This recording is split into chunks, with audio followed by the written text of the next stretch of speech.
Yo, yo, yo, yo, yo, what's going on, my friends? Welcome back to another Micslmn stream. You guys are busy in the chat already. Good morning, good afternoon, and good evening. Hope you guys are doing all right. We are finally going to Gibraltar, my friends. I know I've been saying it. Dave called me out, so I had to make it happen this week. I've been saying it for about 2 months now, but we are finally going to make it happen today. We are underground here at Latin VFR's Barcelona airport. Picked it up yesterday. It's all right.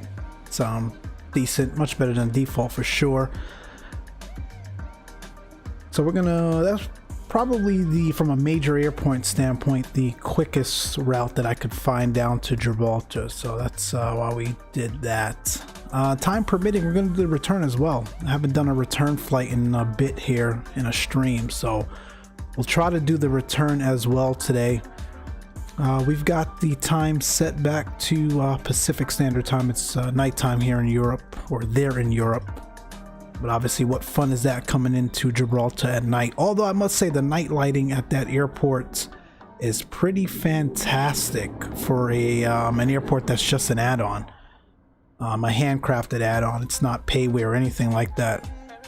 So let me jump in the chat, catch up with you guys. Let's see. Andy Baez, what's going on, man? Dave, as usual, what's going on? Good morning, good morning. You guys are talking about the A320.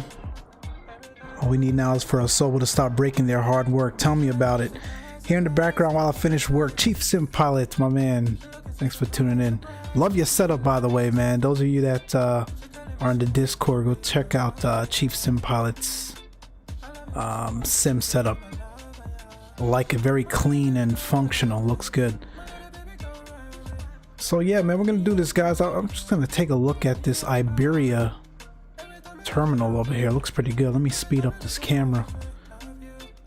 Where are we? Let's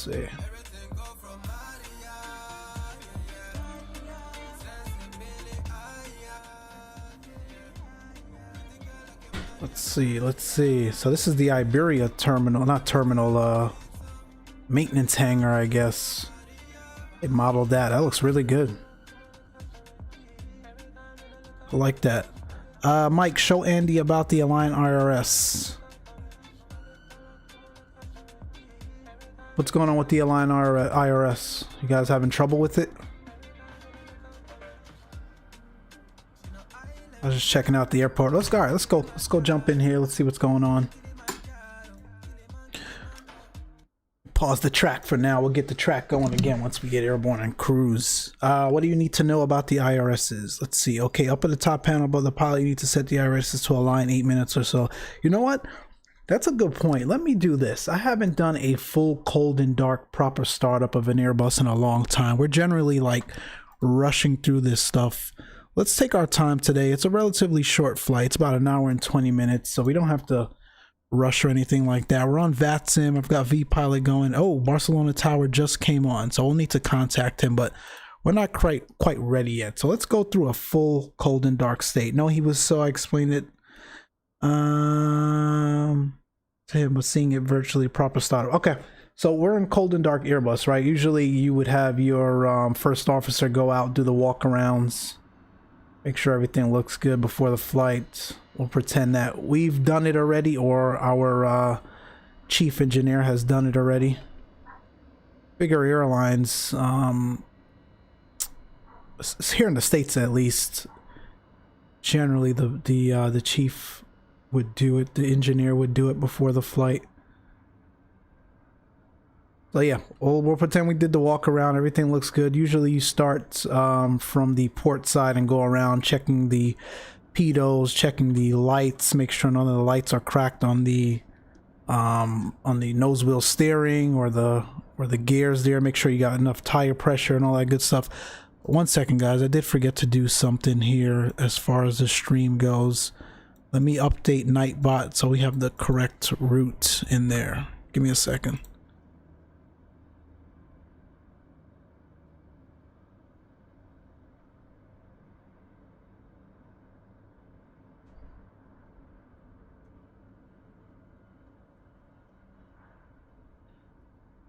All right, so we got the correct routing in Nightbot now. All right, so now you go inside the cockpit, right? We'll pretend we're in here. We'll make sure we're cold and dark. Before you get the batteries and all that stuff even powered up, you check, make sure you've got the voltage, looks good. Generally, these are a bit higher. They're in like 27. You're looking really for 27.3 or 27.4. I'm not sure if that's a fly-by-wire issue or a default aircraft issue. And again, I'm going to try to do this as good as possible. Again, not a real-world Airbus pilot. I just have pretty extensive knowledge in the Airbus itself. And also keep in mind that this is a default aircraft, so not everything in here is simulated, but you want to check, make sure you got good voltage. You want to make sure your parking brakes, generally you'd be chalked at the gate, but Microsoft Flight Sim 2020 does not simulate chalking yet. I think we've got to wait for like GSX or something, so we'll leave the parking brake on. You'll make sure your ignition mode selector is normal. Obviously your ignition switches are off. Want to make sure you're idle on the thrust levers. You want to make sure your windshield wipers are off, all that good stuff. Any of those things that can generally pop on once you turn the battery power on. That looks good. So what we'll do now is get battery 1 powered up. Generally you would see a voltage drop, but again, this is a very basic aircraft. One of these days, maybe I'll jump back in P3D and show you guys in the FSLABS. Again, it's very, very default here, even with the mods. So a lot of these things aren't simulated, but generally once the battery came on, you'd see a voltage drop. Anyway, now you get your external power. Generally, you have that available at the gate. Now your aircraft is under power. So what you want to do is make sure, let me know if the sim volume is too loud, guys, or my mic is too low. Generally what you do now, just to make sure everyone is aware on the ground that you are in the aircraft and it's under power, you get your nav lights on, and I can get strobe to auto as well. I like to do that. I see a lot of folks flying around with the cruise supply off. Don't know why, but this is generally, you need this just in case you need to obviously result to your oxygen mask in flight in case of depressurization, so you need to get that on. And then you want to pop up to the ADRSs. I think you guys had a question about that. Essentially what you do here is align them. Generally you go 1, 2, and then 3. I see a lot of folks go 1, 3, 2. Not really the proper way to do it. You go nav. Generally you would see BAT come on here, and you'd wait for that to extinguish, and then you would do 2. But it actually, again, is not modeled in this aircraft. And then you would do 3. So you've got your ADRSs aligned. You want to come down the rest of your panel here. Airbus does not like white lights. And what I mean by that is essentially you want to make sure all of your white lights are extinguished prior to you really getting the aircraft ready to go for departure. Certain things you'll do later on in the phase of the pre-flight. So generally you do is come down your panel. That looks good, and you'll start up top. You do your engine and APU fire test. I don't think that's modeled. Okay, it's modeled from a visibility standpoint, but I don't hear any sound. So you would do your engine fire test. You would do your engine 2 fire test, and you would do your APU. Whoa, APU fire test. Didn't mean to do that. Again, it doesn't sound like the sounds are modeled. While you're doing that, there's a way for you to hold the buttons. Again, I haven't seen any other Airbus simulate this besides FSLABS. So what you would do is left click, right click, and once you've got the fire test going, you would look to make sure you've got your indications here on your left engine and your right engine, engine 1 and 2. With that coming up. Unfortunately, I can't push that button and show you guys that view at the same time. Maybe I can. Let me try something fancy here.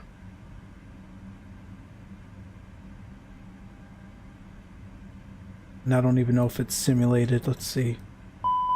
Oh, there we go. We have sound. So you would look at a couple of different places. You'd look at your ECAM, make sure the ECAM messages are showing up correctly based on the fire test you're doing. And again, you would see some indication here in your engine 1 and engine 2 on this little black display here. I forgot the name of it. Yeah, I've got the sound test now. I don't know what that was about, Dave. But We'll do that again. And if I try to catch the ECAM quick for you guys to see it, but I can't.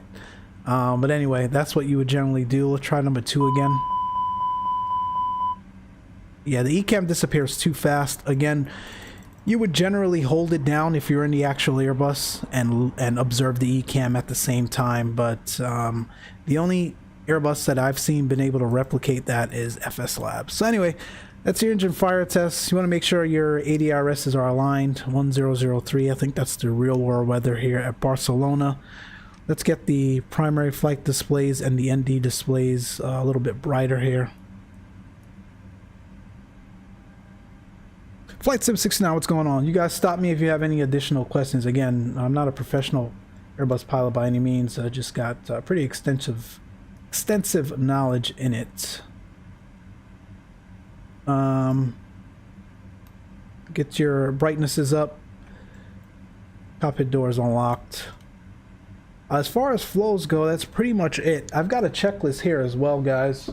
Definitely quite handy if you guys are interested in things like this. It's A320 checklist. Not sure if the camera's picking that up, but we'll get to that in a second. You've got your before start, after start, and all that good stuff. So again, we're gonna simulate some, you know, as much as possible today, because I think you guys are curious, so that's good. Yes, Dave, you would do your cargo fire test as well. Very important. And you've got the smoke and discharge lights lit up and your ECAM lit up. So that's essentially what you would see on the engine 1 and 2 master displays there. You see how you see smoke and discharge? You would see the same thing down here, but it doesn't look like that's modeled. So that's that. ADRSs are set up. Let's get Pack X going. Let's start the flight here. Let's go next. We're in the A320. Ain't taking that much, people. Go next. Alright, that's Pack X starting. Essentially now, after the cabin crew and all that good stuff has done their safety checks, they would essentially come up to the flight deck and ask you if it's okay to start the boarding process. Essentially, you would give it the okay. You've already done your walk around at this point. You've already certified that the aircraft is in good shape to fly. You would check the MELs from the last crew that might have flown this equipment before you and your crew. Make sure there's nothing crazy there, and that is essentially it. Next up, you would definitely then start your flight planning, and again, this could I could spend, you know, 2 hours on this almost, but unfortunately a lot of this is not modeled here with this default aircraft. FSLABS does it so much better, where you have the ATSU page, AOC page, pulling up your flight plan from that page, all that good stuff. Maybe we'll get there one day with the fly-by-wire guys, but it just isn't simulated quite yet. So what we want to do is make sure we've got the fuel on board. This is essentially called your gate fuel, so 12673, also known as your block fuel. So we'll go ahead and get the fuel here. We'll go to pounds, 12673.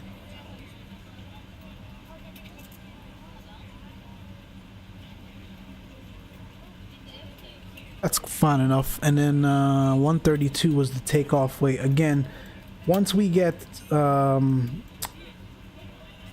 GSX and all that good stuff in this sim, it'll be simulated a lot better. For now, it's just very defaultish, where you just manually put in your weights. But for those of you that are not familiar with Prepare 3D, they have a GSX service integrated with a lot of payware aircrafts, where you put in the number of packs and your fuel. The fuel truck will pull up, the passengers will actually start to board. It's pretty cool. I can't wait for that to come to this sim. Let's see, let me catch up in the chat here. Where's a good resource for flight planning so I can enter that info into the McDo? Andy, I would check YouTube, dude. There's a lot of different, you know, real world as well as simulation. I think I even have some on my channel. I did a full ATSU tutorial for the FSLABS. But yeah, YouTube would be your best bet. You can also read up on it, but I'm a visual learner. I'm sure a lot of other people are as well. So YouTube would be your best bet. You can actually see the flight plan soup to nuts. Unfortunately, we did this from the actual flight plan menu in the sim itself, so I won't be going through step by step today. But I can show you a little bit of things here. So we are Iberia Express, so IBS. Let me know if you guys can see that properly. Iberia Express 7:30 today. And that was wrong. What am I doing? That should have went in the flight number. IBS 7:30. Your alternate is LEMG. I think that's Malga. Again, I'm not too familiar with Europe here, guys, so any of my European friends are on right now, let me know. But I think Malga is our alternate today. Cost index is 40. Cruise flight level, we're going up to 370 today. You know what, Andy? Now that I do this and think about it, I can actually walk you through the SimBrief flight plan. That should help a little bit. You want to go to IRS init now, and we've aligned on ref, I believe, already, or did it by itself.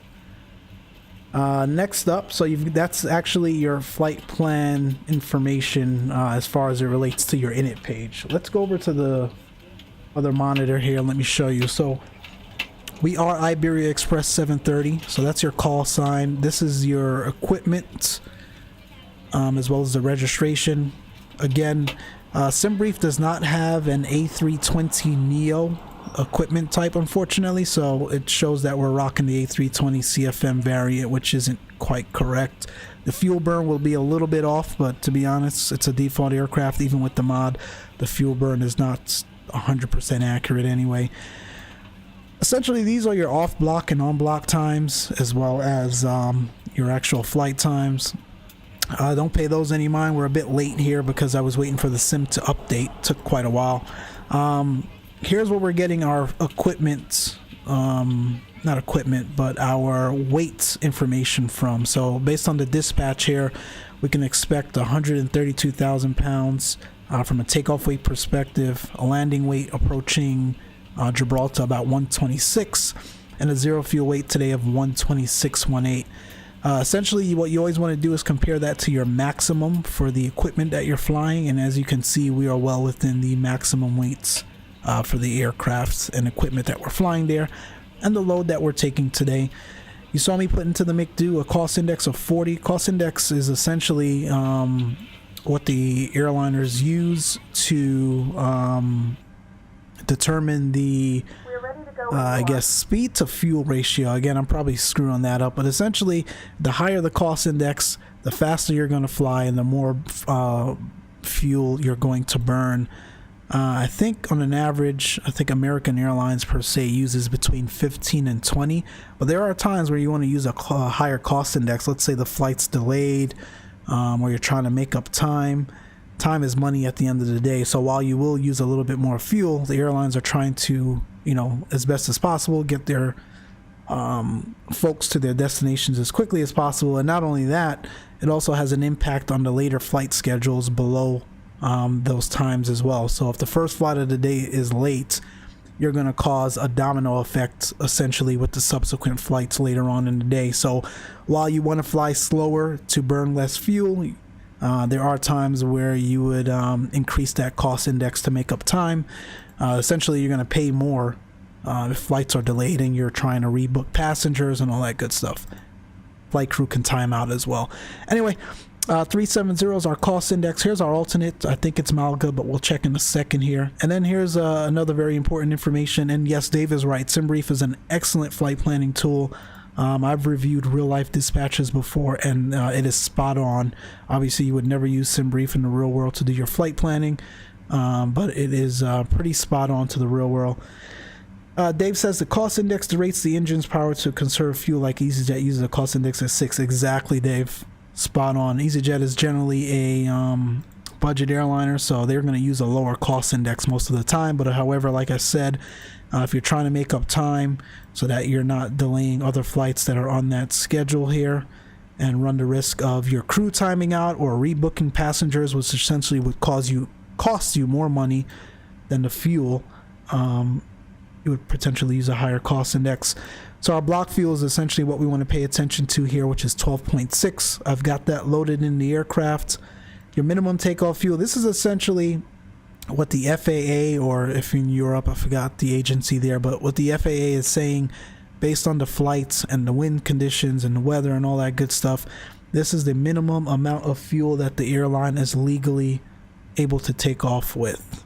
So I want to make sure we have above that. We could drill a little bit deeper into this. So when you look at your trip fuel to Gibraltar, this is saying essentially this is the bare minimum. This will get you to Gibraltar. However, it doesn't take into account your contingency, your alternate, and some, you know, just padded extra fuel just in case. Contingency fuel usually at 15 minutes, alternate. So this is the amount of fuel that would be needed to get us to Malga. We want to make sure we've got that. Can't remember what FinRes is, Dave. If you know, drop it in the chat, but I can't remember what that means. We talked about the minimum takeoff fuel. Your taxi fuel is generally around 440. It's essentially assuming a 20-minute taxi time. We'll be well out of here before then. Barcelona is not that busy today. And then we talked about the takeoff fuel already, and then the block fuel, 12.6 is what we have. Here's some additional information about the alternate. Again, it's Malga. So if we needed to go to our alternate airport, it's direct PMOS. And then it's another waypoint there. And this is our route today. We're taking off of 25 right via the Latos 3 Papa departure, Latos, and then continuing on. We've got some additional information around your operational impacts, and we won't get into that. More block times, passenger and cargo payload weight. Again, this aircraft does not simulate that stuff to a T. So unfortunately, it doesn't make sense going into that too much, but I'm telling you, once you get into like the FSLABS quality type aircrafts, a lot of this stuff is pulled in via the MCDU, and it is pretty spot on. The Disciple, welcome to the chat, my friend Finrez. Yes, I can't remember what that means. And then that's our routing today. We can talk about that once we get to Navigraph, and I'll show you that. Here's what we're expected to land with. Final reserve fuel, yes. I blanked out on that. Thank you, Dave. That's your final reserve fuel. We're expected to land with a roughly 5.6 thousand pounds of fuel at Gibraltar. We're expected to burn around 7.1. Again, the mod gets us a little closer than the actual default, but it's still not spot on. Again, I'm not trying to plug FSLABS here, but they've been the only ones that actually gets really close, if not spot on, to this number from a simulation standpoint. Then you've got your wind information at each waypoint. I think our average winds today are out of the north at roughly 43 knots. And I think the fly-by-wire guys have managed to implement at least some sort of features around taking the wind into account for your fuel burn. A lot of this other stuff, it's not quite important. Well, obviously weather is exponentially important when you're doing flight planning, but from a sim standpoint, I don't really spend too much time on it unless I know there's going to be some significant weather. It's clear sailing from Barcelona to Gibraltar today, so I'm not too worried about it. Obviously winds are out of the west here. We've got almost 10 statutes of a mile from a visibility standpoint. We've got 3,000 feet. A few clouds at 3,000 feet, 11 degrees Celsius, QNH 1004, and no significant weather. Again, if we do the return today, that's the future forecast. I think we're still well within that. Gibraltar, we're expecting winds out of the west, so we'll probably do the RNAV runway 27. Roughly 10 statutes of a mile on the visibility. Few clouds at 2,500, 17 degrees Celsius, QNH 1011. So smooth sailing here today, guys. And then again, I think this is Malga. Again, my European friends, correct me if I'm wrong, but that's our alternate, and that's the weather at our alternate. And a bunch of other informations like your NOTAMs. Again, real world flying, you definitely want to pay attention to those. But for sim brief and flight planning purposes, that is it in a nutshell, my friends. Again, I ran through that pretty quickly, but that's pretty much it. Next up, let's get back here. One reason planning is off is due to the fact that SimBrief uses A320-200. That's a good point. The Neo's a LEAP engine. That's a good point, Dave. So let's get back into the McDo. Like I said, we've got the init page filled out for the most part. Next up is very important is when you initialize your weights. Unfortunately in the real world you can't double tap this and get your weights. You would have to put this in via the load sheet that the dispatcher working the flight would give you, but for sim purposes you can just double tap that, gives you your weight on board. And like I said, fuel planning. So the working title folks have been able to do fuel planning based on the routes, but it doesn't take into account your wind and alternate and all that stuff. So if we click this right now, you got 3.8, and that's kilograms, not pounds. Essentially, my friends, that could take us to Gibraltar no problem. But again, it doesn't take into account winds, alternate time, reserve, and all that good stuff. So let's correct that. Let's do 5.7, which is what we have on board currently. So we'll do 5.7. That should reset itself. There you go. So it's telling you about an hour and 17 minutes based on the fuel that you have on board. You've got a 5% reserve, 10 minutes of alternate time, 30 minutes of final time, and our minimum destination fuel on board 1.1. Can we edit this? I generally like to do... Don't know if they've allowed you to edit that yet. Yes, you can. Awesome. So 2.0 is what I want. Headwind component. So we don't really have a headwind. It's more of a crosswind, but we can put in the wind component here. Let's do 43. And you'll see that this trip time and some of this other information changes. So just a bit there. It's assuming a tailwind of 43 knots, which I don't think is quite accurate. But we'll leave that for now. So that's your init page. That looks good. Next up, what you want to do is your departure. Again, we've already got it in there, so I'm not going to mess with it. But essentially, you would go in here and then select your departure and your SID, which you can see we already have. Next up, we'll step through the flight plan here and go through our waypoints. Again, you're cross-checking this with your actual SimBrief flight plan. All of that looks good. Into Gibraltar, based on those winds that we just read, we're going to expect the RNAV runway 27 approach via PMOS. And we'll insert that. There is no star into Gibraltar. So that's that. So next up, what you want to do is double check, make sure you've got your CDU panel set up here. Take the flight directors on. Take the constraints. Make sure your VOR switches are on. That's your first officer side. ATC is still on. I will call for clearance and then we'll put in our expected climb altitude, but I don't know that yet. VORs, flight directors on your first officer side as well. We already did the altimeter check. That looks good. And then next up, what I want to do is step through the actual flight plan here.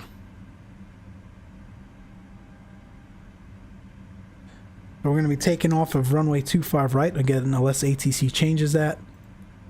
We'll continue southwest, if you will, into Gibraltar.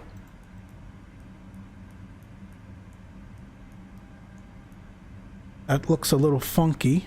You know what, though? But based on the weather and the winds, that is the RNAV approach. We'll probably break off of that and actually do the visual. But at least we know that is in there correctly.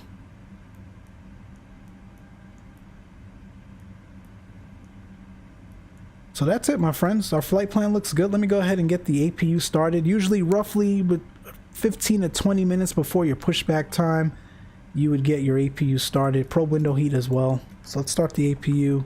Get the seatbelt signs on. No smoking in the auto. Emergency exit lights are armed.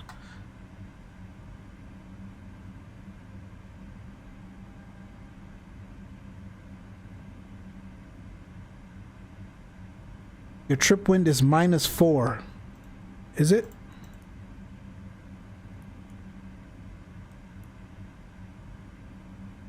Oh, based on that component, correct. Thank you. Thank you, sir. Let's see. Let me catch up to the chat here. I appreciate you all tuning in today. The update has really helped with the performance, at least for me. The clouds look a little bit better. Cool. That's good to know, Dave. We'll check it out once we get airborne. Let's get the APU started. See how we're looking outside. We've got our services is complete there. That looks good. What I'm going to do now is go over to ATC and get our clearance.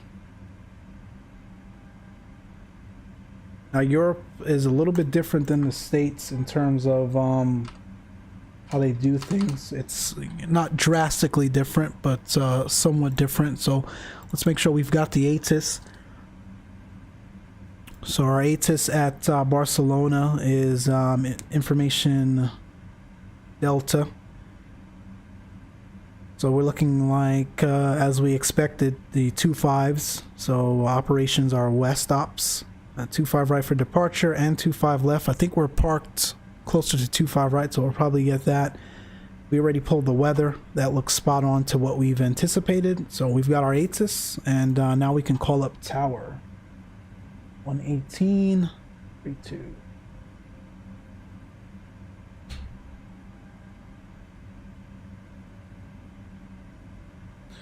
Let me make sure I actually filed the plan. We did. Okay, cool. Cool beans. Barcelona Tower, good afternoon. Iberia Express 730, Stan 107, information Delta. IFR to Gibraltar as file, please. Iberia Express 730, hello, information Delta is correct, you clear to destination as filed. Lotus 4 correct departure runway 25 left, initial climb 6,000 feet, squawk 6210. What's the initial climb? 6,000 feet. Okay, he changed it on us, but let's see. Iberia 730 is cleared to destination as file. Lopet Foxtrot departure. Initial climb 6,000 feet. Departure is 25 left, squawk 6210.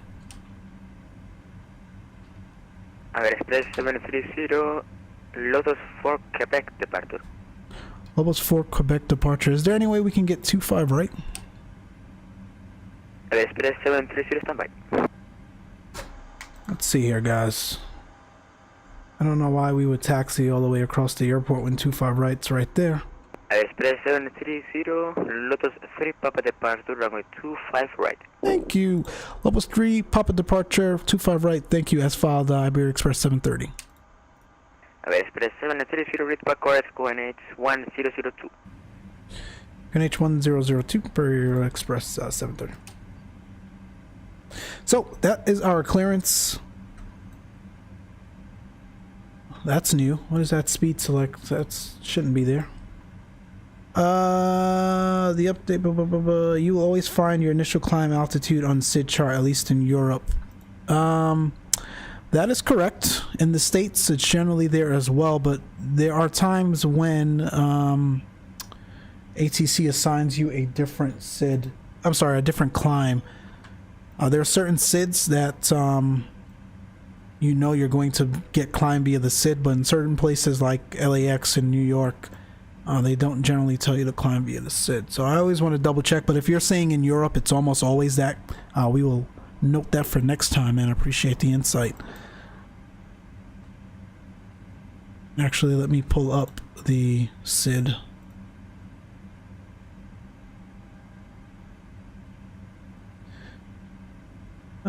Transition altitude 6,000.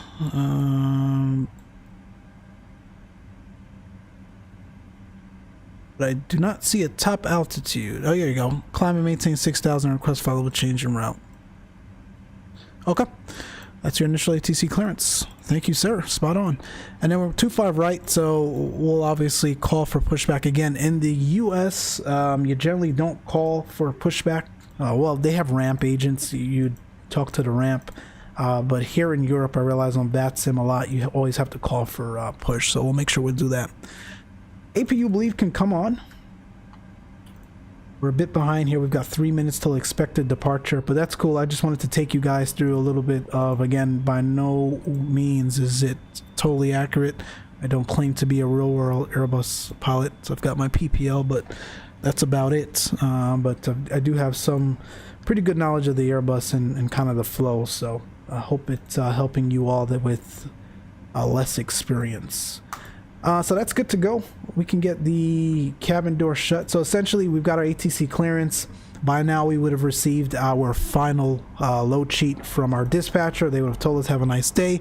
Our flight attendants would have came up and said, are we clear to close? I would have told them yes. And we can get the cockpit door closed. And the cabin door closed. It's not what I wanted. I cannot wait for them to get GSX. Thank you. Joey, this connection.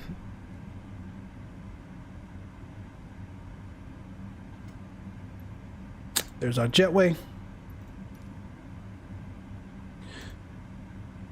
Next up, you want to do your performance. So again, you just save that for last until you get your final ATC clearance. Now that we know we're going out of 2.5 right. You would generally have performance calculators to do this, but again, this sim is not modeled, or the aircraft is not modeled for that quite yet. However, based on the ambient temperature, the winds, and the fact that I've got almost an 11,000 feet runway, the ATIS doesn't say anything about a intersection departure, so I can assume full length. And our weights, we can go flaps config 1 for this departure. So we'll go 1 up 0.1, and we can actually derate to about, we'll derate to 50. Again, plenty of runway. The transition altitude, as we saw on the charts there, my friends, is 6,000 feet here in Barcelona, so we'll change that. And then now you do your V speeds. Again, this isn't realistic. You would generally have a performance calculator where you would put all of that in manually. So that's good to go. Yes, Dave, we'll get the cockpit door closed. We'll get the transponder on. TA. Make sure we're squawking mode C on VPilot as well. That looks good. So we'll do our before start checklist. Cockpit preparation is completed. Signs on auto. Fuel quantity we verified. We've got 5.7 thousand pounds. Takeoff data. V1 127, V2 128. I'm sorry, VR 128, V2 132. Flex temp 50 degrees. Barrel ref is set. So that is above the line. And we can let them know we're ready to go.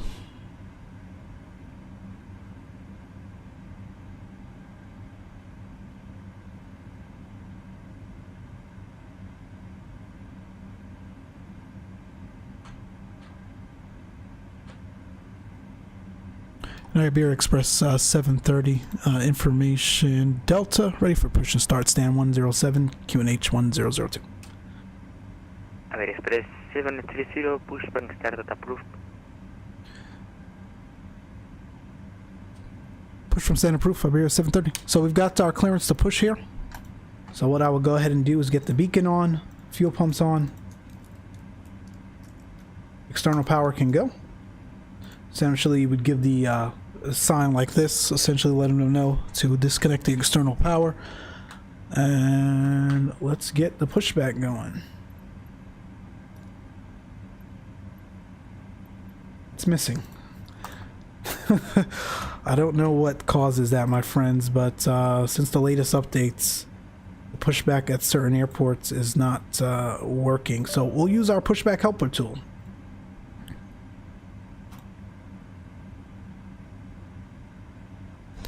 Appreciate you all tuning in today, man. We're on our way down to Gibraltar. I am taking a little bit longer than normal. Had some folks in here kind of request a cold and dark procedure here, so that's what we went and did.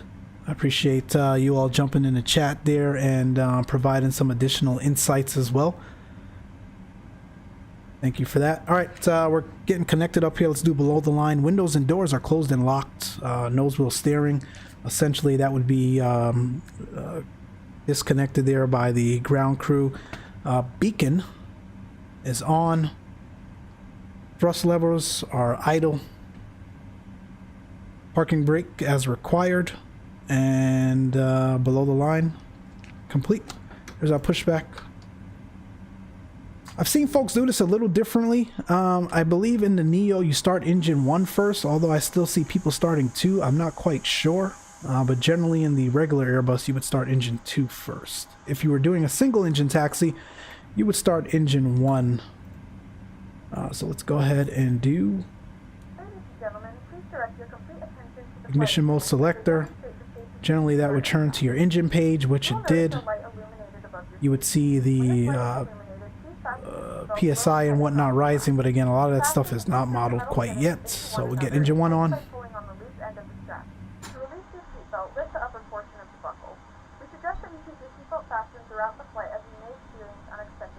There's our pushback, my friends. Now locate one of the several emergency exits on this aircraft. In some cases, your nearest exit may be behind you. In case of an emergency and we need to evacuate the aircraft, there is lighting on the floor that engine 2 first, as it's the hydraulics mainline pump. Gotcha. That's how you do the regular A320, but I remember when the sim first came out, a lot of people were saying on the Neo you start engine 1 first, so not quite sure. But yeah, generally on the regular Airbus you start engine 2 first. Traveling with a child or someone who requires assistance, secure your mask first and then assist others. Leave your mask on until a member of the crew advises you to stay for needed. In the unlikely event of a water landing, a life vest is located in the pouch under your seat or between the armrests. When instructed to do so, open the plastic pouch and remove the vest. Flip it over your head. Wrap the straps around your waist and buckle at the front. Pull the strap to tighten. To inflate the vest, pull firmly on the red cord only when exiting the aircraft. If your life vest does not inflate automatically, alright, we'll stop right there. Parking brakes are set. Another thing that's not realistic about this sim, when you disconnect, obviously the tug shouldn't just roll back like that. They would let you know you have to set the parking brake and all that good stuff. Once again, all devices must be in airplane mode and your larger devices must be turned off and stowed at this time.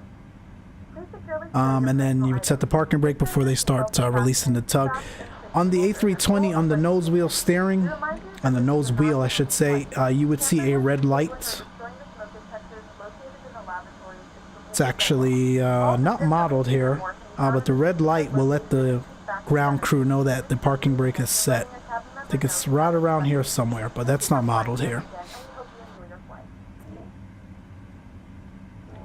Also heard some airlines start engines depending on date, on even date. They start, and oh really? Oh, that's interesting. I didn't know that. We've got a good start on number 1. Number 2 fired up. Essentially what you're looking for is your N2, and that's rising here.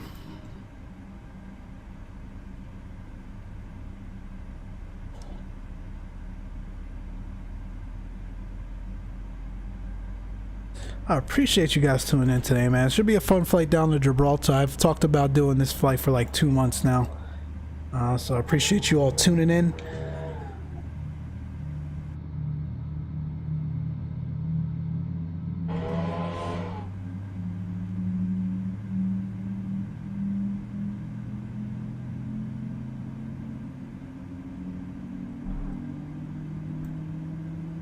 They've done a really good job, these fly-by-wire guys, with the sounds. Listen to that. Pretty awesome.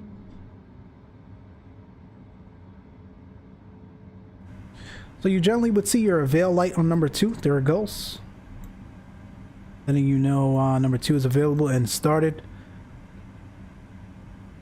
So we can go ignition mode selector, APU and APU bleed can go. The flight controls will go 1 up 0.1. Config 1 plus F on the flaps. Auto brake max. Terrain on ND. Predictive wind shear is on. Weather radar is on.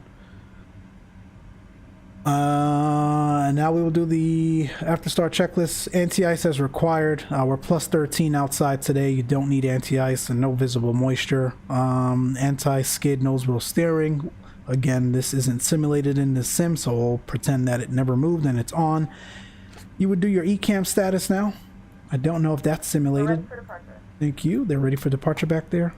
Status is normal. That looks good. So they did simulate that. Awesome. And then we just did the trim. That looks good. So your after start checklist is complete. Let's do a flight control check. We'll actually do the before start before we move again. I can't read and taxi at the same time. Generally, your first officer would be doing all this, but flight controls full up, center, full down, center, full left, center, full right, center. On the rudder, full left, center, full right, center. Before takeoff checklist, flight controls are checked. Flap settings, config 1 plus F. Runway briefing, again, we're going out to 25 right today. We'll get our taxi instructions here in a second. ECAM memo, that hasn't come up yet, but we'll check that in a second. That is essentially your checklist in a nutshell. There's some other things on there as well, but we won't have to worry about those today.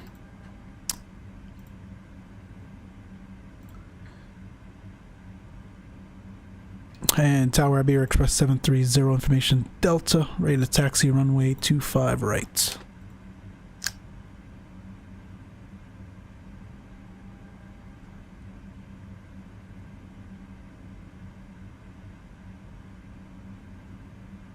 Which frequencies on me again?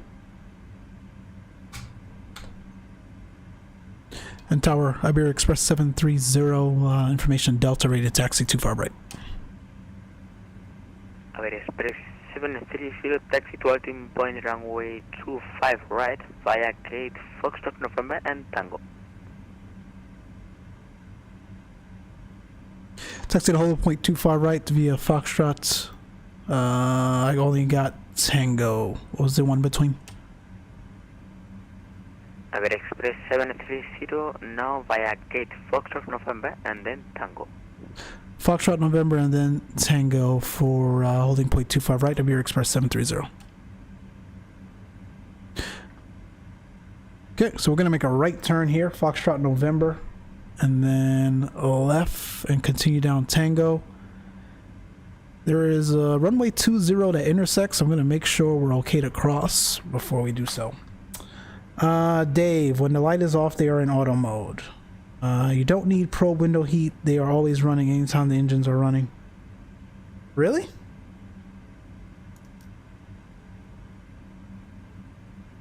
I've been doing that for years. That's how I've seen it done. Didn't know that. We'll leave it on for now though, Dave. Let's get going. Parking brakes are released, so get the taxi light on.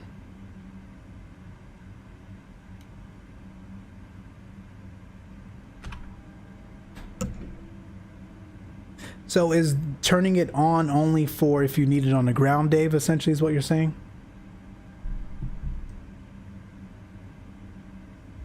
We're clear on our right side here.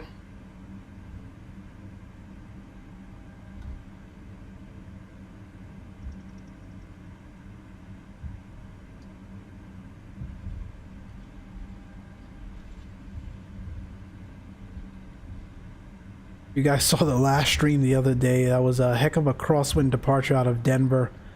This aircraft really does not handle winds well, even in cruise. It overcompensates a lot. And it'll probably happen to us again here today as we're climbing out. So hopefully that gets fixed soon, or once we get a really nice payware aircraft, that won't be an issue. I've never seen an Airbus pilot touch that switch unless they think they have a problem with them. That's interesting. I'm going to have to go look that up, Dave.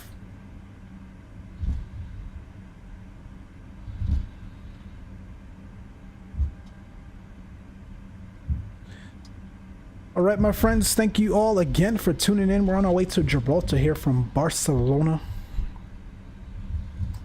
Taxiing out now with Tower. I think we'll be on Unicom after the departure itself, though.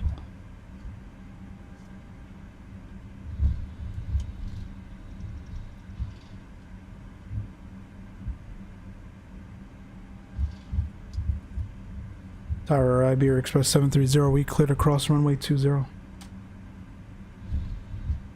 Express 730, cleared to cross runway 0220, inactive. Cleared across runway 20, Iberia Express 730.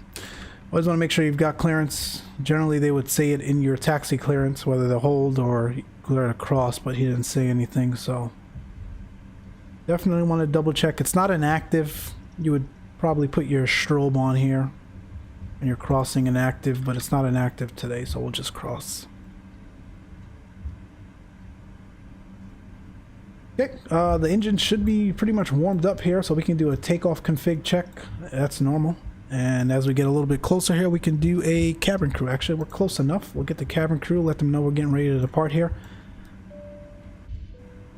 Cabin crew, seize for takeoff, please. We are number 1 for departure.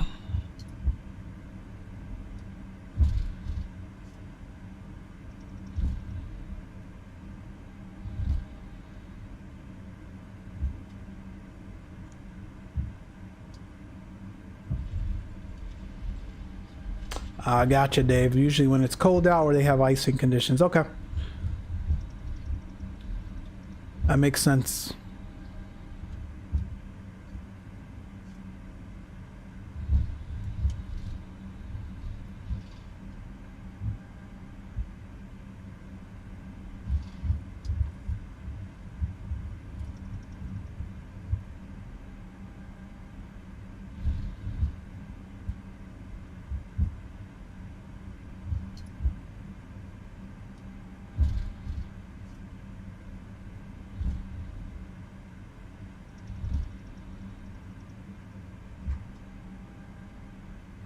Just pulling up the departure chart really quick. Okay, looks good.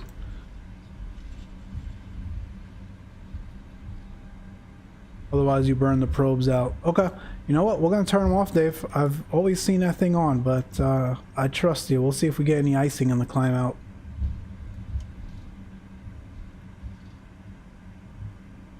It's 25 right here. That's double checked.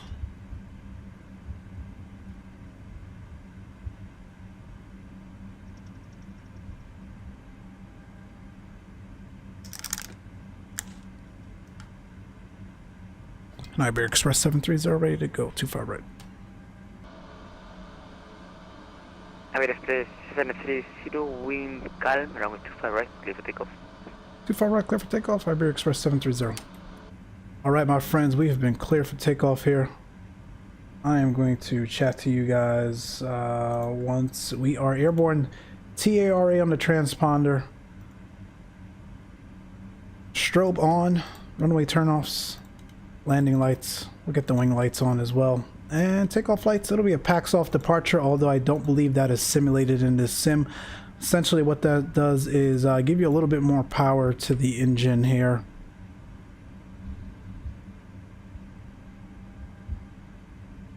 We're clear on the approach. We're clear down the runway.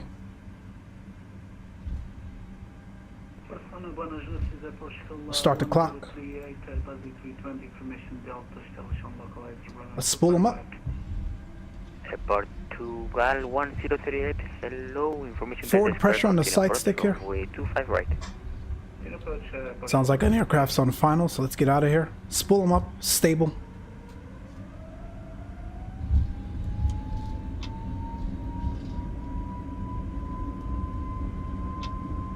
Thrust is set. Manflex 50, SRS runway. Auto thrust is blue.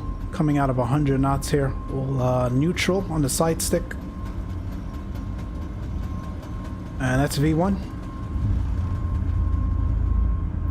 Slowly rotate up. Excelente. Positive rate gears coming up.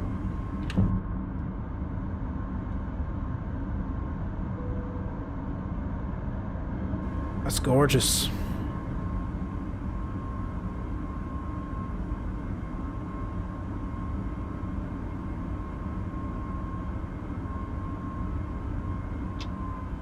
Climb thrusts. We'll get the packs back on. Get number 1 on first. 6,000 the initial climb, 6,000 set. Thrust climb, alt blue.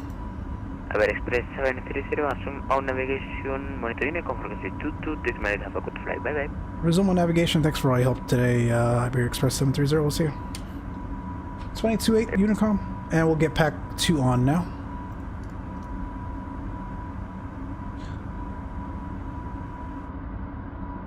That's a gorgeous departure.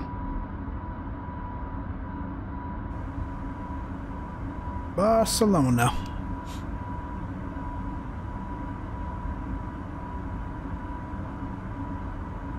We're nearing flaps clean speed. We'll go clean now. We're clean. Auto brake disarmed.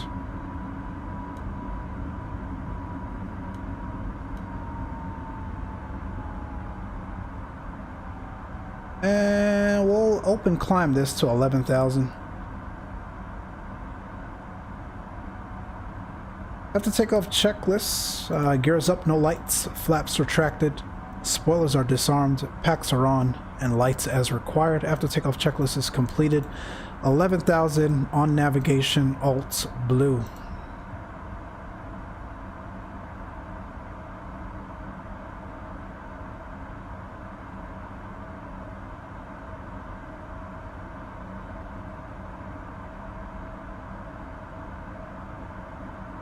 She's hand flying really well, Dave. We'll see once we get to a higher flight level, but she's hand flying really well for now.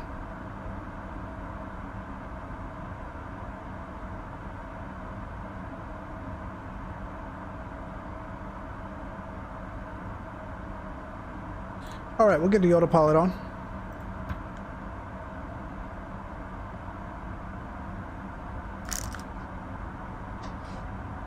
And let me get this off. And that, my friends, is our departure.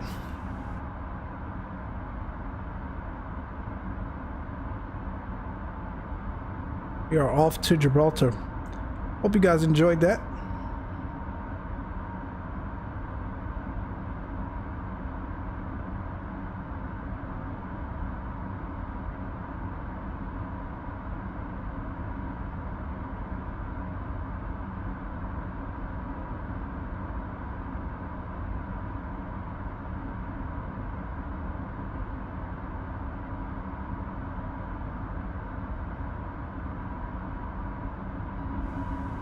Looking good. Thank you, Chief Sim Pilot. We are through our transition. Again, it was 6,000. We'll go standard.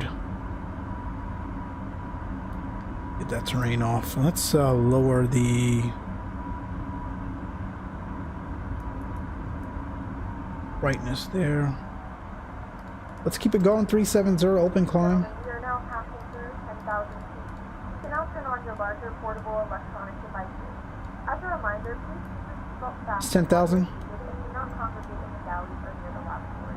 This aircraft is equipped with onboard Wi-Fi. Landing lights and wing lights going off. Oh no, looks like Unicom for the rest of the flight. Hate that. Yeah, it's all good, man. It's what is it? Almost 9 p.m. over in Europe, so understandable. She handles fine up to 26,000 feet. Then if the winds kick in, the rockabye baby. Yeah, I think again the workaround is to turn off Sec 1. You would never do that under real world operations. That's a no-no. But what we'll have to deal with for now, unfortunately, until Microsoft and Asobo gets it together. In the meantime, though, hopefully it's an enjoyable flight. Again, quick flight down to Gibraltar. We'll do the return. Why not?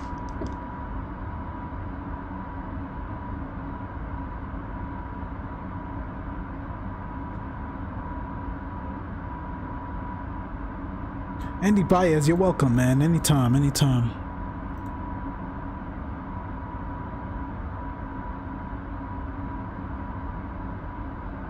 Appreciate you all tuning in today, man. Those of you first time here, hit those like and subscribe buttons. Join the Discord as well. I love continuing the conversation off stream, man. It's this community is fantastic. I love chatting with you all about flight sim and just aviation in general.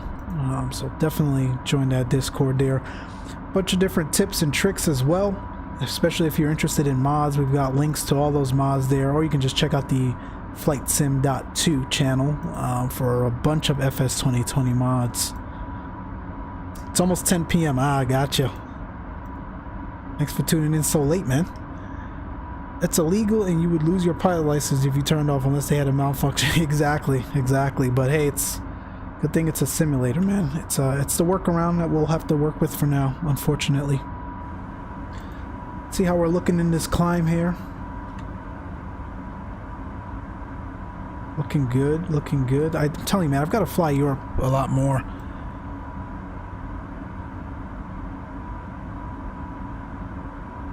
I don't get out here much, but definitely want to do it a lot more.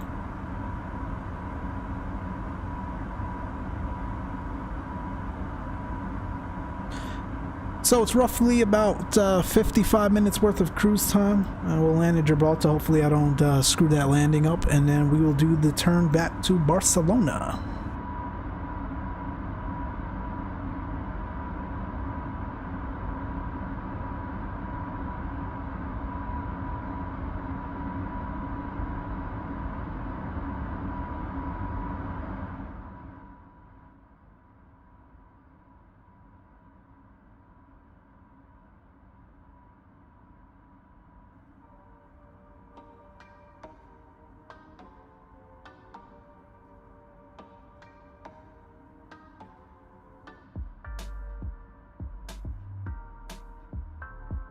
Let me know if the music's too loud, guys. What I hear is a little bit different than what you guys hear on your end.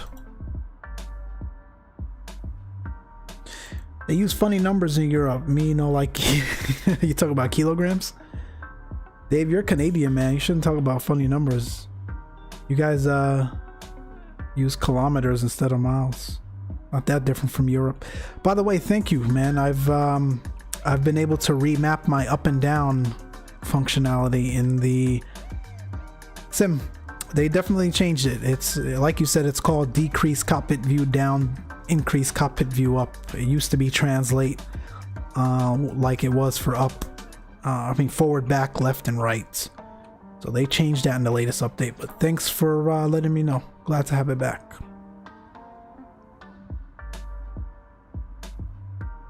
No, they're FL40 type crap. Are you talking about them using like below the transition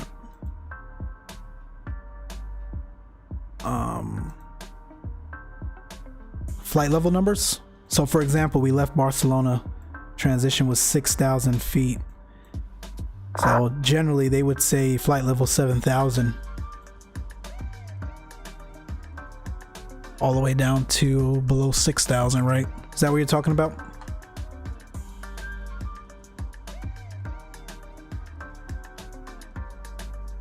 I fixed the left, right, but up and down I couldn't figure out. Yeah, Andy, it's called... Here, I'll show you right now. It threw me for a loop too, man. So up, it's called increase cockpit view height, and down is called decrease cockpit view height. So they changed it, unfortunately. Dave was able to find it for us. 4,000 feet is not a flight level. That's a airport tower altitude. Hey man, I don't know.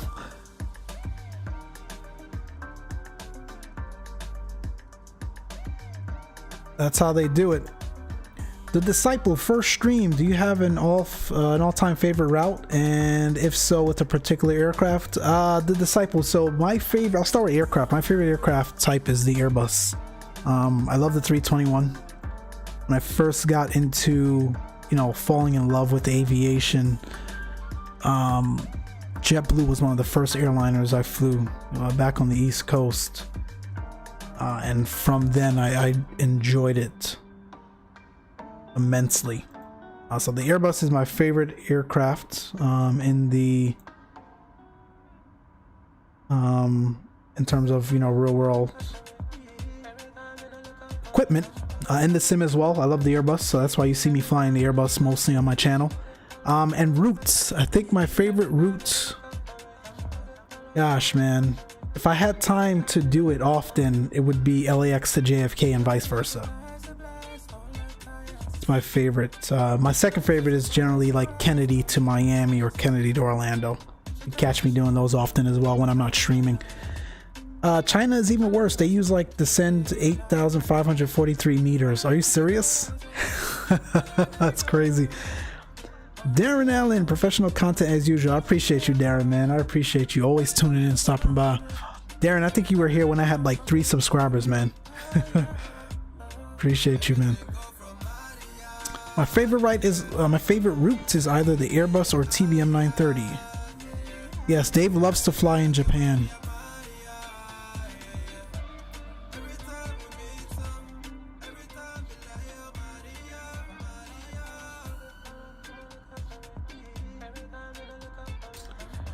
Ah, that's why. I thought my PS controller, which uses views, screwed up again. Haha. Yeah, no, they changed the mappings, man.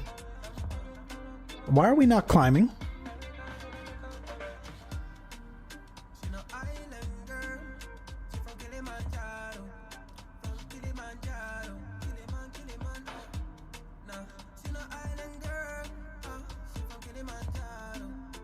You guys saw that? Yeah, the logic is screwed up. I don't know what Microsoft and Asobo did. Essentially, it's trying to maintain the McDo's selected altitude, and anytime it drops, it significantly reduces our vertical speed, our pitch. It shouldn't do that. It should adjust briefly, but not completely stop our climb. It's so unfortunate. This aircraft was humming along quite fine with the fly-by-wire mod until the latest Asobo update. Really unfortunate. Anyway, we'll make do. We will make do.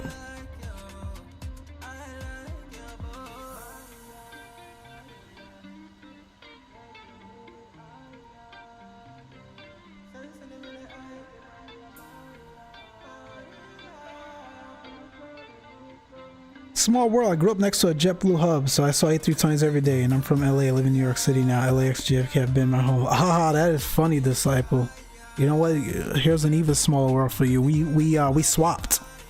So I'm originally from New York, and I'm in LA now. So we definitely did a swap.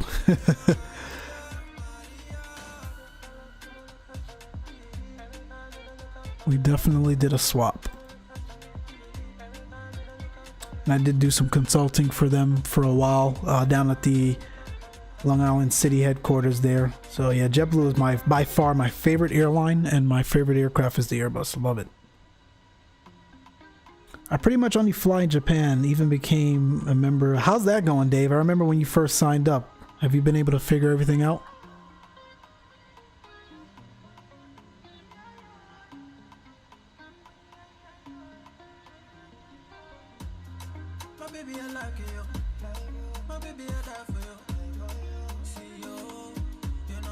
There's that wing roll.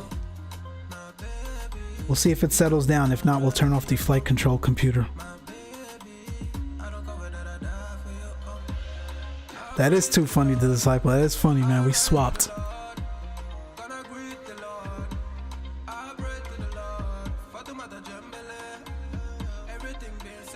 I don't think that's gonna stop. Let's do this. So we gotta turn off Sec 1.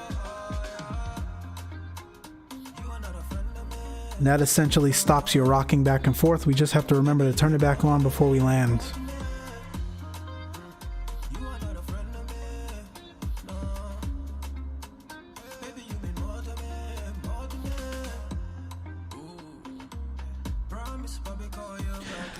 The Disciple, how you liking New York, man, compared to LA? Nope, still too scared because I don't trust my Airbus to do what I tell it to do. I hear you, Dave. I hear you. My favorite route is Miami to Atlanta or Myrtle Beach. That makes sense, Andy. That's where you're at down there. That would make sense. That's a nice route.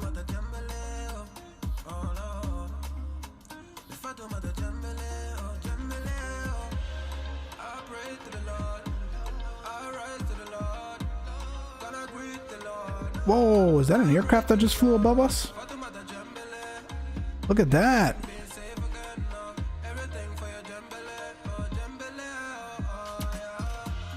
I think that's the first time I've seen that in this sim on VATSIM. I don't know about you guys, but a lot of the aircrafts, if you're flying FS 2020 on VATSIM, don't show up, unfortunately.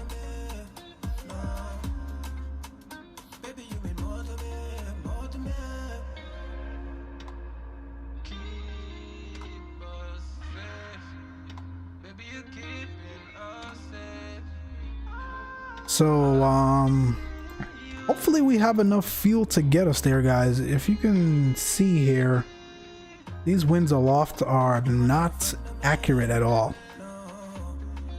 253 at 111. That's not what Simbrief had at all.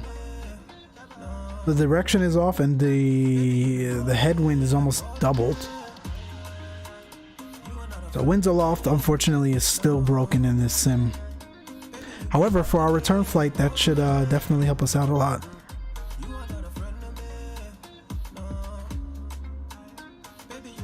But we should still be all right fuel-wise.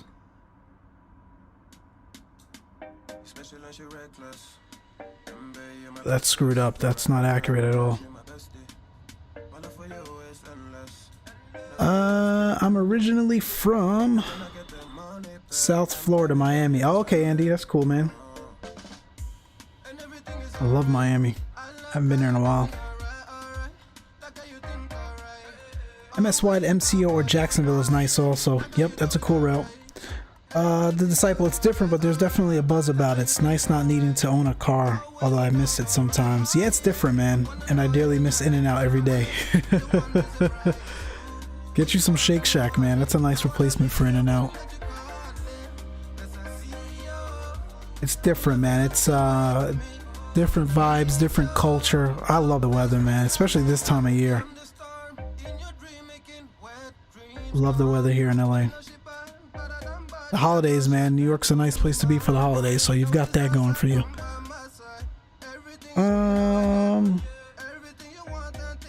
I usually fly out of Frankfurt, so my favorite route is Frankfurt to Greece. Actually crossing the Alps and flying next to Adria Coast and land somewhere next to the beach is nice. Man, Europe has some great and gorgeous scenery, man. It's incredible. I'm in awe anytime I fly over in Europe. And in Sim as well. It's fantastic. I love doing that Heathrow or Gatwick to Lowy, flying over those Alps. It's pretty amazing.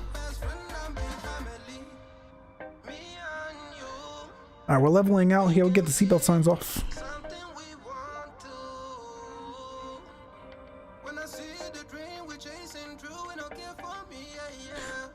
Unfortunately, this flight's going to be a little longer than anticipated because of these inaccurate headwinds. The flight crew has turned off the fasten seatbelt sign. So now that everyone's around the cabin, however, without your seatbelt fasten, we can use unexpected turbulence. Shake Shack is right up there for sure.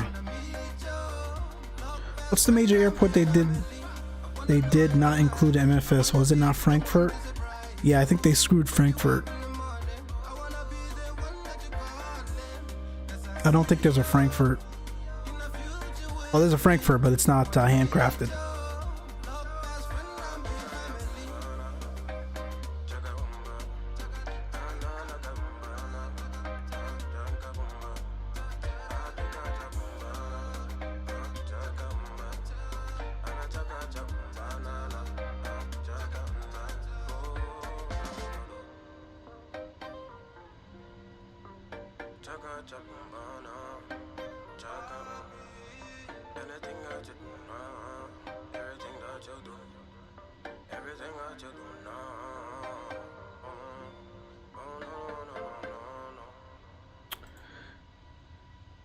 The new Istanbul airport wasn't included in MFS, but there's a free mod now. Yeah, I think XP did a stream from Istanbul yesterday. It looked really nice. That's a free mod? That looks like a payware scenery. That's cool, man. Alright, why are we cruising so slow? And why is our angle of attack looking like this? At cruise. This aircraft is borked, man. Oh, whoa, whoa, whoa.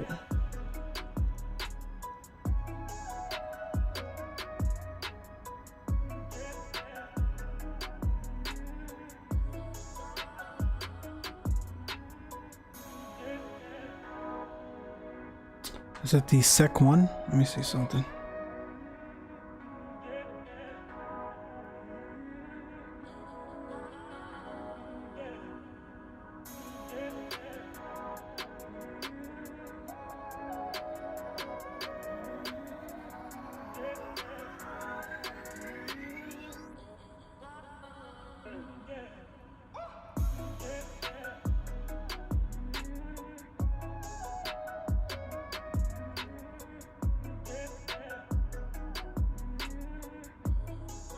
Frankfurt is one of the handcrafted airports? Oh, interesting. I didn't know that. Please look at your feedback for our menu, and one of our crew members will stop by shortly for your order. If you'd like to order additional menu items, you may hit the flight attendant call button at any time. That's cool. I've got to check. I haven't been to Frankfurt yet. I've been to Heathrow. I've been to Gatwick. Been to Switzerland. Zurich. I've been to... Where else did we go, Dave? We've been to, what is it? Paderborn, I think. We've done Fly Tampa, Copenhagen. We've done a few European spots. And we've done Lowy, of course. We did Lowy with the default A320 before there was even a mod. I don't know how I managed to get that aircraft in there. We've got to revisit it for sure. It was Stuttgart. Then I know they didn't include like one of the most major airports in Germany. People were upset, so to say the least. Man, I don't know. There's a lot of major airports in the US that they didn't include either, so. Innsbruck is always one of my top favorites. I love Innsbruck, man. That approach is awesome. Awesome.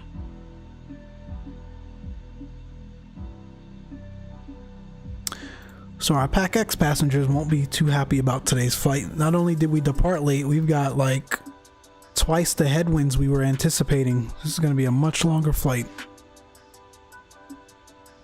I was pissed when I first started MSFS, of course. I wanted to fly out of my hometown first. Yeah, that's unfortunate, man.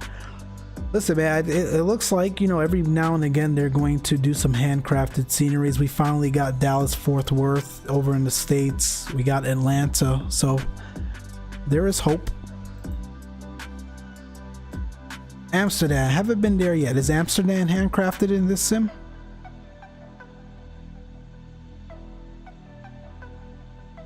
That would be a cool one to go to.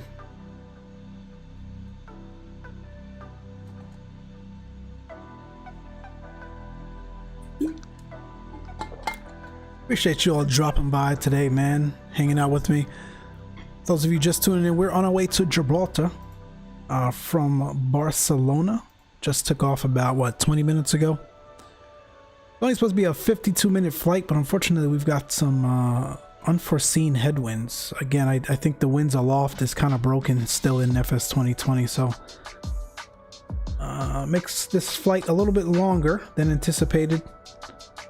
Only thing I'm worried about right now is making sure we've got enough fuel to get us there, because again, these headwinds were not anticipated. So either sim brief was incorrect, or the winds aloft in the sim is broken, and I'm going to go with the latter. I think the sim is broken. However, that being said, for the return trip, we should cut that time in half, so that's a good thing to look out for.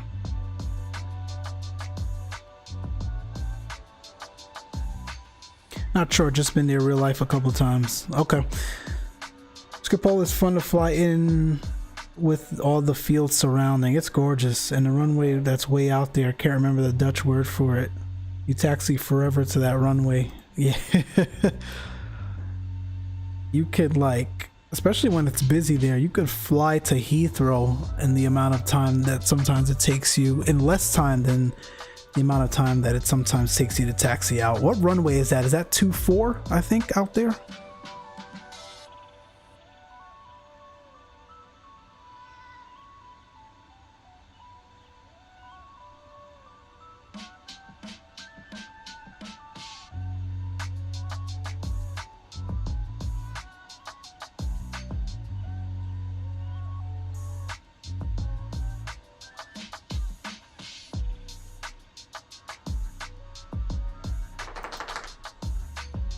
Trying to find where else I can see a wind map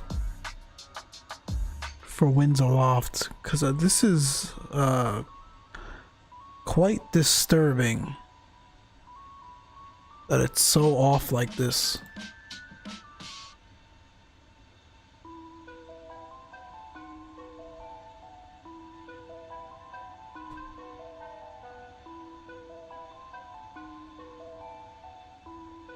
There we go.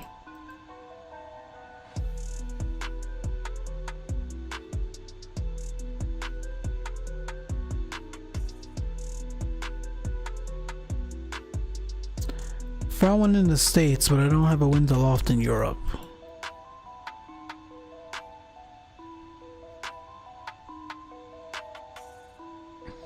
Looks like 18 right. Dutch word is Padelbarn.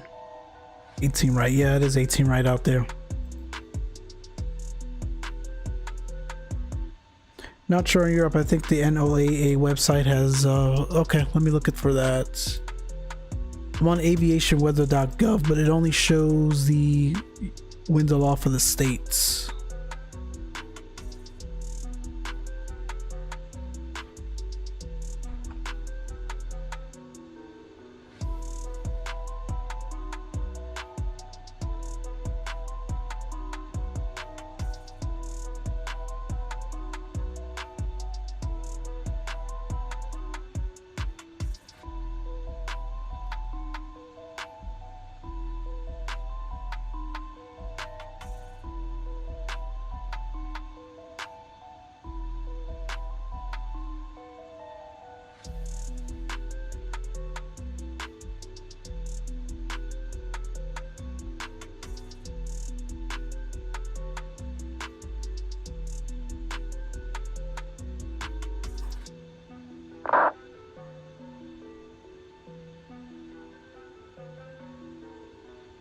Yeah, this is off, guys. Let me show you this. So I just pulled the winds aloft weather over in Europe. There is nowhere in Europe that has 100 knot winds in any direction anywhere near this flight level. So I'm not sure where this sim is pulling this weather from, but it's very frustrating that it's always so broken. I can't understand how they can't get this correct yet. Because that's similar to this. Essentially, this is where we're flying, right? We just left Barcelona. We're coming down to Gibraltar.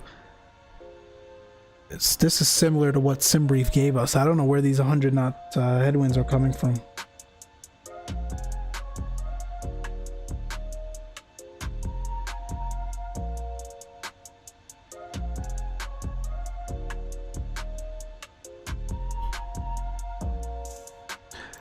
Oh well, just gotta deal with it.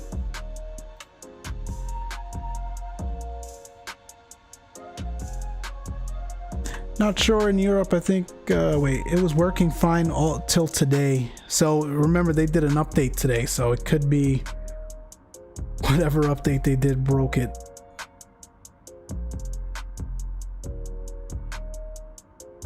What are we, 30 minutes into the flight?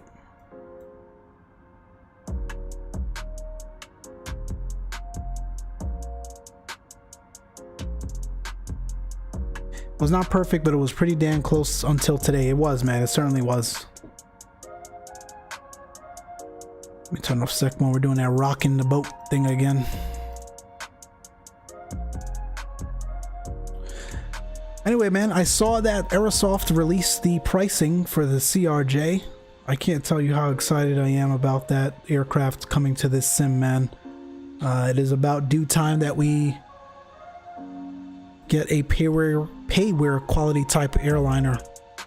I mean, hats off to the fly-by-wire and even the working title guys for taking these base aircrafts to what they are today, and I'm sure there's still more things to come, but it was about time, man, that we finally got some payware aircraft. So looks like the CRJ will be out in about a month. It looks like beta testing is supposed to start in a couple of days, and they did release the pricing.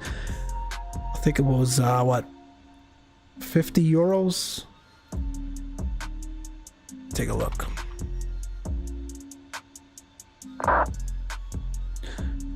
Yeah, I mean to drop this in the Discord as well.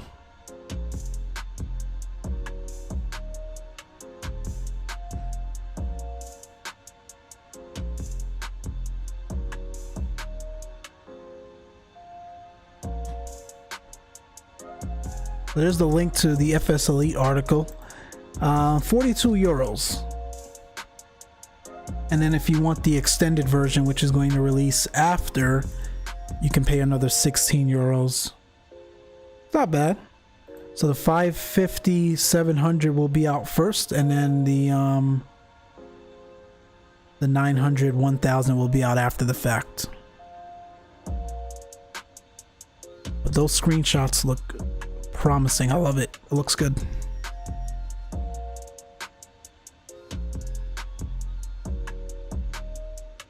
So it says it's the first package will be the CRJ 550 700.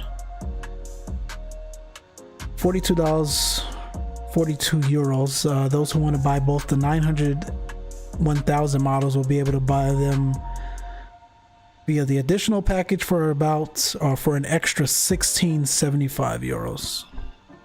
Why is this plane bouncing up and down like this?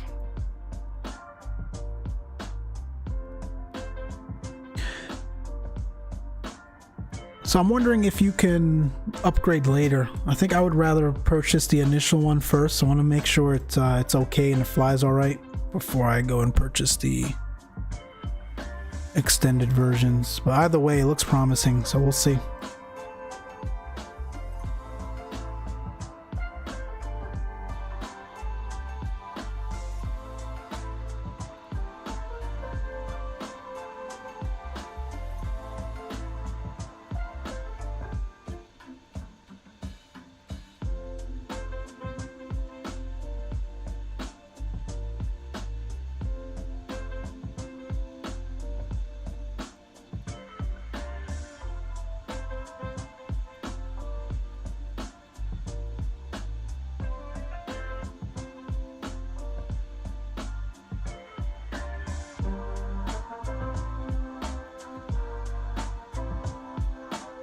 So remember, there's no standard arrival procedure.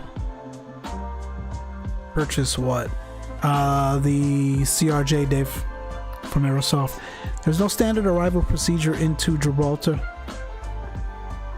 So we've just got to monitor this. We are taking the RNAV approach, and we got to figure out kind of when to descend here.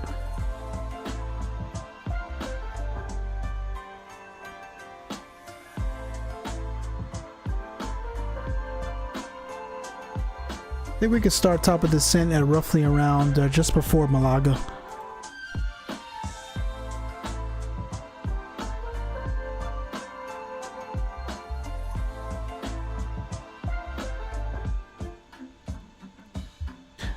Yeah, I just talked about the price, Dave. Check out the link. I sent it there as well.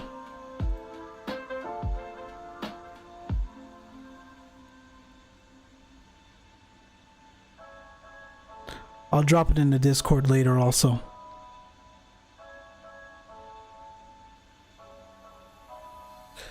I mean, to be honest,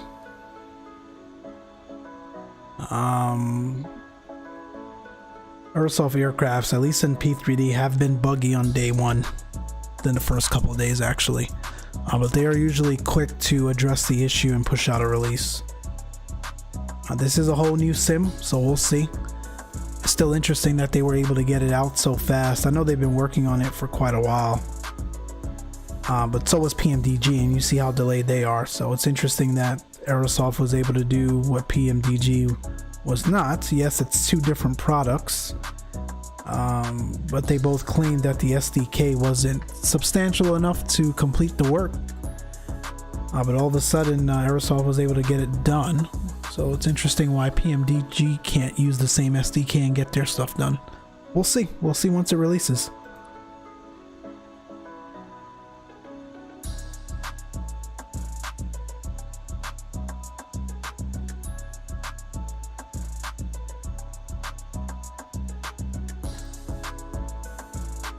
I've flown to Gibraltar a handful of times. I can't remember ever having ATC. Is there ever ATC coverage here on VATSIM?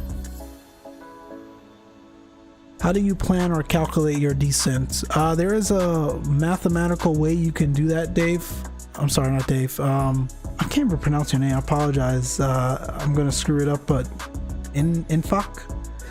There's a way you can do that. Essentially, you take into account your ground speed, your distance to go, and your altitude. So, for example, we did some quick math here.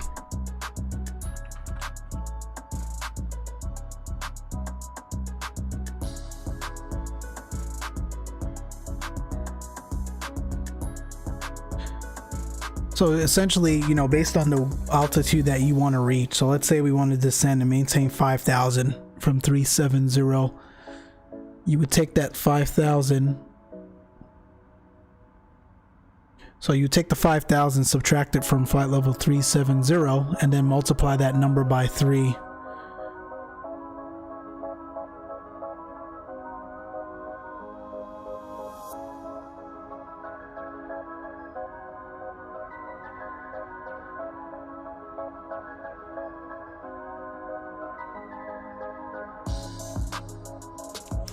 And then taking into account your ground speed as well, you would multiply your ground speed by 5, and that's to essentially get you your descent rate. Or you can just divide your ground speed by half and then add a 0. Oh, your name is Dave as well? Okay, I'll call you Dave. Dave 2.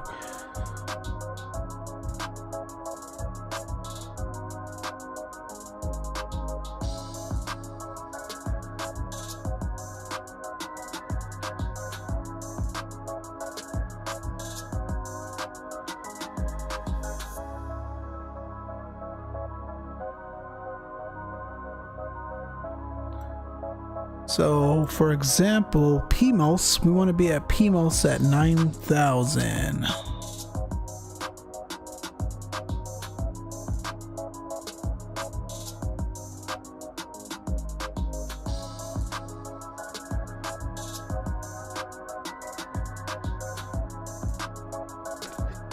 So if we did some quick math here,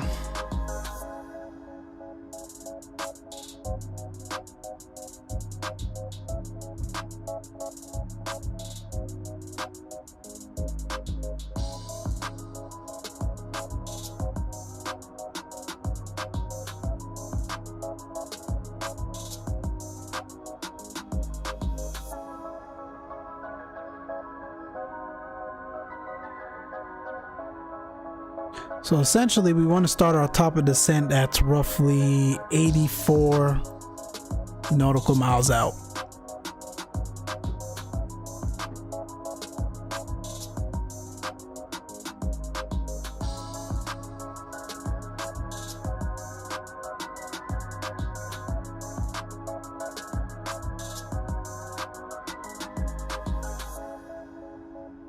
I do level change 300 rate of descent ground speed times 5. Yeah, that's a quicker way to get it as well.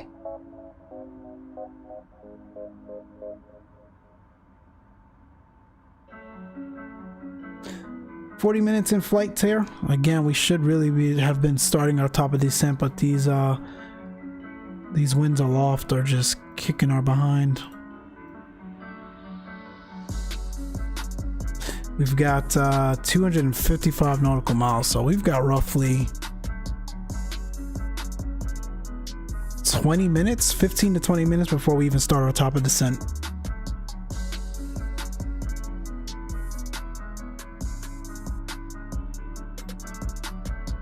Yeah, I didn't, Dave, if you adjust the temp switches, it lowers the temperature in the cabin and cockpit. Yep. FSLABS has the same feature. I noticed they implemented that the other day on the fly-by-wire as well. And it doesn't do it instantly, which is accurate. It takes a while, so that's pretty cool. It's the little things, man.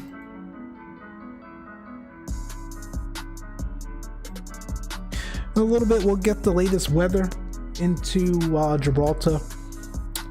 We will pull the approach chart as well, make sure we've got the minimums, understand the lay of the land, the terrain around, and all that good stuff. We'll go over our missed approach procedure should we go missed, and for whatever reason, should we not be able to make it into Gibraltar at all, we'll talk about our alternates for Malaga today. Always try to learn new things, that's why I'm asking for your way. Appreciate it, man. Yeah, no worries. That's essentially how I do it. I will tell you though, 90% of the time though, I just eyeball it.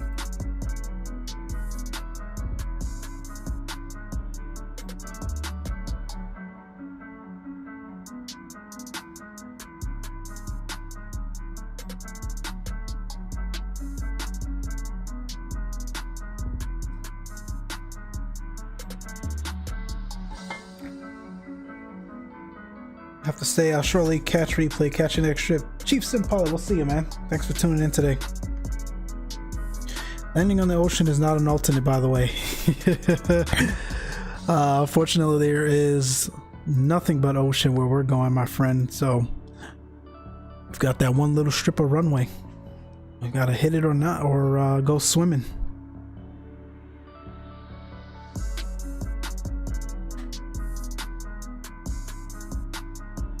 By the way, I checked out Gibraltar last night. For a handcrafted airport that's not payware, I think this is one of the best ones in the sim. Especially the night lighting, it was phenomenal. It's really, really good looking. I was pleasantly surprised.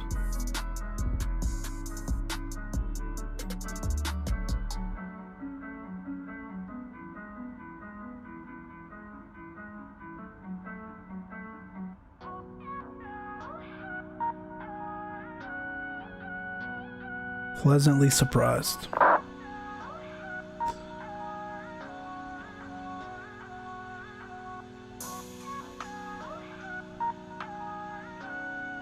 Got a couple of aircrafts going to Gibraltar as well here on VATSIM. But they should be well out of our way by the time we get there.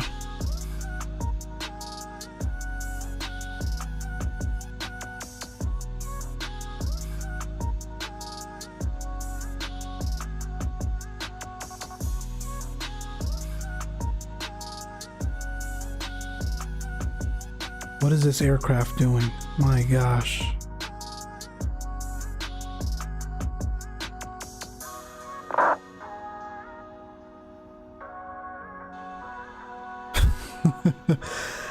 That's why I never bought the payware version from ORBX. ORBX has a Gibraltar? Why did they do that when this one was released? I'll tell you, man, I love the developers, but some of them are just up for money grabs.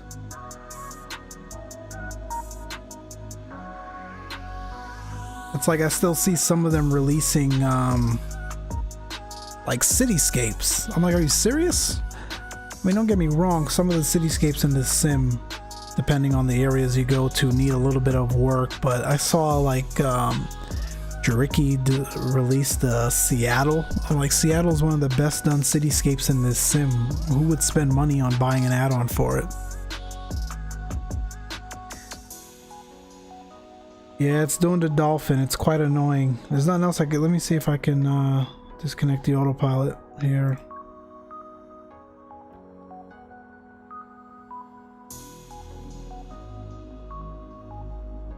It's so sad, man. This aircraft was flying so well.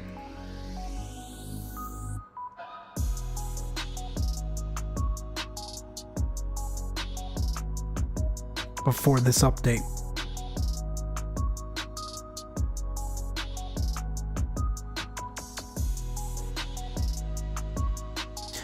Dallas Fort Worth looks perfectly fine. Yep. There's certain things missing. I think Reunion Tower isn't there. I think Johnny was Stalker Stream. He was saying that last night. I haven't looked at that.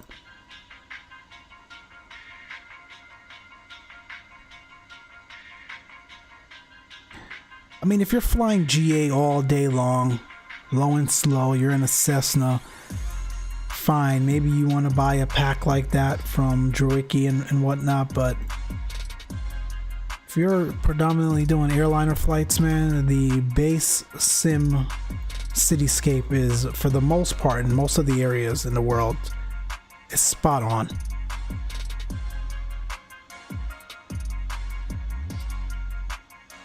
ORBX included Grand Case, which is the other small field at Gibraltar. Okay, well that was probably their selling point, I guess.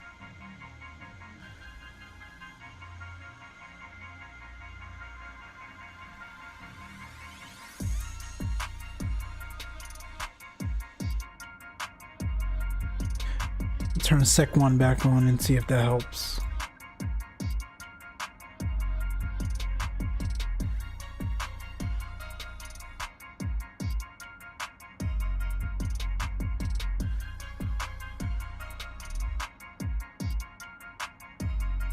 Yeah, I've heard from other people that are you know, obviously that live in Dallas or frequent the Dallas area, saying that it's pretty, not pretty, but it's off.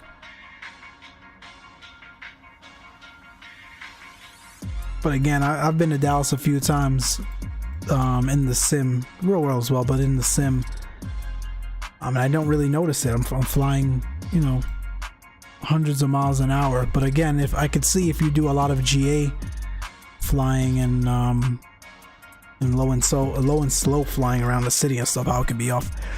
Dave, yes, I do PPL. Yep.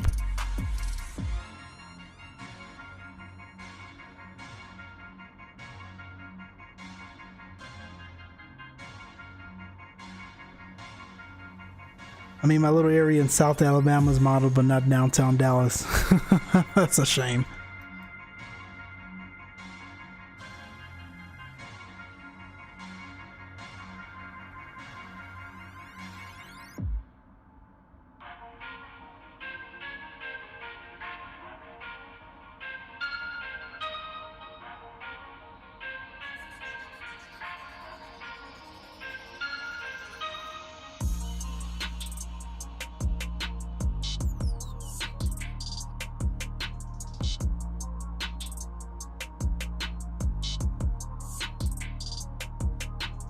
I can do nothing but shake my head, guys. Look at this.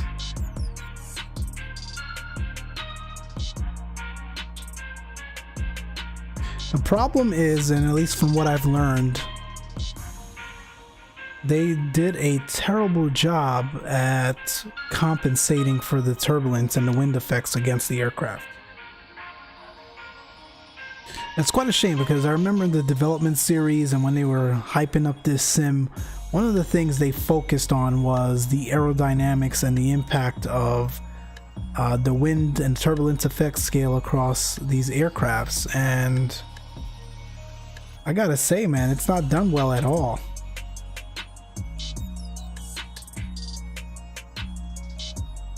It's this constant seesaw dolphin dive issue whenever it encounters, you know, wind shifts or turbulence. Real world aircrafts don't do that. You get generally a shudder. If it's significant enough, sure, you get loss of altitude. But this whole wobbly dance, that's not how aircrafts behave against turbulence. I'm hoping the CRJ doesn't fly like this, to be honest.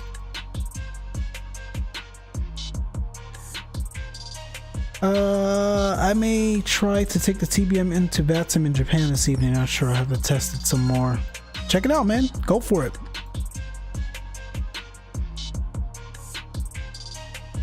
VATSIM folks are really nice, man. If you make sure in your remarks, Dave, you put that you're a newbie or you're a beginner, they'll definitely help you out and have a little bit more patience.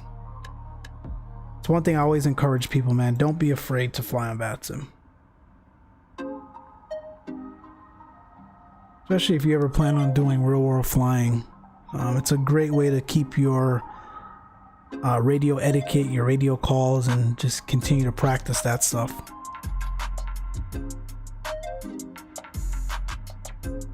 That's why I bought Rex for weather, but I hate seeing the weather rapidly changing in front of me, so I'm back to live weather. Yeah, I heard Rex is not good on that front. You can adjust the translation in Rex. I use it since day one. Yeah, I'm not gonna go with Rex. I have faith that they will eventually resolve the live weather issues in this sim. I'm not convinced it's weather though. It's the impact of how the aircraft handles the weather and the turbulence. I don't think different weather engines will resolve that. The aircraft's not reacting to the wind shifts and the turbulence accurately, and it's just not reacting to it accurately.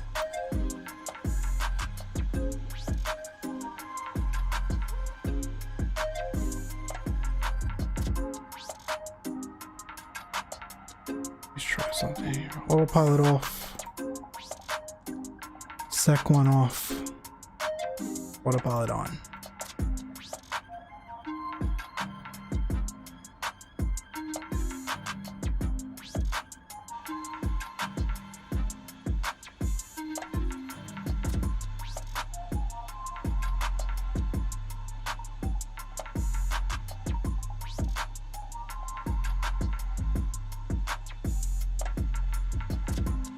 It's a darn shame.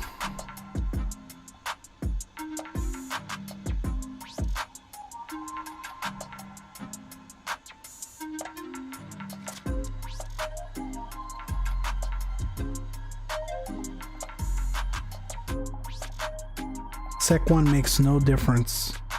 That's like with today's update, they've broken it. They broke it even more.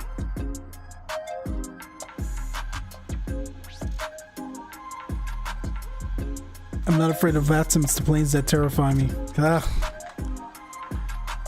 That I can't help you with there, man. Unfortunately. Dave, is this the only sim that you have? Or you just don't fly prepared anymore?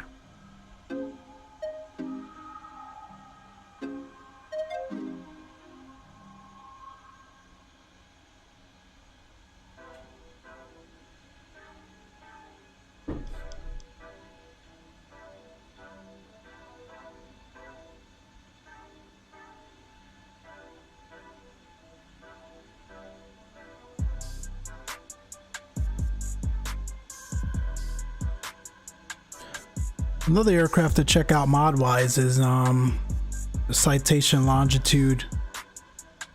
It's a really nice aircraft.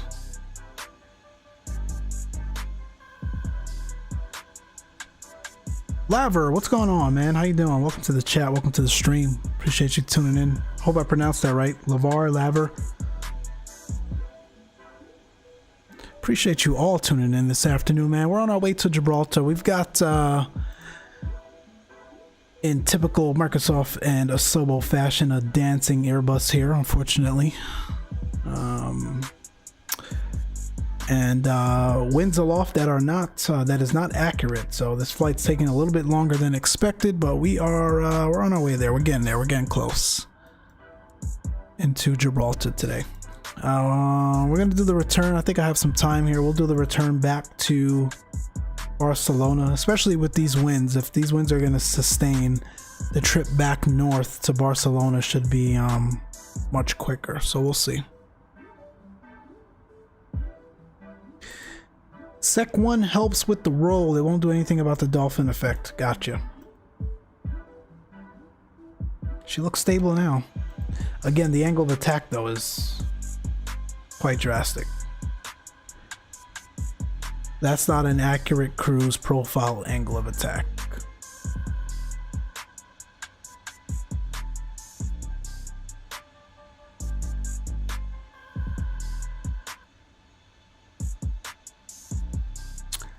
I wish Asobo would turn over access to the A320 and fly-by-wire time, as Asobo has demonstrated that when it comes to aircraft, they have no clue what they're doing. I agree. It's frustrating, man. I can't imagine how the fly-by-wire guys do this. And they're doing it for free, too. That's the thing. They get this aircraft in a phenomenal state, and 3 weeks later, an update releases and just destroys their work. It's sad. It's unfortunate.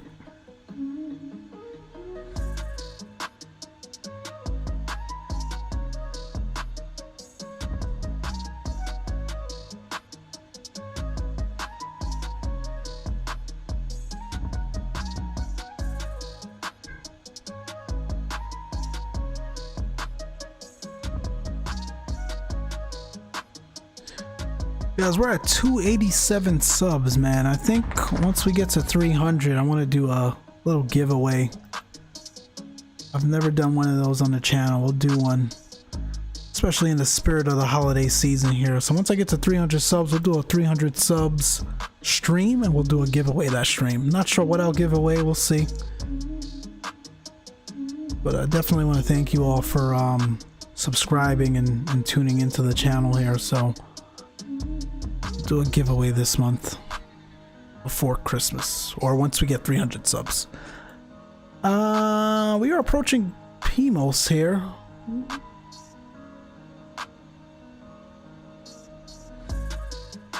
Got quite a ways to go though. Still, we can't start down quite yet. Let's see what our distance to go is. 148. Actually, we can slowly start down here. and this dolphin dive is getting crazy. So cool. So when can we expect our honeycomb yolks? Unfortunately, that's not what we're giving away. I can't even get one myself, man. Everything, we won't be giving away any flight sim peripherals, hardware. Everything is just back ordered. It's ridiculous. It's ridiculous. All right, guys, let's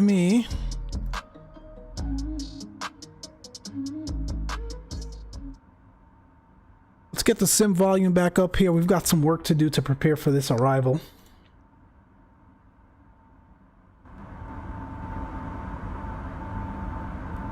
First of all, let's brief here. Let's do that. Let's go to charts. So this is us here. We're just north of Malaga. We're going to be starting our descent here in a second. No star into Gibraltar, like I said before. So it's just the RNAV 27 arrival. We want to be at 9,000 at PMOS. Essentially, we could break off the RNAV. It's a clear enough day and just shoot the visual. We'll go direct to the runway, but we'll play it by ear.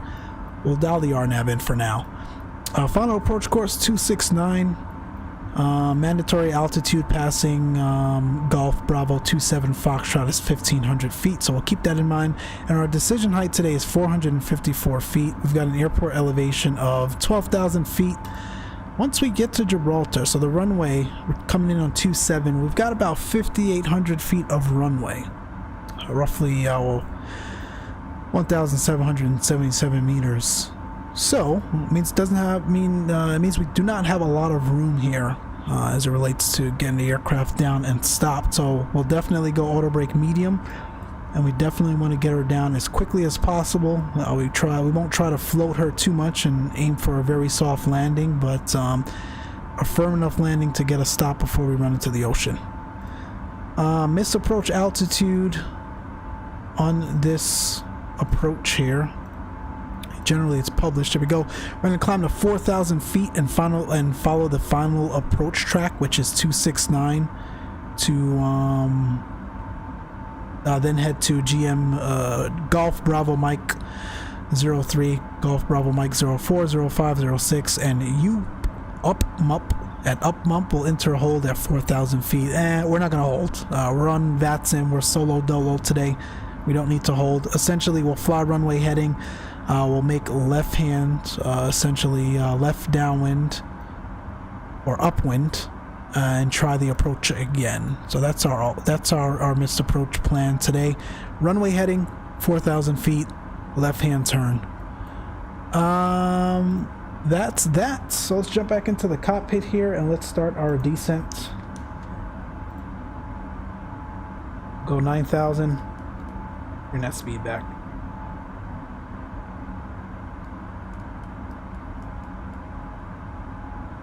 I hate the zoom feature.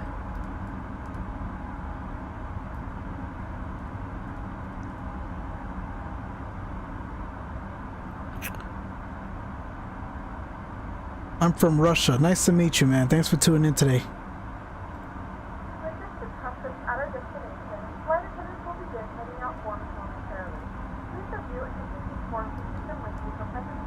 Dave, does the Alaska update look good? Or Alaska looks good since the US update? Definitely got to check it out. So 9,000 feet, what's the weather looking like at the airport?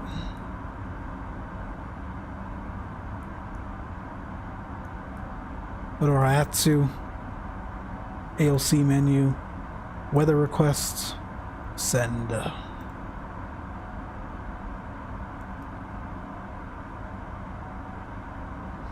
We'll look for our received messages.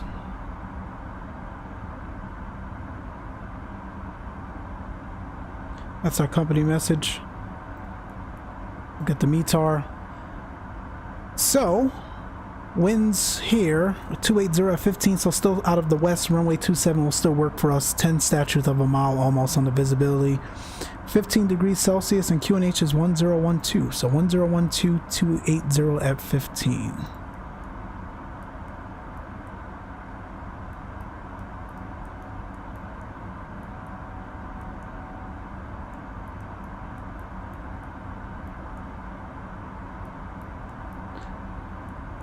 And what's the transition here?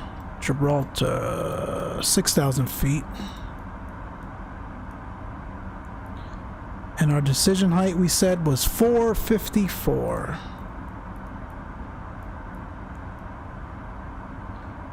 So that's our flaps retraction speed, our slats retraction speed, and our clean speed for the approach. We've got to keep that in mind should we need to go around here. We'll be landing flaps full, and like I said, it'll be medium on the auto brake.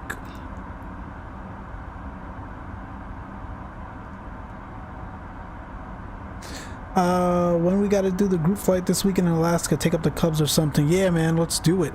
I should be available Saturday. We'll make sure. We'll see if Stalker's available as well. Johnny, we can definitely do the group flight Saturday. Anyone else here in the chat on the stream, join our Discord here. That's where we plan all of our group flights. If you guys want to join us, let us know. Drop your gamer tag as well for FS 2020 in the Discord or here in the chat. We'll get you added here to the group. We'll check out Alaska this weekend.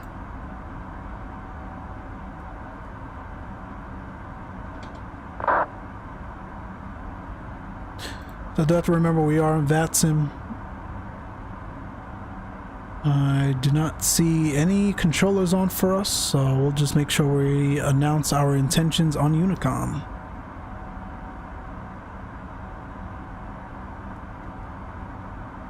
Let's get those seatbelt signs back on.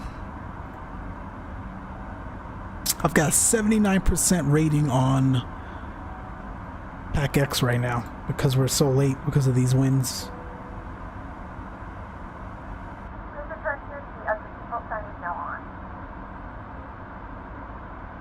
Yeah, we can do some hand flying for a change for sure.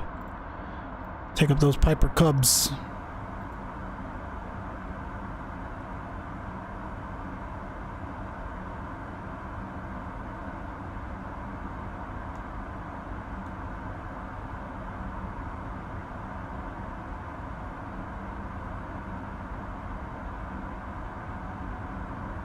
So I can already tell we're going to be a little high. I can do one of two things here: increase our rate of descent, or pull our speed back, or both.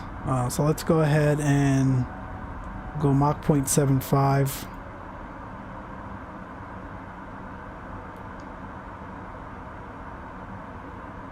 It is sure bumpy up here. Titan 3805 gamer tag. And Dave's gamer tag is in the Discord. Cool.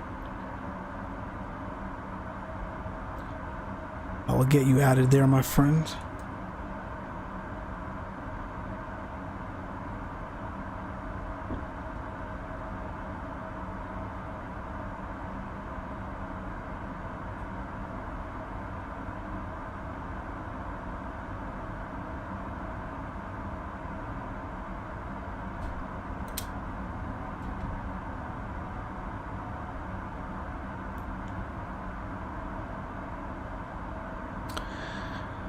My Alaska is like a new state since the update. Man, Alaska is like a new state since the update. I hated flying up there before the US update. Okay.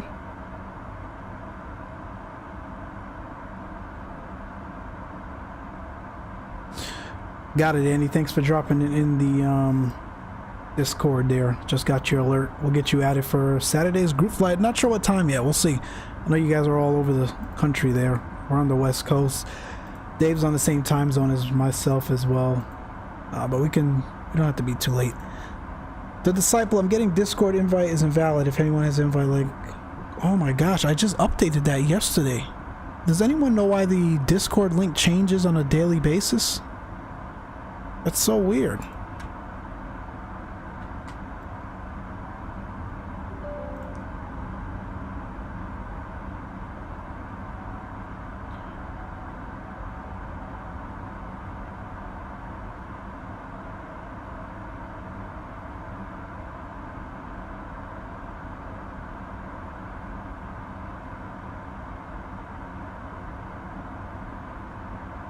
That is super weird.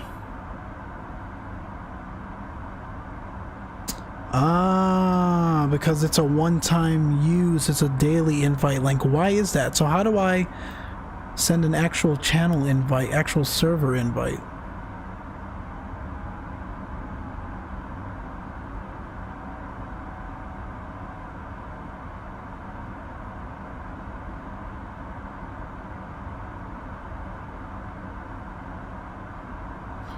First of all, let's do this.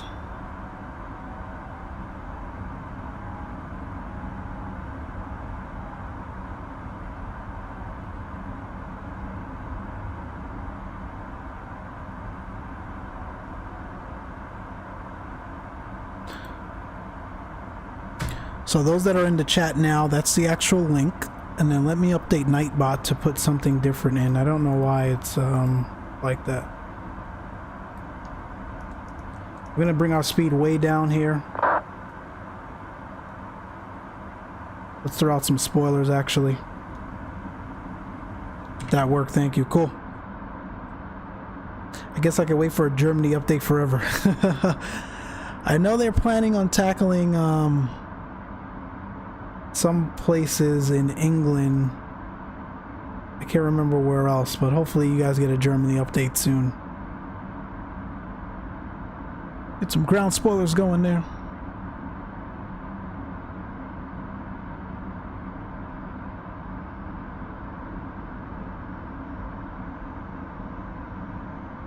Ah, okay, I see what I need to do. I need to turn the expiration off of the link.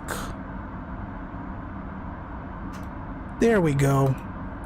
Alright, that should work now. Let's update Nightbot.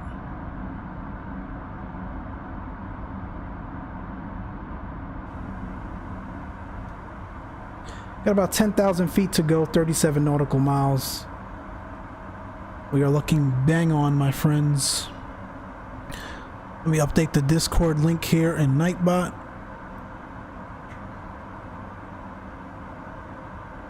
Perfecto.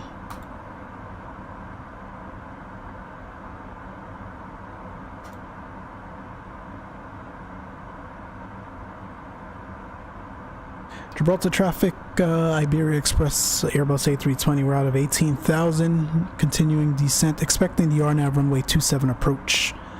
We are 65 nautical miles out, Gibraltar traffic.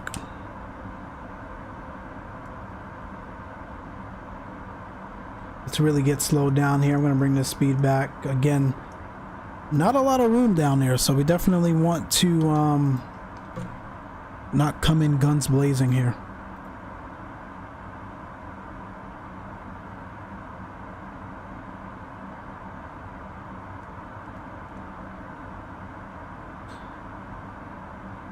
Appreciate y'all tuning in this afternoon, man. Thanks for stopping by. Enjoyed the conversations. I've enjoyed the chat. We will be doing the return. I have some time here. We'll be doing the return up back to Barcelona. That should go a lot quicker than this flight down. Again, the winds aloft were off. Not sure what that was about. Even PAC-X is already calling me 5 minutes late, so it's unfortunate, but at least we'll be able to make up the time in the return flight.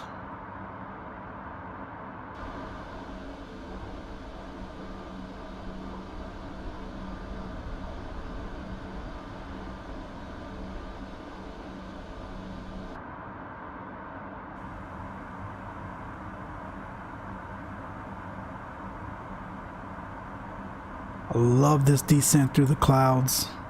It's awesome.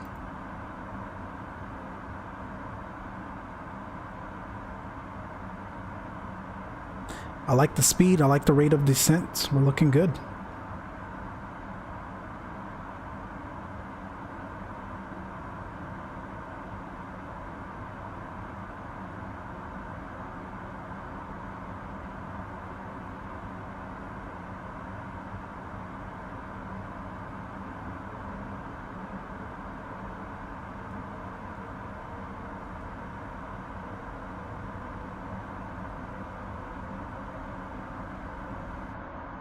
Can't help it, but I fell in love with these graphics. These graphics are amazing, man. No one can blame you. That's part of what keeps me coming back to this sim, man. I know the aircrafts are or can be frustrating, especially you know, the regular default without the mods. Even with the mods, as you can see, they're definitely broken at times. But you can't beat these graphics. It's just truly remarkable. And not only are the graphics good, the performance for the most part are great, is great as well. I've got a 1080 Ti, so it's a great graphics card, but certainly nothing superior. And I'm running everything mostly on Ultra, with a 55-inch 4K TV here, Ultra and 4K settings, and it's still averaging roughly 25 to 30 frames through clouds. You would never get that kind of performance in P3D or even Xplane. Going stereo cockpit, they switched to visual approach on a runway that McDo does not have. Alright Dave, good luck, man.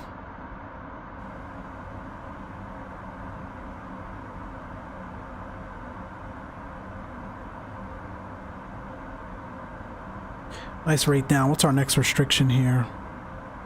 Pretty much 9,000 all the way through. And then there's a drop off. Kookooks.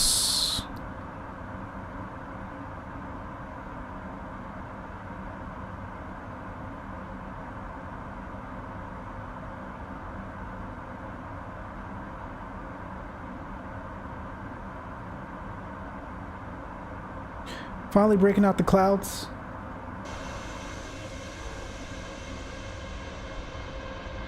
We have begun our final descent into your destination. Flight attendants will be passing through the cabin. It's 10,000 feet. One final time. Please ensure tray tables are stowed and seats are in the full upright position. Please also store any carry-on items either in the seatbelt pocket or under the seat. Landing lights on. All Wi-Fi related. Don't need the wing tasks and lights. stow any larger electronics.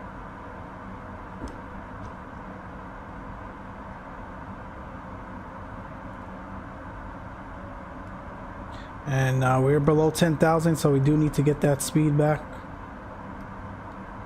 Let's dial 5,000 in now.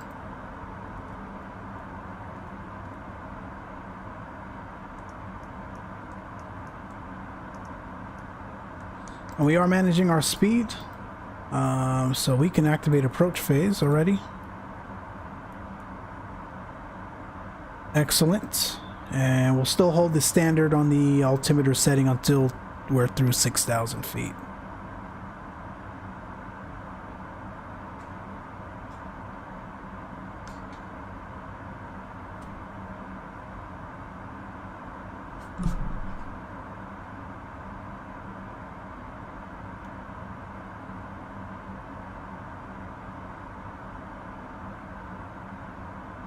Aircraft slowing back nicely. Again, essentially we could break off here. Our runway is right over there. Well, we'll continue this RNAV and see what this aircraft does. It's good to practice these approach procedures every once in a while. Gibraltar traffic, Iberia Express Airbus A320, we're 30 out at 7,000 feet, expecting the RNAV 27 Gibraltar traffic.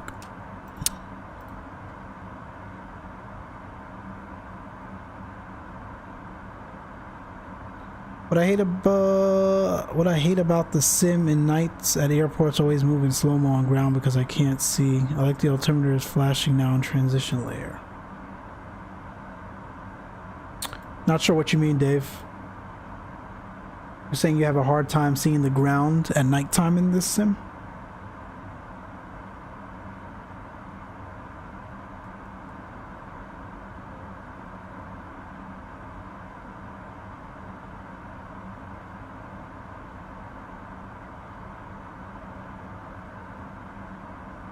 Drop the traffic as well in 76. There is an easy jet on my right side. Can a little bit more for the right, please? Aircraft calling, you're coming in about 1/5.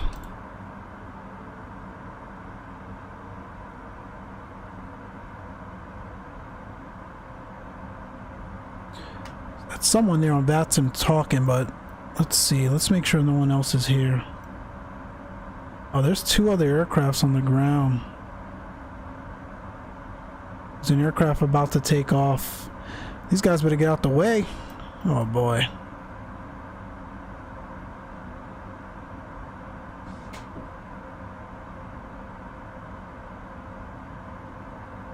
Alright, we're through transition.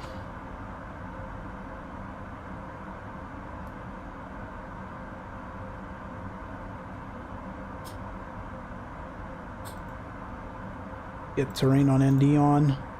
Medium on the auto brakes. Ah, okay, I have a hard time seeing things on the ground. Gotcha. The airports, yeah, if you're not flying a handcrafted or payware airport in this sim, I will admit at nighttime it's very, very difficult to see. Look at this water. It's gorgeous. That's one thing they need to work on. The night lighting at the airports are too dark.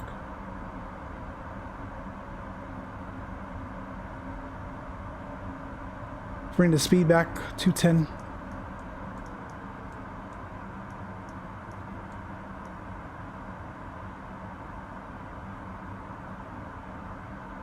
And we can take 3,000.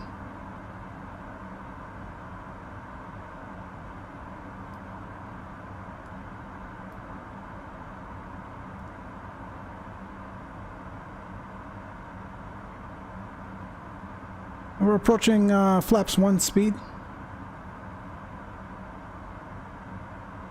There we go. Speed checks, flaps 1.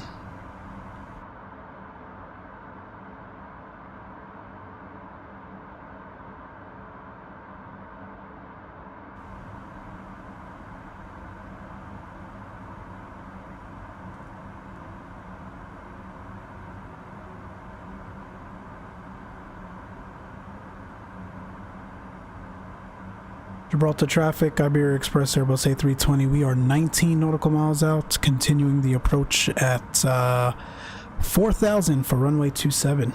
Gibraltar traffic.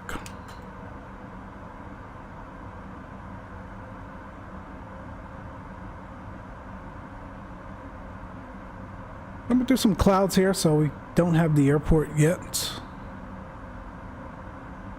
But we'll still follow the RNAV. Bring the speed back to about 200.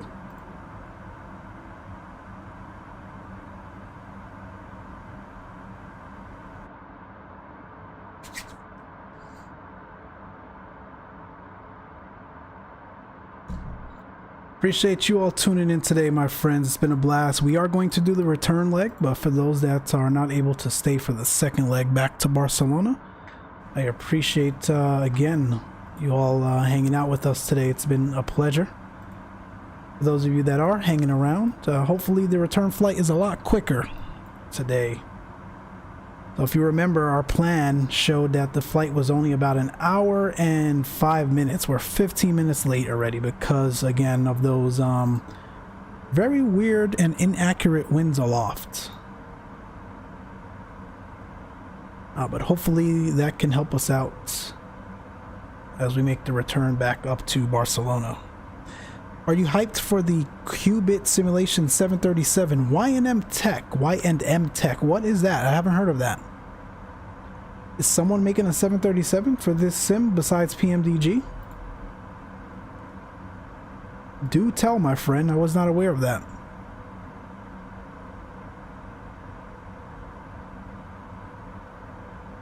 And a little bit of clouds I can't see. So again, we'll just continue the RNAV here. We slowed down a bit. I did see that there was an aircraft taxiing out, so I wanted to give him some time to get off the runway.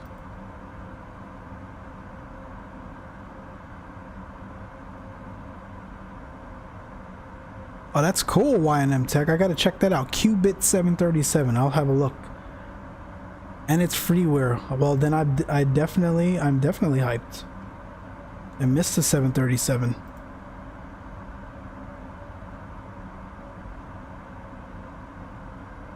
But it's still on development. Okay. That's cool, man, because like I said earlier in the stream, we're not going to get PMDG until probably this time next year. So if someone else is coming out with freeware 737, man, let's have it. Gibraltar traffic, Welling 77. 6, taxi to runway 27. Gibraltar traffic, we are 10 miles out, runway 27, Airbus A320. Don't you get on that runway. Roger. Alright, we're in the soup. I'm gonna start slowing back to final approach.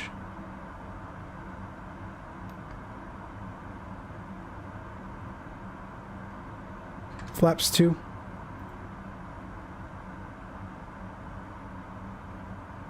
At speed checks. Where did this cloud coverage come from? Can't see a thing. Oh, there's our runway. All right, my friends. You have to search for Gibraltar AM traffic, server. Okay, EV3 I'll to take a look. remember is following the aircraft to taxi for runway 27. Let me keep my speed up so we don't keep those guys waiting too long. I am going stereo cockpit. I will chat to you guys once we land. Wish us luck here.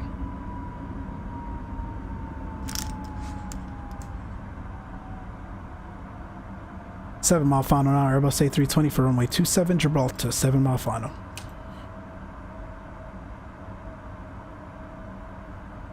There's our runway in sight. Let's go. Flaps 3, gear coming down. Flight control, sec 1 back on. Let's get these lights on.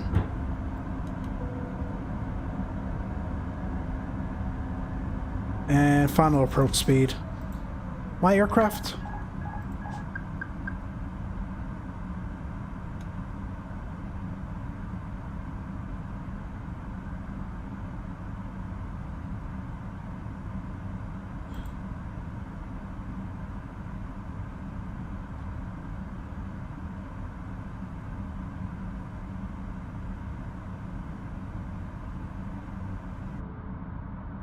Oh man, that's so gorgeous.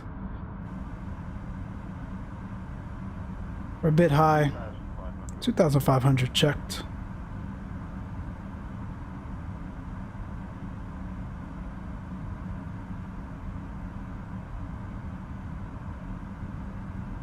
Got that nice little haze or this cloud right above the runway here. Flaps full, cabin crew.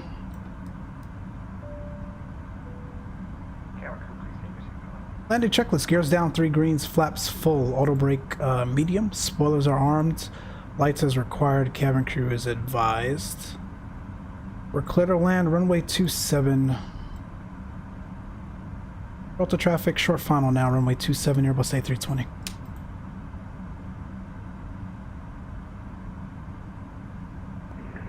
Gibraltar traffic, EV3 to remember, it's holding short runway 27 for London traffic. Oh man, this is gorgeous. Look at this approach. Look at that. 1,000 check, we're stabilized. Got 4 whites, but we're correcting. Wind is dead on the nose. Shouldn't be an issue.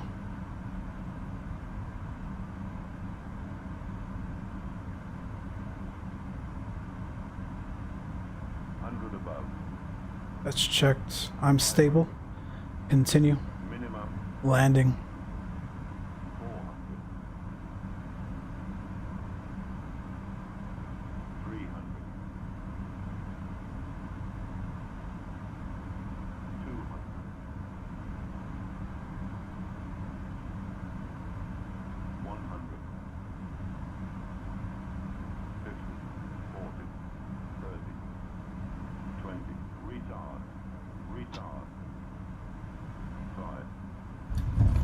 We're down solid.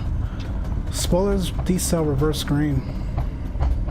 Let's jump on those brakes. Out of reverse, manual braking. We got to get off this runway quick. We do have 2 aircrafts waiting for us.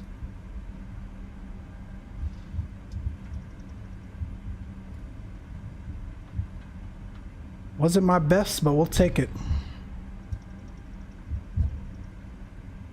Gentlemen, we have reached our destination. The local time is 2:15 p.m. and it's currently about 15 degrees Gotta backtrack now. Celsius. You can now use your mobile devices. Please remain seated until Gibraltar traffic, Airbus A320 backtrack runway 27. Sign is turned off. Remember to use caution when opening the overhead bins, as items may have shifted during the flight. If this is your final destination, we thank you for flying with us. If you're making a connection, we encourage you to check your itinerary to ensure a few continuation. Gibraltar traffic, easy 3 numbers. It's line up runway 27, holding short for traffic vacating. Flights or accommodations. Well, clean up. 1 hour and 27 minutes. My gosh, talk about a delayed flight time here. Let's get off this runway as quickly as possible here. Let's get our friends off and go into their destination.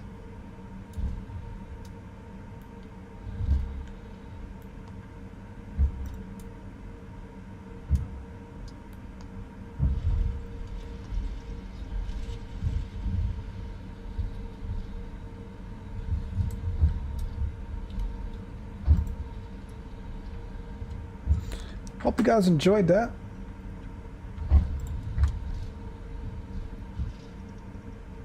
What was that landing rate? Negative 173 according to Sim Toolkit Pro, so that was pretty decent.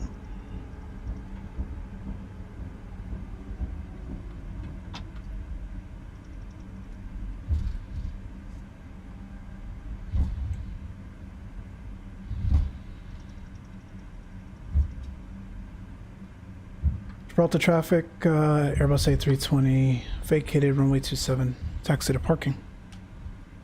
Strobe off, APU coming on. I should have done that while we were taxiing. Runway turnoffs, go to taxi. Gibraltar traffic, easy 3 to remember, it's part runway 27. Not sure what this guy's doing. Is he moving or what? God, we'll just go park.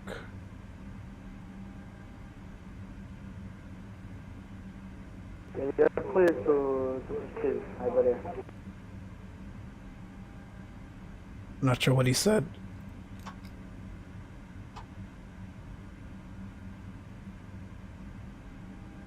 Check this out. We'll just disconnect from VATSIM. How about that?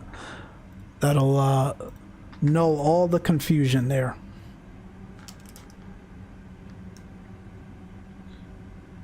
That was fun, man. I enjoyed that. That was I can't believe it took us 2 months to finally come here and do that approach, but we're here.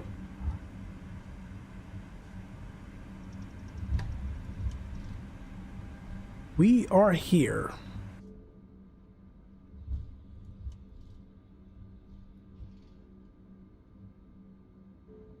Overran that. Market brakes are set. APU is coming alive. We'll hold off for a second here.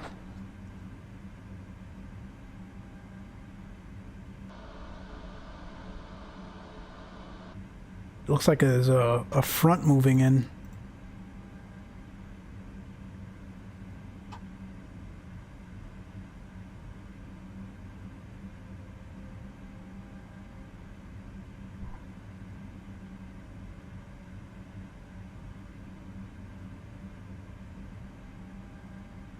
Yeah, we should have turned the APU on when we were back taxiing. I swear this plane is better hand flying it than using the automation. Yeah, that TBM's nice, man. That TBM's nice.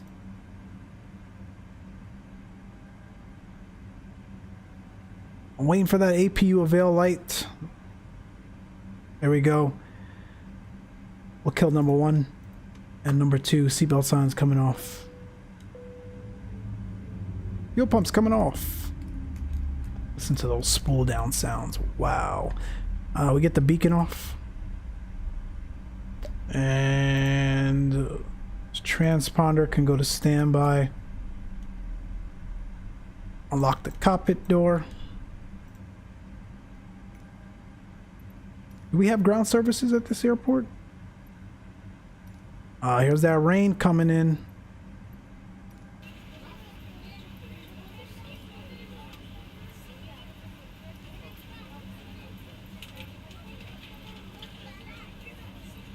Here's that rain coming in. This is what I'm talking about, man. The live weather it sometimes is not accurate, but in terms of transition, Rex is not beating it. No way. You see that front moving in right over the airport, and you actually can start to see the rain hit the windshield. It is phenomenal. I love that. That is awesome. All right, my friends, I'm going to be right back. I'm going to obviously get the flight plan going for the return back to Barcelona. In the meantime, you all hang out. For those that can't stick around, thanks for tuning in today. I will see you on the next stream. For those hanging around, I'll see you in a bit. Listen to some music for the time being.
Yes, I'm back. Sorry about the intermission, guys. I am doing the flight planning here back to Barcelona.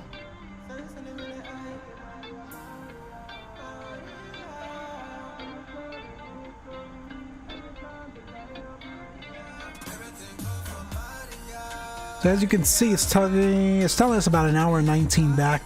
However, if those winds aloft are still inaccurate, that means we're going to have those significant headwinds that we had initially coming down. We should have those available to bring us back up to Barcelona. So this flight might be shorter than that, but roughly an hour and 19 back. Looks good. I think Barcelona is still in West Ops. It shouldn't have changed that much since we left. Let's check. Yeah, 270F5, so that's fine. We'll go ahead and pre-file this on VATSIM. Don't forget to refuel. Yes, sir. Yes, sir. Iberia 731, that's us.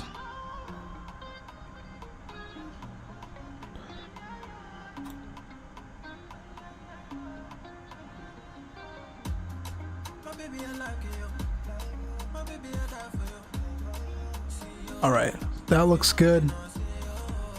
We'll go to Sim Toolkit.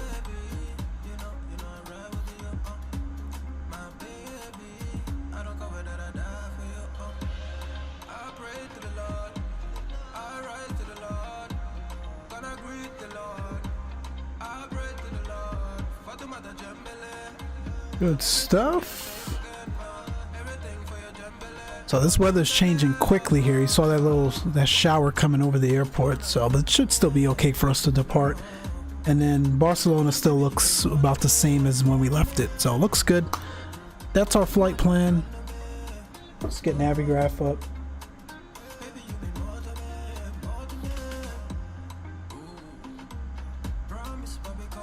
Appreciate the new subscribes, by the way, my friends. Much appreciated. Thanks for tuning in today. There's no star out, a SID out of here, so it'll be runway heading, and then left hand turn out, and then we'll pick up PMOS and head back north. We definitely want to cross PMOS above 9,000 because we have to remember traffic coming into Gibraltar will be crossing PMOS at roughly 9,000. So we'll be on runway heading for a little bit. That looks good.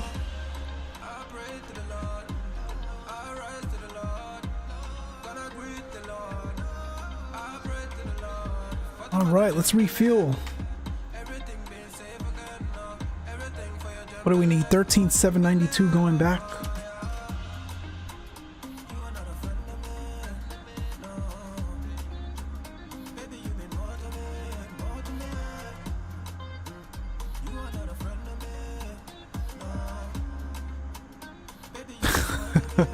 Is there a way for me to manually put these numbers in? It's always too much or not enough. 13,792.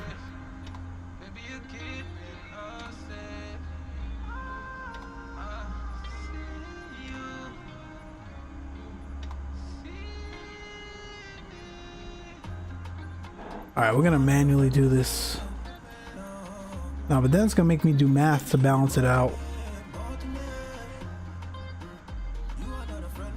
We'll go with 13,601. 133.8. That's good on the takeoff. That looks good. All of that looks good. They got our fuel. Wish we had a replay feature. I would love to rewatch my 320 doing a short roll and final like it's I would have loved to rewatch our landing from the airport view.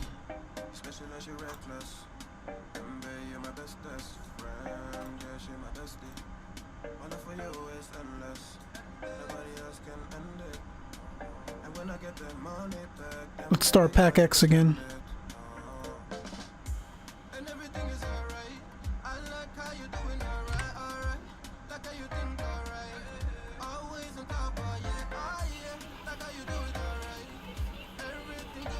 And I do need to update the route in Nightbot.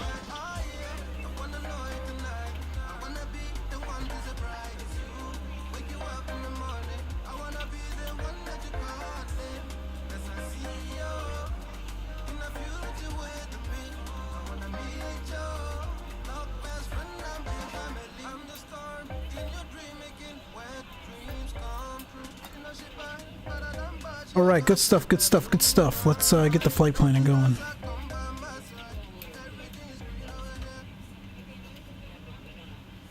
Oh, we got our fuel. Let's jump back down to the Micslmn. We did boarding and all that already, right? Yes, good stuff. We are LXGB back to LEBL. Our alternate going back is Lepa.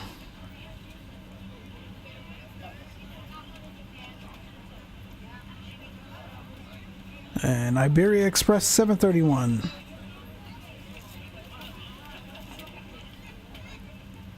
We'll keep the 40 on the cost index. And 360 for the cruise back. Obviously IRS in it we don't need to redo. We'll redo our numbers. Hasn't changed or changed slightly. 6.1 on the fuel.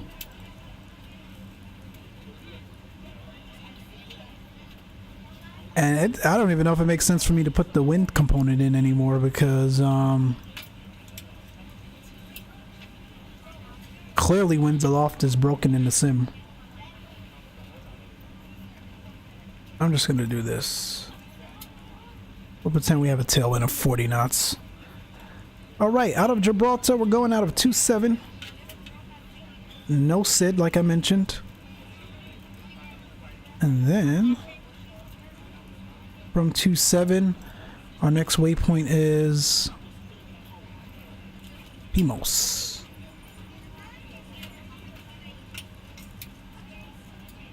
No, not Pios, Pimos.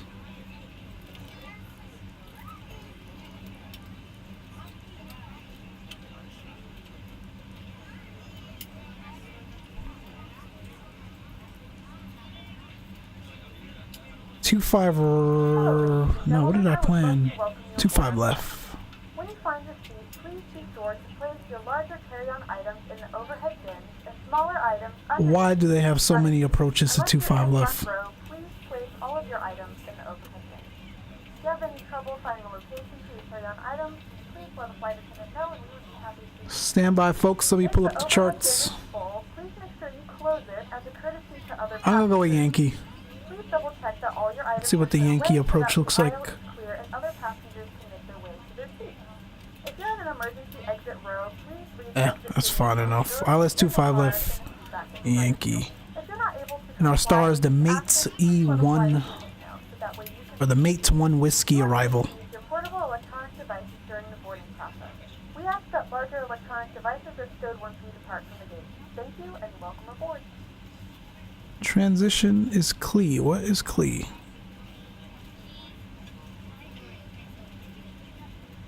Yeah, that works.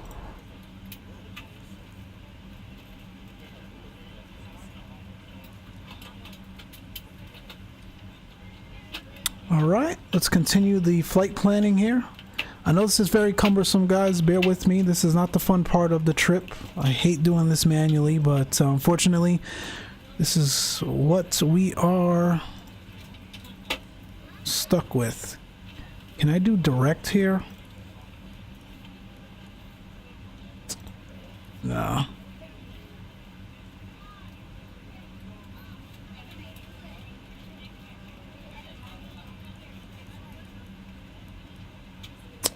Nope, it's only going to take an airway, which we don't have any. We do have UM445. Let's try that.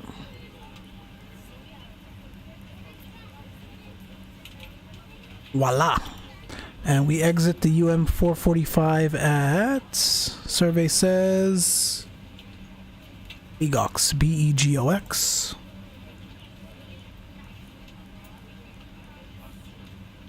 Damn it. B-E-G-O-X. Why is that a mismatch? What about OPOS? O-L-P-O-S. We're ready to go when you are. Good afternoon, ladies and gentlemen, and welcome aboard flight 731. This is so annoying, man. To Barcelona. Our flight time will be roughly 1 hour and 25 minutes. Now that the cabin door is closed, please make sure that all devices are in airplane mode and your large devices are now shut down and stowed. Please fasten your seatbelt and make sure that all tray tables and seat backs are in a full upright and locked. We're gonna have to do this the hard way, my friends. Cabin crew, prepare cabin for departure. So let's just get it over with. RIXUR.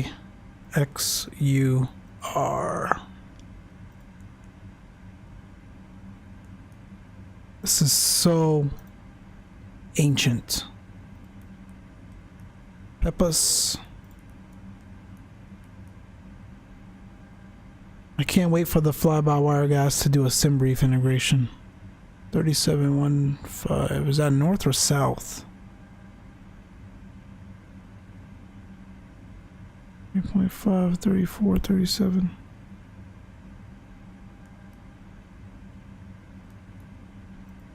After Peppa's ARPEX, ARPEX.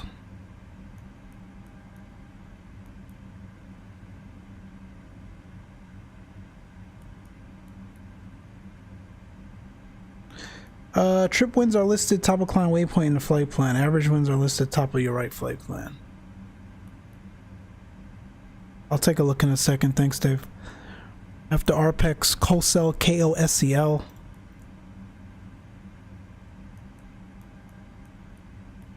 The working title guys have a sim brief integration, and it's a lifesaver. BUDIT.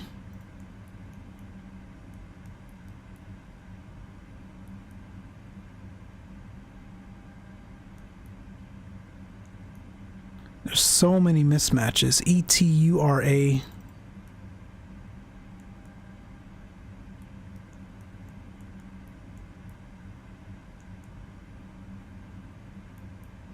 TOSTO.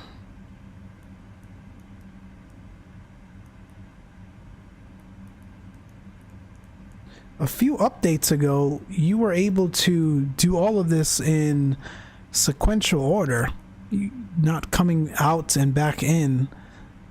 But Microsoft and Asobo released an update, and the fly-by-wire guys were never able to get that functionality back. I don't know what happened, if we're ever going to see it again or what. OLPOS.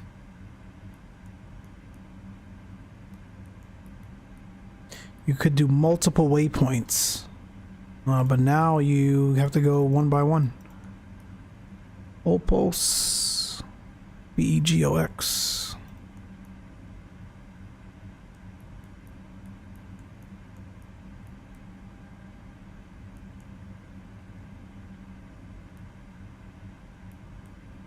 After BGOX, VLC. Victor Lima Charlie. This is so fun. Said no one ever. CaptainSim is after that. CASIM.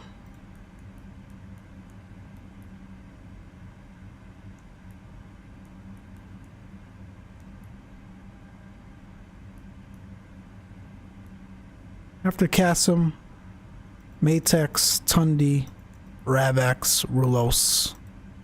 And then I think this follows the arrival.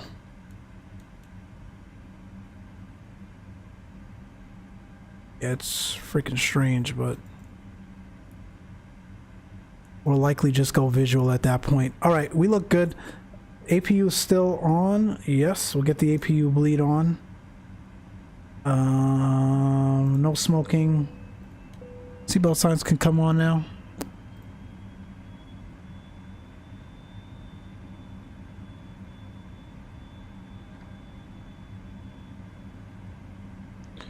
Let's finish up top here in the CDU. Pre-flight constraint.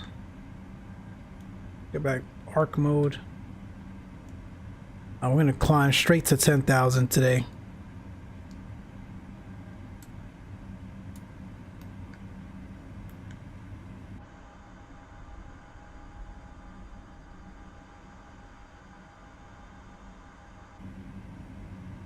Sorry I was head down, guys. Appreciate you all tuning in this afternoon. We are doing the return trip back up to Barcelona. Appreciate those that have been here from the beginning. I know it was a little longer trip down here than expected, but should be much quicker going back. Go performance. We are definitely not flexing today. We've got a very short runway. Can I just make... I can't clear this out. Let's just make up a number. There's no such thing as flexing at 20, but we'll just put it in there. 6,000 on transition.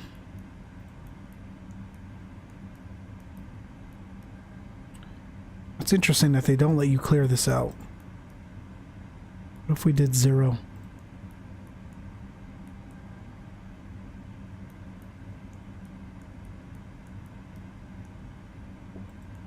We'll just put 0. We're gonna do... It's gonna be a toga departure for sure. That looks good. Windows and doors close the lock. Let's get the fuel pumps on. Get the beacon on. Request pushback.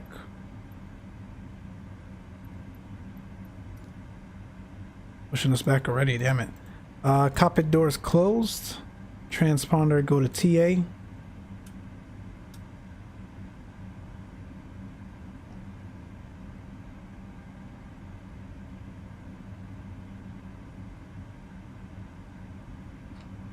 Gibraltar traffic, Iberia Express Airbus A320 push and starts from the ramp here. Gibraltar traffic.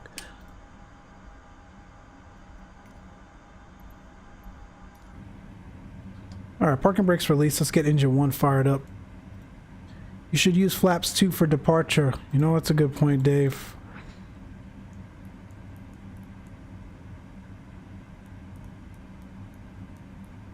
It's a pretty short runway for sure. Number 1 coming alive. I just don't know how performance accurate this aircraft is, especially from a default standpoint. To fasten, insert the metal fittings into one another and tighten by pulling on the loose end of the strap. To release your seatbelt, lift the upper portion of the buckle. We suggest that you keep your seatbelt fastened throughout the flight as you may experience unexpected turbulence. There are several emergency exits on this aircraft. Please take a few moments now to locate your nearest exit. In some cases, your nearest exit may be behind you. If we need to evacuate the aircraft, floor-level lighting will guide you towards the exit. In the event that the cabin loses pressure, an oxygen mask will drop right in front of you. Start the flow of oxygen, pull the mask towards you. Place it firmly over your nose and mouth. Also, we'll stop the pushback here. Heavy straps if necessary and breathe normally. Parking brakes are set. Although the badge is not inflate, oxygen is flowing to the mask. If you are traveling with a child or someone who requires assistance, secure your mask first. Recalculate V speeds. Yes, sir. Until a member of the crew advises you it's safe to remove it. In the unlikely event of a water landing, a life vest is located Thank you, in a sir. pouch under your seat or between the armrests. Number 1 is available. Number 2 coming alive. Flip it over your head. Wrap the straps around your waist and buckle at the front. Hold the straps tight. Good afternoon, my friends. Thank you all for tuning in today. You are catching the second leg here of our trip, second and final leg. We're doing the return back up to Barcelona this afternoon. It was a lovely approach and arrival into Gibraltar. See some rain showers coming in, but we should beat it out. Actually, we're going to be departing into the rain, but no concerns there. It's going to be a left-hand upwind departure, if you will. Disabling or destroying the smoke detectors located in the lavatories is prohibited by law. All of this information can be found. Just make sure we don't hit the big rock. In front of you. Please read it and let a cabin member know if you have any questions. Thanks for flying with us again. We hope you enjoy your flight. I mean, in what other sim are you seeing the aircraft half covered? I'm sorry, the airport half covered in rain showers, and the other half completely clear? I mean, the weather engine in this sim is just phenomenal. Unfortunately, it's having issues with keeping up with real-world accuracy, but in terms of the engine itself, I've never seen anything like this. Never seen anything like it. It's really good. 2 good starts. Ignition mode selector back to normal. APU bleed coming off. And the master coming off. We'll go flaps 2. Flight controls. Gotta reset this.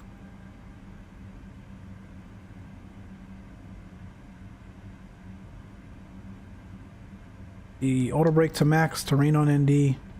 It's full up, full down, full left, full right.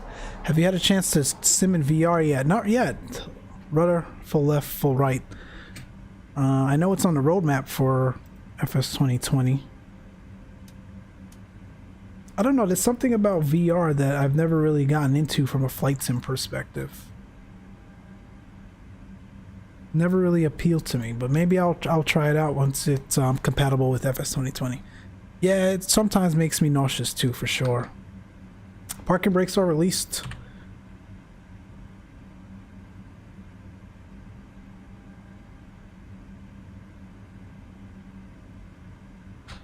Dial back 122.8. I need to change the squawk back to 2200. Looks good. Gibraltar traffic. Iberia Express Airbus A320 taxi to runway 27. Gibraltar traffic.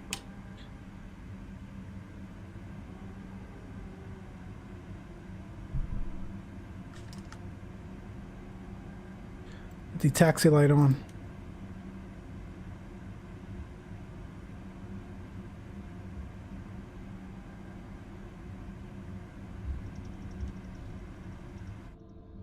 We're clear on both sides here.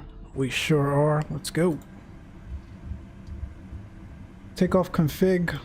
Normal. Auto brake. I'm sorry, spoilers armed.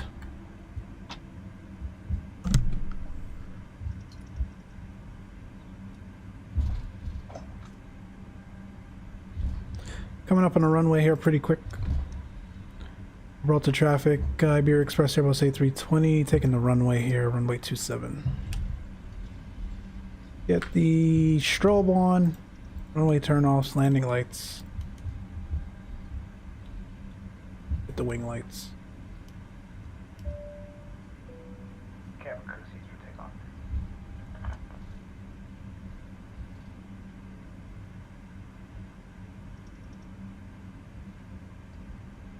We need as much runway as possible. But Gen 2 VR with high of resolution, a more human-like field of view will be very exciting for sure. Again, I never really tried it, you know, every once in a while. But as that technology improves, oh wow, that's my first rainbow in this sim. You guys see that? I don't know if it comes through on the stream, but way out there and across the water there's a rainbow. I've never seen it in the sim. That's pretty cool. But yeah, as VR technology improves, definitely we'll give it another go.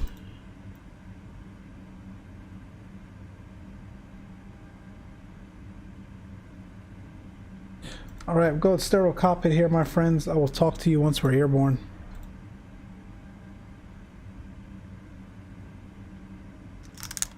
Gibraltar traffic, Iberia Express Airbus A320 departing runway 27, runway heading.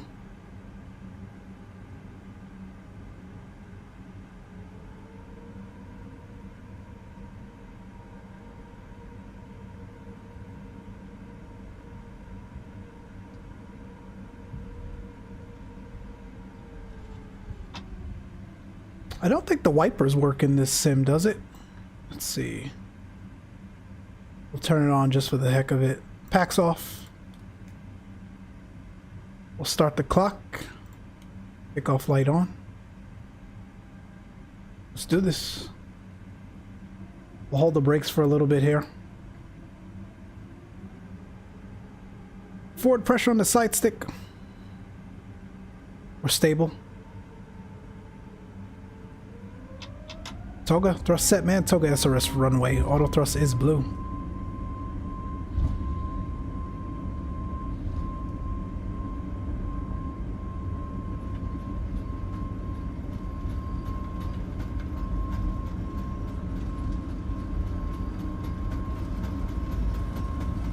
That's V1. Too low, terrain. Too low, terrain. Too low, terrain. How's the rate gears coming up? Too low, terrain. Too low, terrain. Got to turn that off. We'll fly runway heading. Gorgeous.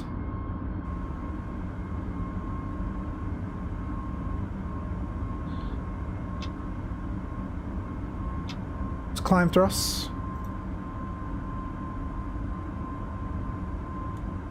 Get PAX 1 coming back on. Ground proximity warning system can come back on. take config 1F. Gibraltar traffic, Iberia Express Airbus A320. We're clear all runways, last call. 10,000 open climb. I'll go clean on the flaps.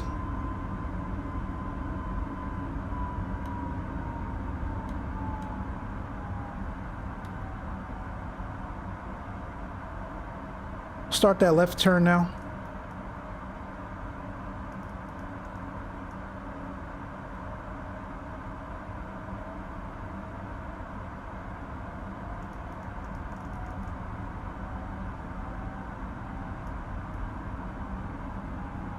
Again, it's all IMC right now, so definitely paying attention here.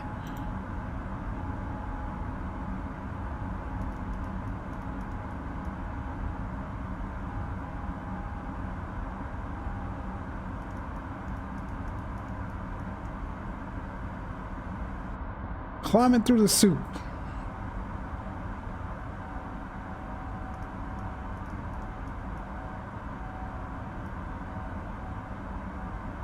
Alright, let's go direct PMOS.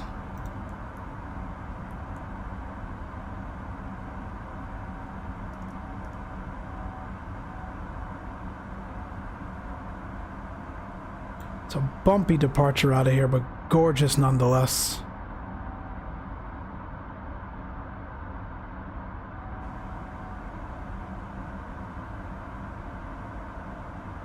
Still hand flying her, heading northeast now.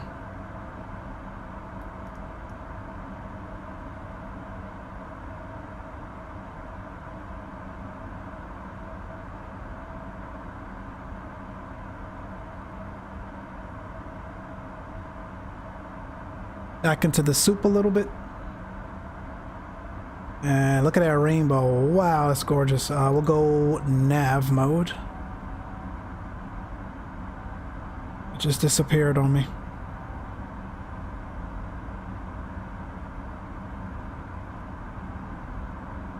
You've ever seen a rainbow in a flight sim? Never.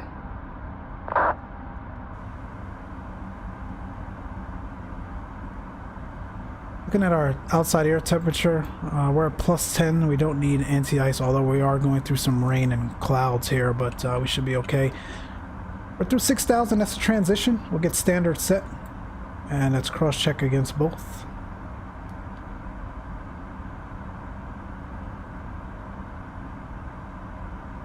Let's go direct RexSky. Autopilot coming on. And 360 is our climb today.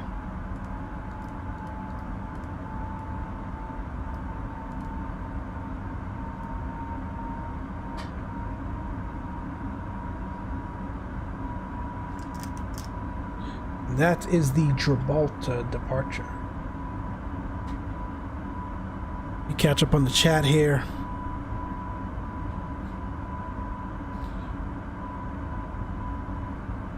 Get the pack 2 on. Good stream, thank you, sir. Wipers work, but they don't move any water. LOL, it's just an animation. Oh, that sucks. VR pairs amazingly with the butt kicker as well. Best you can do is sort of a motion chair. Yeah, it's a good point. It might go really well with this butt kicker here. For sure. The landing lights off. Time to cabin.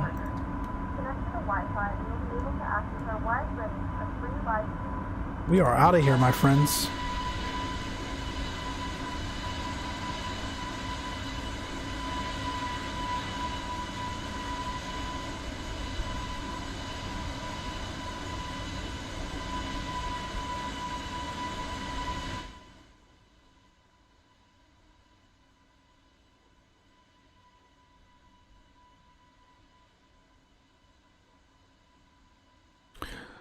Yes. Back up to Barcelona. Let's take a look at VATSIM. I don't think we'll have ATC today. Going back.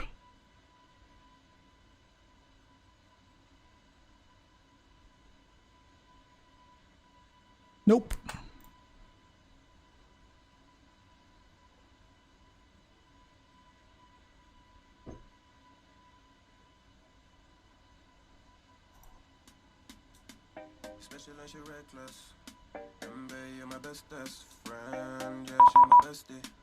Okay, I stand corrected. 133.75.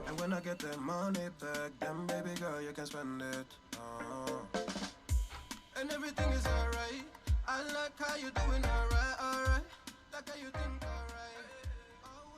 Comunico decimal 1. ¿Me repite? Con aproximación 118 decimal 75.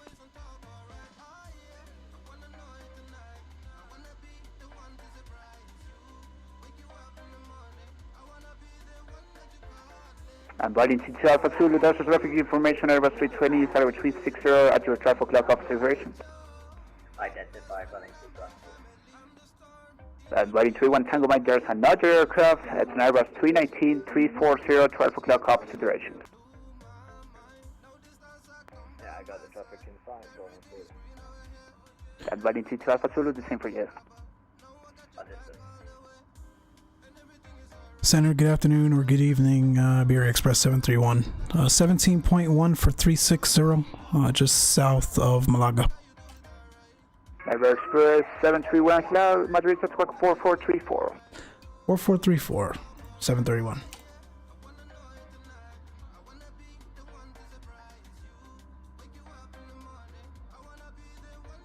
Alright, that ATC came out of nowhere.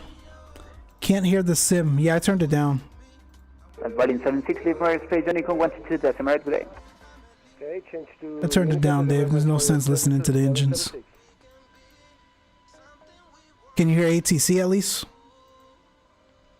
Iberia Express 731, identified, continue climb, flight level 360. Continue climb, flight level 360, Iberia Express 731. And airport to 1039, leave airspace, Unicorn 122, decimal right today. According to Sim Toolkit, he doesn't even control this airspace, so that's interesting.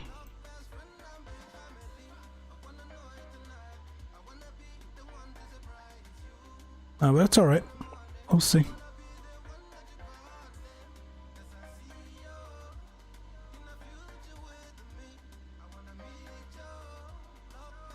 ATC is fine. Cool. Alright, who was telling me about the 737 earlier? I gotta go look it up. Dave, were you aware of that? That freeware 737 is being worked on? Try to go back in the chat here.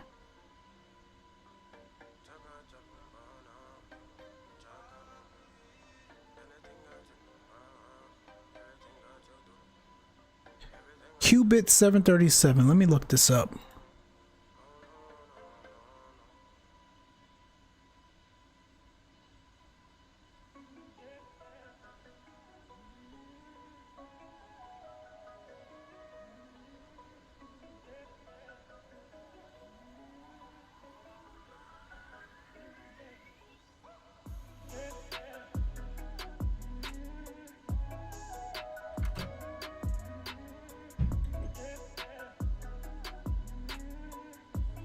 Advising 31 Tango Mike, expect the Rosal 1 Quebec arrival runway 13. Nope, but why would they? I can't stand Boeing planes. Come on, man, you can't be biased. I love an Airbus, man. Airbus is my favorite, like I said, but expect the Rosal 1 Quebec runway 13. 737s are cool, man. I can't find any information on Google about this, though.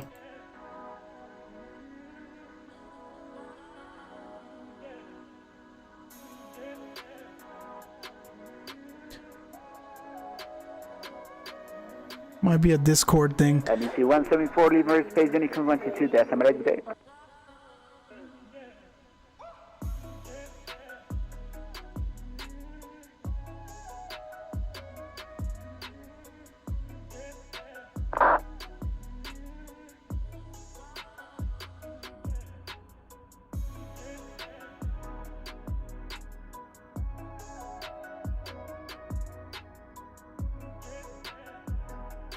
There we go with the wing rolling.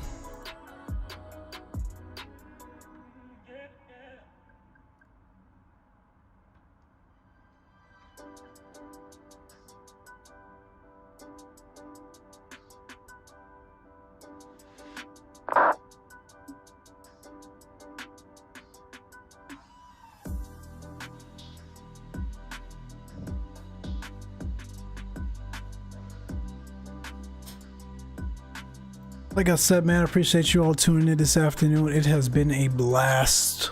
We'll probably be back tomorrow for the VATSIM FNO. Friday Night Ops US. I think it's Vancouver and Los Angeles as the featured airports. Let me have a look.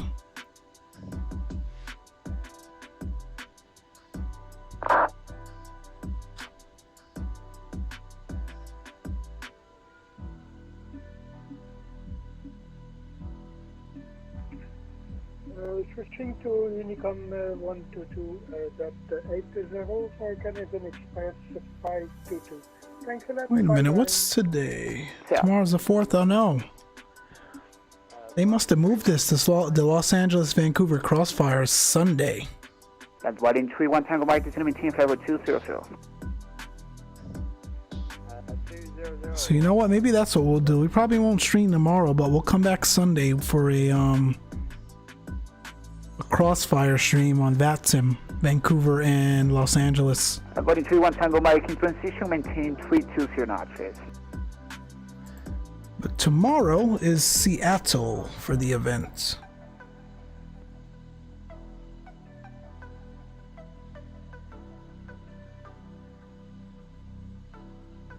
We'll see. We'll probably pass on that one. We'll definitely do Los Angeles to Vancouver on Sunday. FS Dream Team's Vancouver.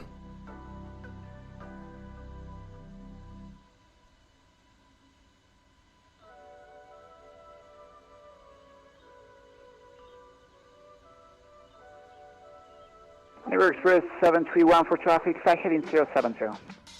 070 for traffic, Iberia Express 731. Getting vectors for traffic here.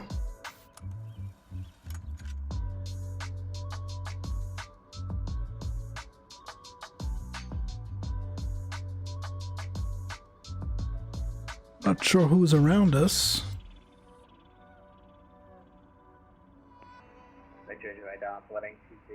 Ah, okay. Whiting 22 Alpha 2, descending maintain flight 210, maintain 300 knots. Delta Alpha 210 and maintain 300 knots.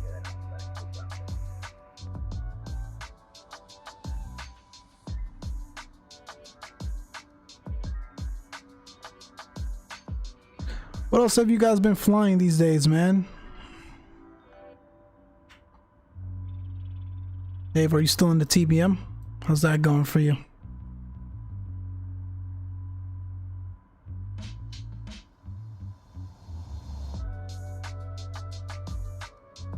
And it's paper 2161, leave from airspace, Unicom 122, that's I'm ready, what you day? Back over to Unicom 22.8, we'll see you later.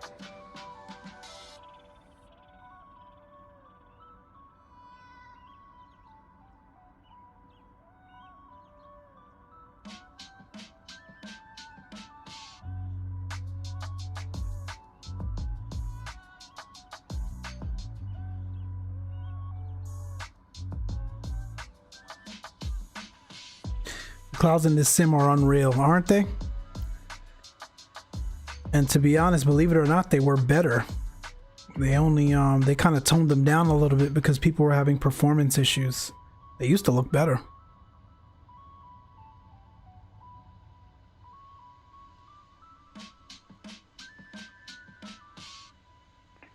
Madrid Radar, muy buenas noches. Iberia 3823, nivel 360 con usted. I was never in the TBM, I was flying Vancouver to Pank in the 320. Ah, wanted to check out what they broke again. Well, clearly it's very unstable, as you can see here.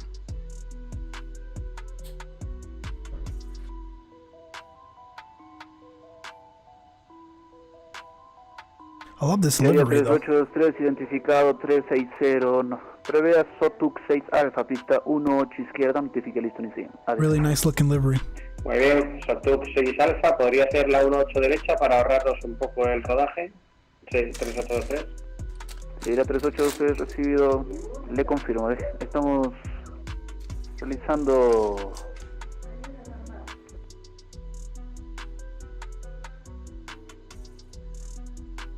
Area 383 recibido, le confirmo, pista 18 Launch data derecha looked 10 probado. times better. They did, Muy bien, man. pues tú 2 alfa y pista 18 derecha Iberia. I agree. Gracias. Boarding 31 Tango Mike, descend and maintain 6000 QNH 1010.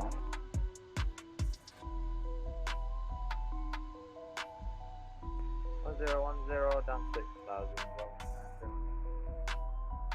Alright, we're leveling out. Let's get the Boarding 22 Alpha Zulu, seatbelt descend and signs off. maintain flight level 070. Descent flight level 070, running 2 And Iberia Express 731, we will direct Airbus. The flight crew has turned off the fasten seatbelt sign. You can now get up and move around. What's that waypoint? However, we ask that you keep your seatbelt fastened when seated in case of unexpected turns. Iberia Express 731, we will direct all posts. Redirect all pulse. Oscar Lima Papa Oscar Sierra. Iberia 731. Alright, we're gonna redirect here. Nice little shortcut.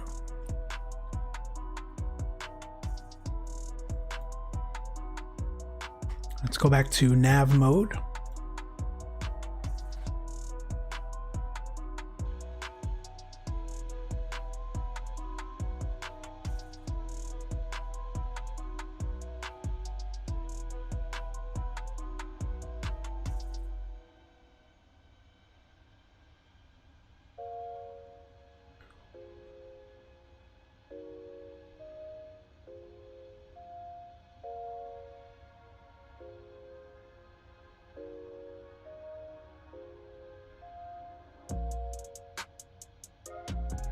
Madrid, radar, muy buenas noches, Boeing 1603, a 21 millas de impacto. Telling you, man, she handles like an uncoordinated. Madrid, buenas noches, identificado, continúe para nivel 31. I don't know how to describe it, but the turbulence effect across the aircraft airframe is just botched. Needs a lot of work. Needs a lot of work. I thought he said to return to old course. No, he said redirect to old pulse.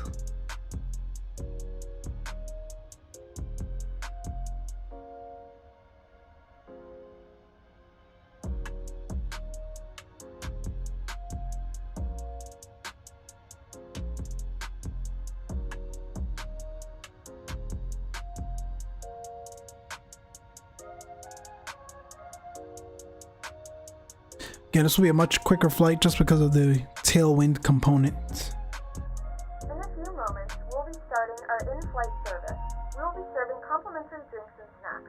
Please look in your seat back for our list of complimentary and premium drinks. Premium drinks are available for a small charge. Please note that we only accept credit cards. Flies like a 3-week-old albatross. I think that's the best way to describe it. It's terrible.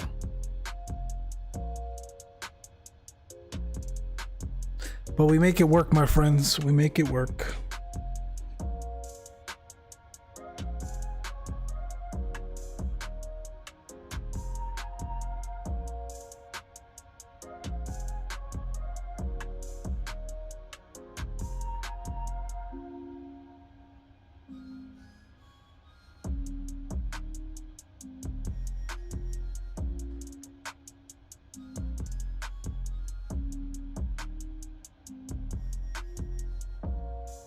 Boarding 31 Tango Mike, expect dial Zulu runway 13. I need to get to one continent that I've never flown in any flight sims, and that's Africa. Boarding 22 Alpha Zulu, expect dial Zulu runway 13. The closest I've gotten was Gibraltar, where we just came from. There is some fantastic sceneries across Africa in this sim. So look out for that. We'll definitely be doing some streams there.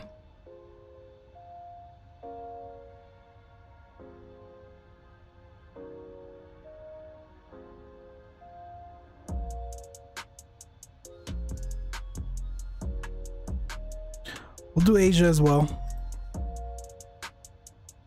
We'll do Asia as well. It flew so well the other day, and even better like a month ago. Yeah, it just... Every update, the fly-by-wire and the Sobo folks just make it worse.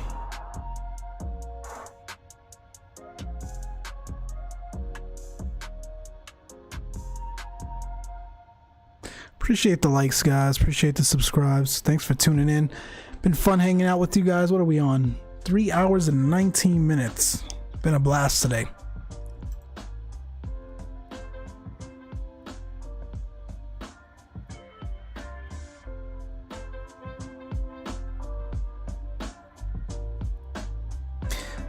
I flew to Cape Town from one night from Casablanca. I think that's what we're gonna do. That'll be our first stream in Africa, Casablanca to Cape Town, or vice versa. We'll see. What airline did you fly, Dave?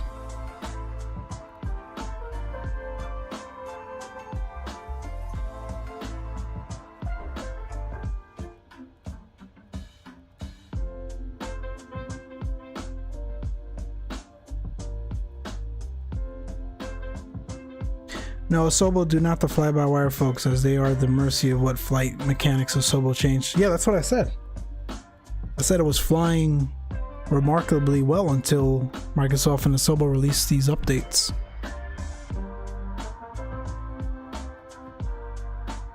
Valiant 22 Alpha Zulu, maintain 250 knots, and maintain 6,000, QNH 1010.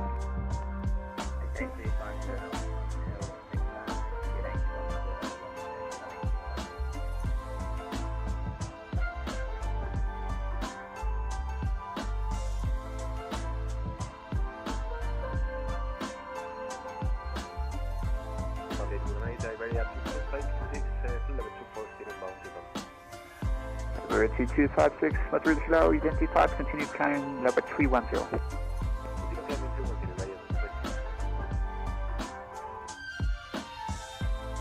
You know, I don't remember what airline I flew. I think it was South Africa Airlines. That makes sense.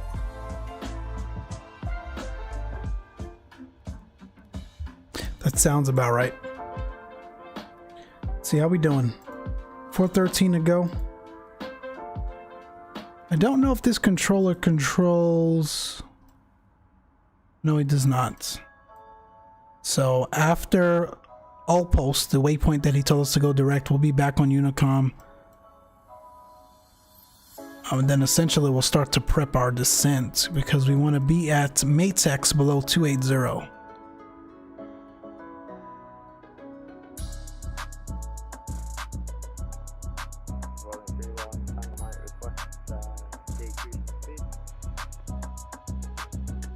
Lighting 31 Tango Mike, maintain 250 knots. Or Air Moroccan Air.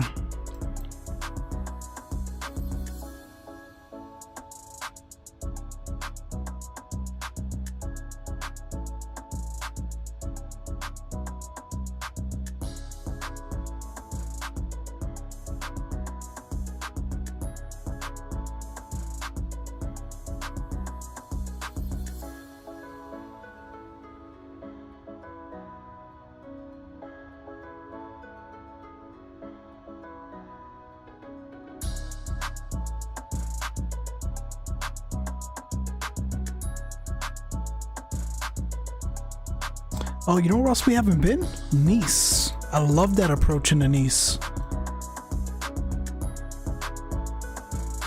We've got to try the Nice approach in this sim. It's another nice one, especially if you're doing the circle to land.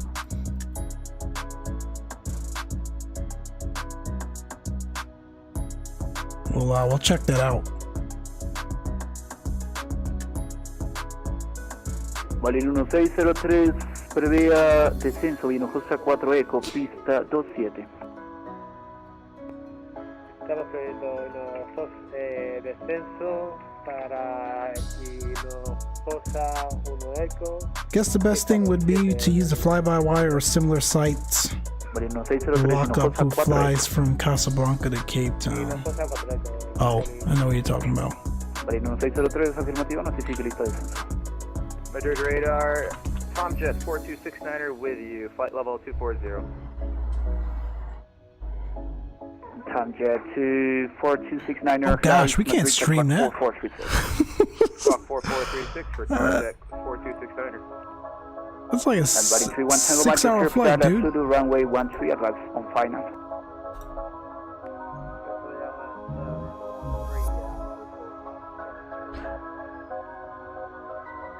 Violin T2 Alpha Zulu, maintain 210 knots. You've got Qatar Airways flies there, Royal Air Morocco.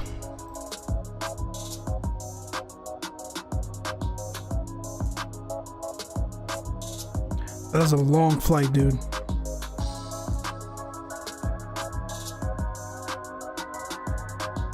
Corsica, runway 15. We'll look into that. We go to flight aware.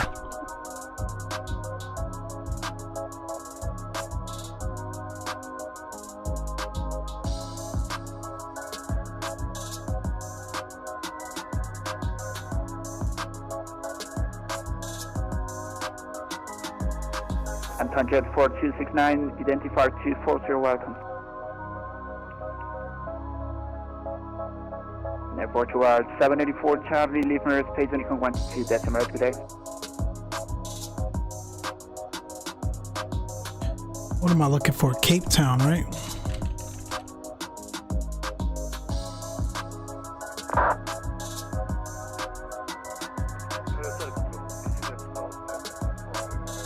Well, there's no direct flight, that's for sure.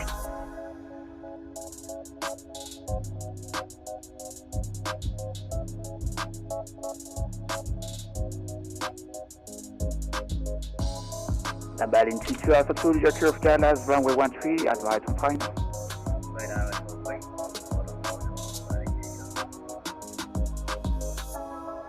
And Lufthansa Carrier 506. Nah, that's too long. We'll have to look for a shorter flight for that stream.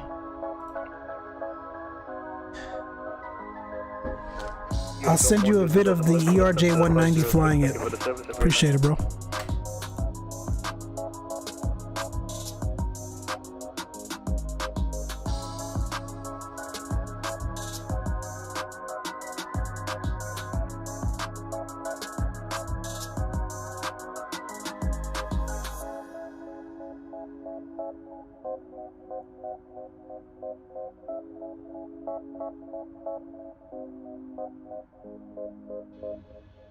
Anniversary T256, expect the Hinojosa 4 Echo arrival runway 27. Hinojosa 4 Echo arrival runway 27, ready for 256. T256, thank you. I'll report ready for descent. Good report, good information, ready for Let's see what Barcelona weather is reporting.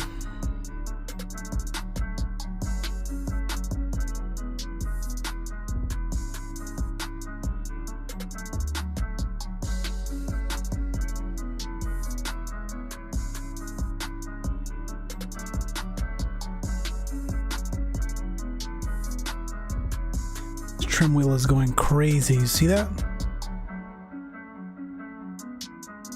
It's crazy. The aircraft cannot maintain an altitude. It's ridiculous.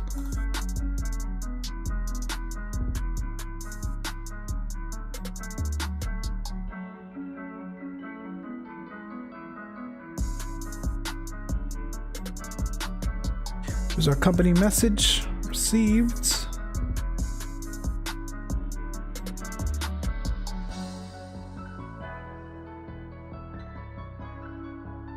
Right, Barcelona, we're looking at 2608.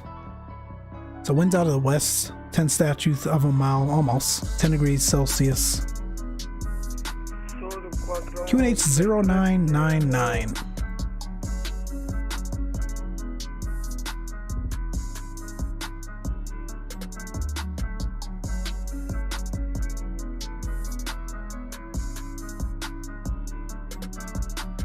Plug that in. It's a bit early, but we like to get this stuff done early, and we know the transition is still 6,000.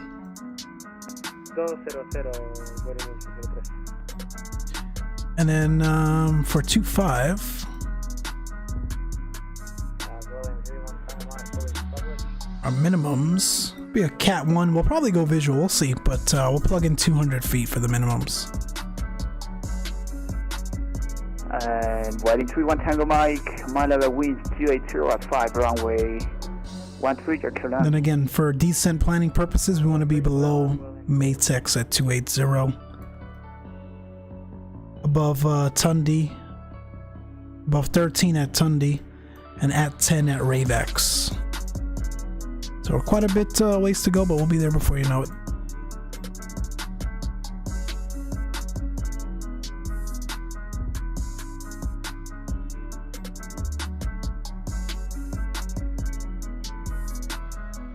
Good stuff.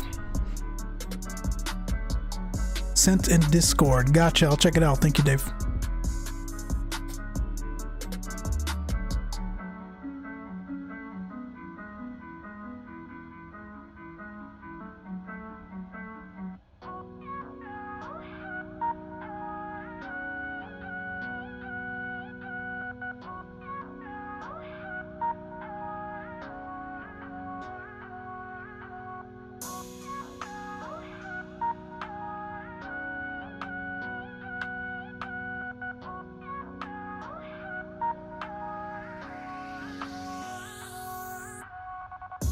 Alright, we should be leaving this... 731, Emirates Space Unicom 1 to today. Here we go. Aviation Express 731 over to Unicom. Thanks for your help today. We'll see you. Take care. Back to Unicom.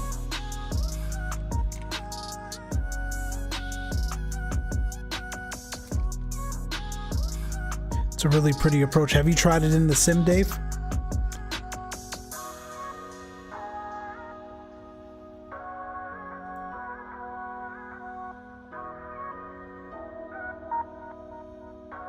Yeah, try the longitude.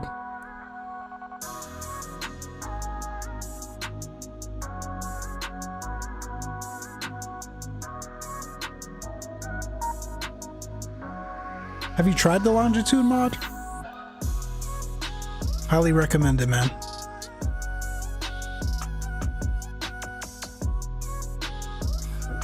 Although I seem to be having issues with the Garmin mod with it.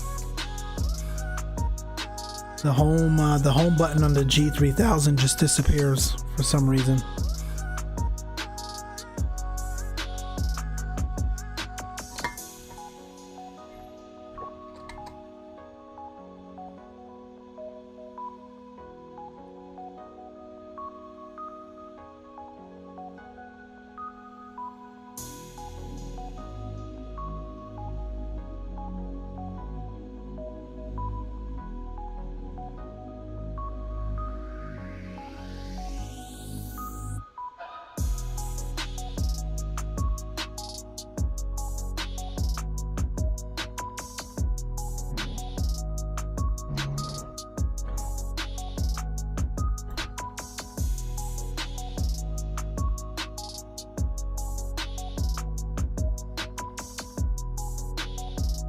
We're about 120 out from Matex, and again, that's where we want to be at 280.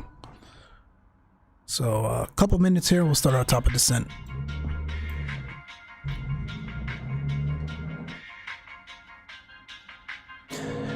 Yeah, Dave, use the G3000 mod and let me know if you have any issues. When you try to access, if you use the home screen on the CDU of the Garmin, the home button disappears. I don't know why. Not sure if you're having that issue as well, but let me know.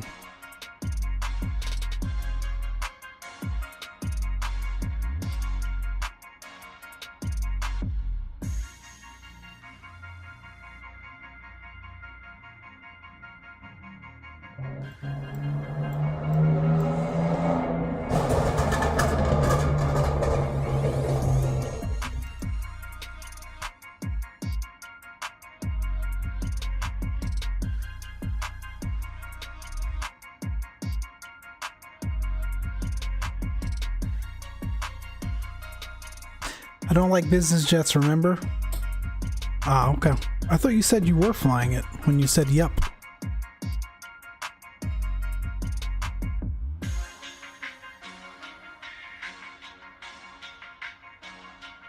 I didn't used to like them either, man. I'll tell you what, this sim has really put things into perspective. I wasn't a big GA flyer for flight sims. Wasn't really into the TBM.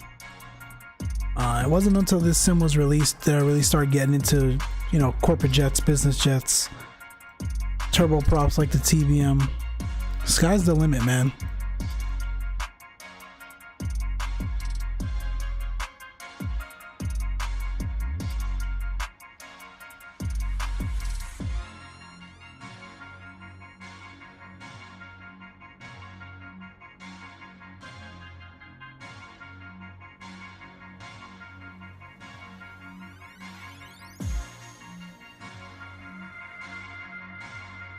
All right, taking a look here at VATSIM, we shouldn't have any...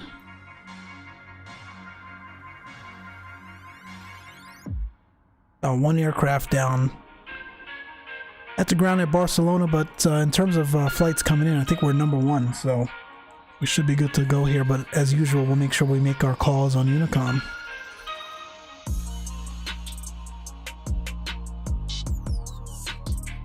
Ever fly DCS? Not so much into the weapons, but I do carrier ops and refueling. I've tried it. I think I have it still installed, as a matter of fact. I don't know, I just could never get into it. I might pick it up again.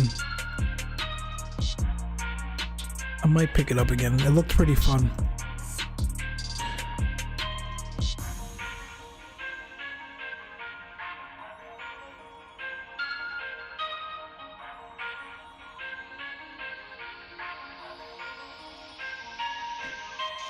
Sorry, it was runway 20 visual VPT, a runway 20 chart at LFKJ.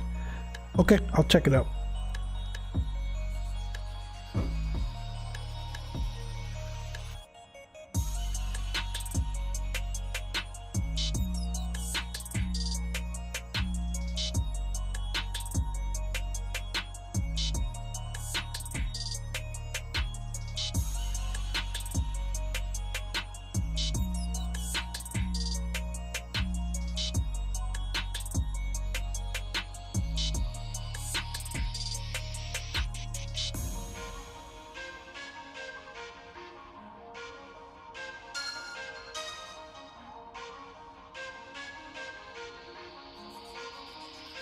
All right, let's start down, my friends. We're going to start down here.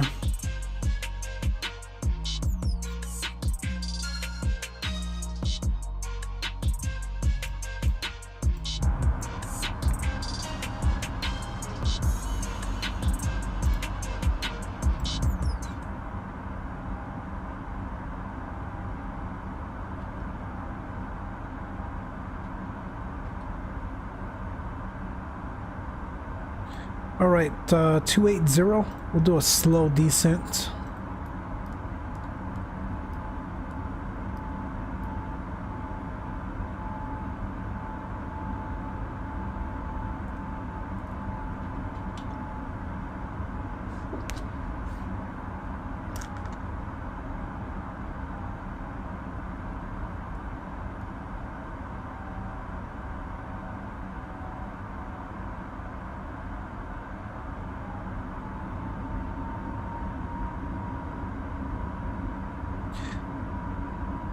She's gonna act funny on this last flight, man. Come on, what's going on? There we go. So we've got a nice rate of descent. Again, we talked about our approach already. We talked about the weather at the airport. We've got that in the approach phase and the make do.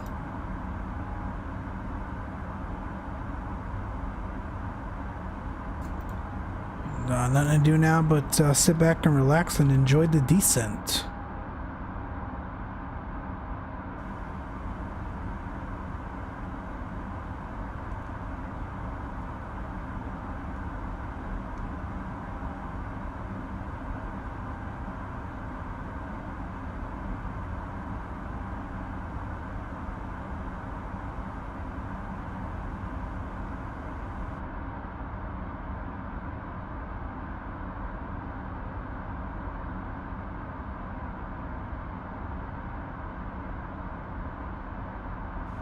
This is an interesting arrival.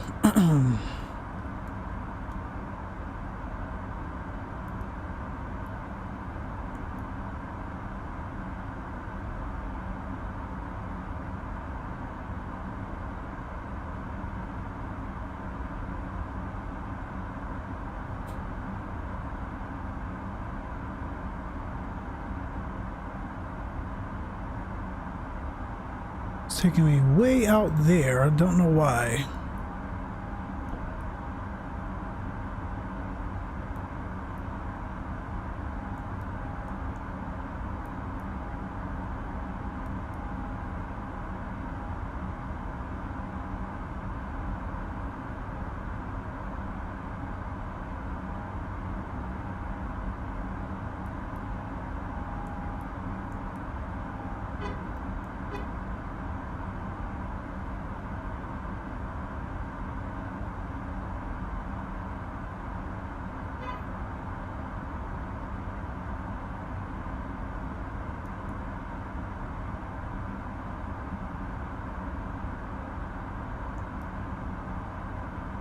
think that looks better. Let's step through this.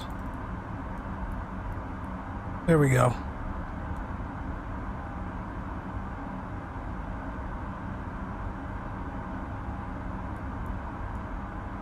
That looks a lot better. That looks more like what we've got filed, so that looks good.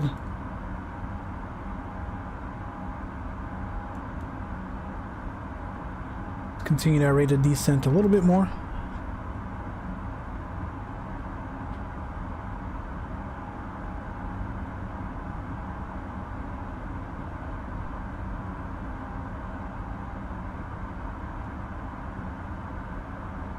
Alright, we're set up for success, my friends. We are set up for success. I appreciate you all tuning in this evening, this afternoon. For those of you that have been on the entire time, what are we, 4 hours into the stream? 3 hours and 40 minutes, damn near. You guys are troopers, man. I appreciate the likes, the subscribes, the conversation. It's been a blast. Heading on back to Barcelona now. We should be on the ground here in roughly 40 minutes. We'll be back Sunday with another stream. Actually, tomorrow's Friday. We won't do the Friday night ops tomorrow. I think we're going to pass on that one. I thought it was the Vancouver, Los Angeles crossfire, but it looks like it's just Seattle. We flew Seattle recently, so I'm probably going to pass on that FNO. But Sunday, we'll do that's the actual event for the Los Angeles Vancouver crossfire, so we'll be back for that. And then Saturday we're going to be doing the group flights. We'll do Alaska. Most likely Stalker will stream that. Johnny will stream that flight. Anyone who wants to participate in that group flight, I got a couple of your gamer tags already. Feel free to throw them in the chat there, throw them in the Discord, and we'll get you guys added to the group. It should be a fun, some fun bush flights on Saturday.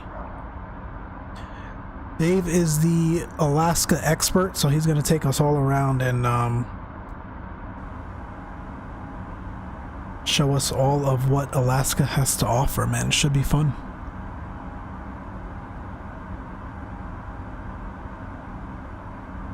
Found that Qubit 737. Can you drop the link, Dave? And the Discord as well? I gotta check that out, man. I haven't heard of it.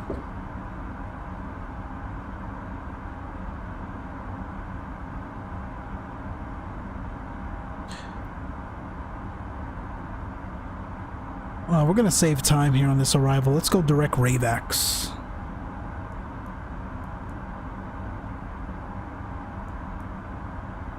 No need to draw this thing out. And RAVAX, we want to be at 10,000.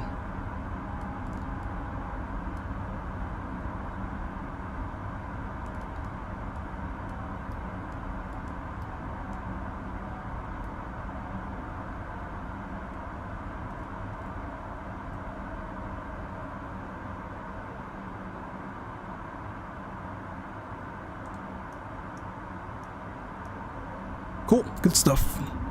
Bush flights got me. Getting my RTX 3070 Saturday too. MSFS is Feline Toast 96. Alright, man, I'll get you added here.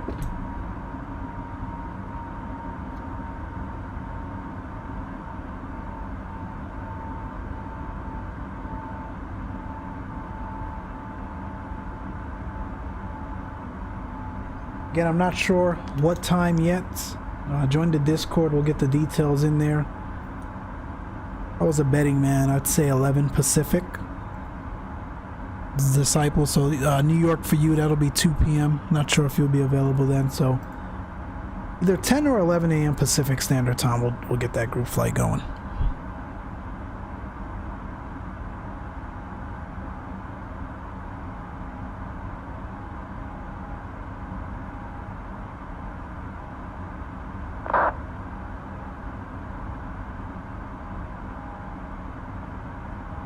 Alright, again, doesn't look like any traffic is nearby. Once we get a little lower and closer, we will start our Unicom announcements. Man, look at that down there. Where are we over right now?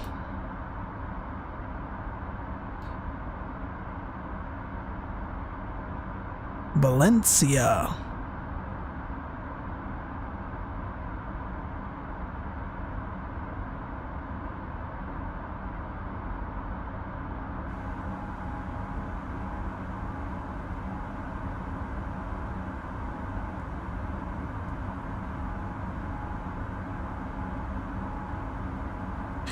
So we're breaking off the approach just a bit. We're going to go direct to RaveX, cross RaveX at 10,000. And then we'll shoot the rest of the arrival.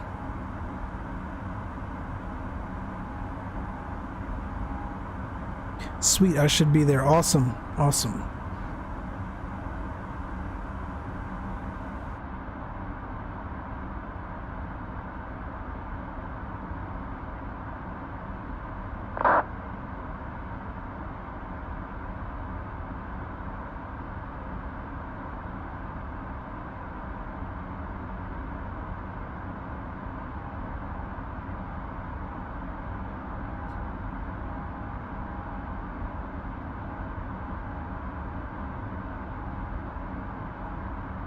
Mike, we need to make a channel in the Discord where members can post their gamer tags. Okay. You can do that if you want, Dave. I think you have mod or admin admin rights. Try to create the channel there. That's a good call out because that stuff will get lost in the general chat.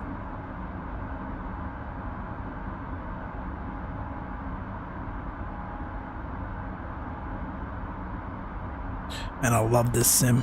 It's so gorgeous.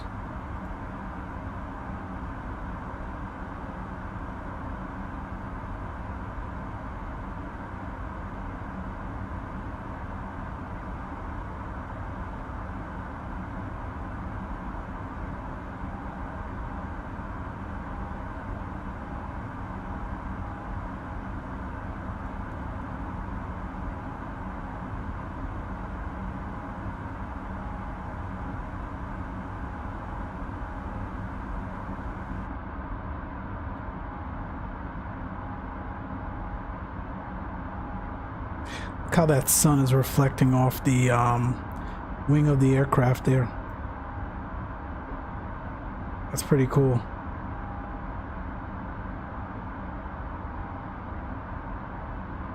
That's pretty cool. Thank you, Dave.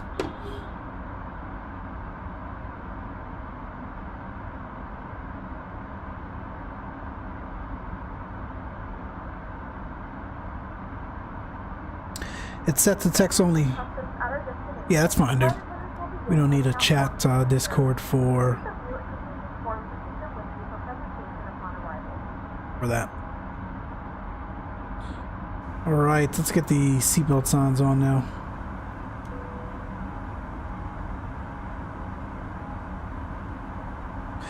Right, notice how the winds aloft are much more accurate now than what it was when we were doing the first leg out of here. That's interesting. Not sure what that was about earlier.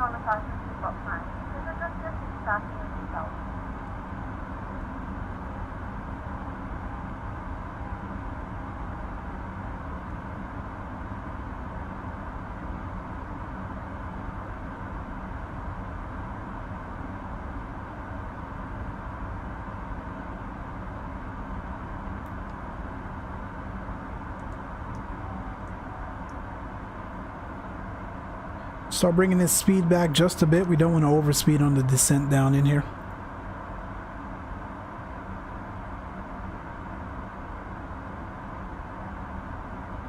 Other than that, we are looking really good.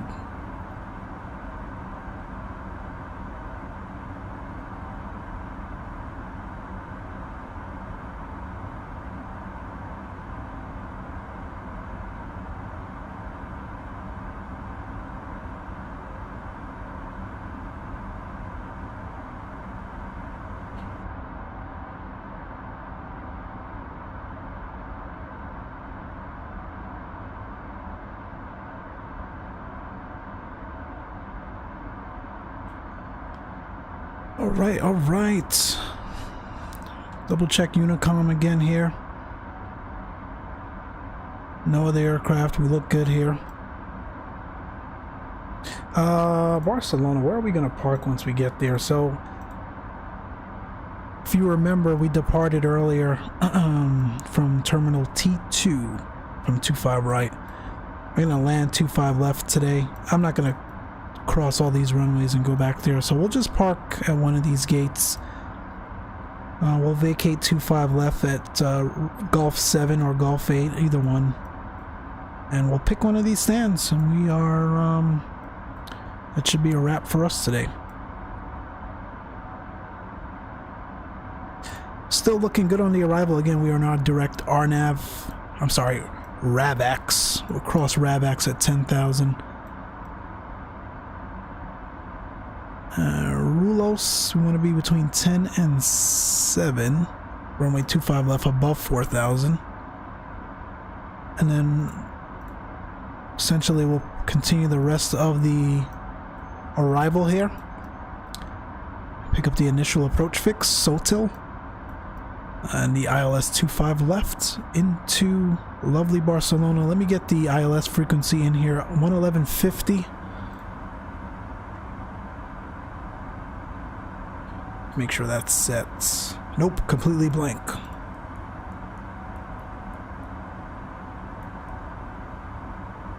And what's the course? 245. Not sure why you can't put it here. That's technically where it goes, but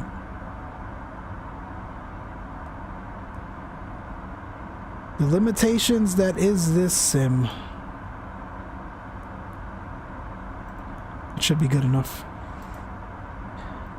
About 10,000 feet to go, 15 to 5 nautical miles out. Nice rate down. We're doing good. We're doing good. Yeah, I had to say wrap, didn't you? You know I don't want to. Burritos are great, Dave. You don't know what you're missing, man. You don't know what you're missing.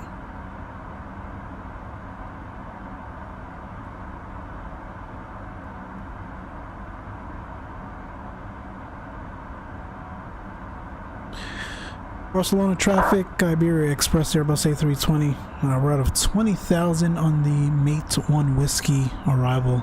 Approaching here from the southwest. We're about 127 nautical miles out. Planning runway 25 left. Barcelona traffic.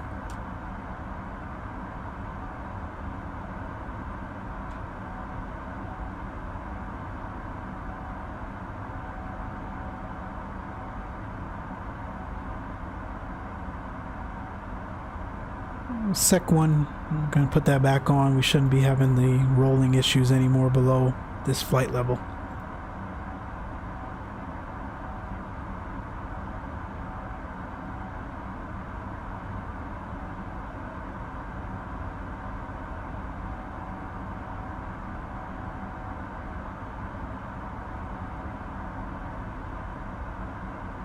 We're keeping our speed up here. We'll start to dial it back in a bit.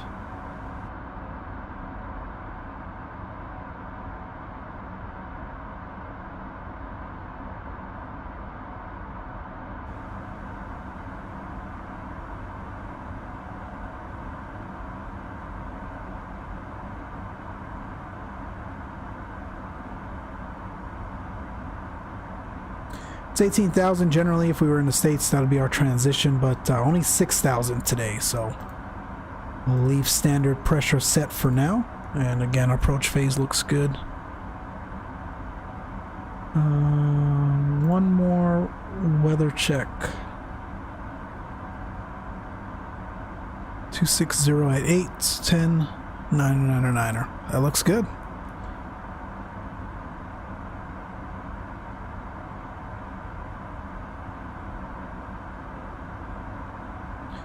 35 out.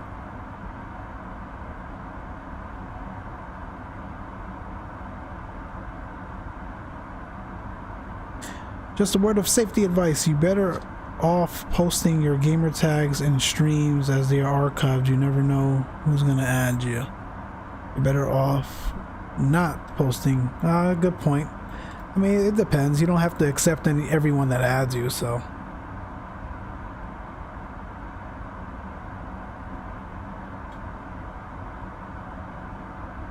I definitely hear that word of caution. Can't be too careful these days.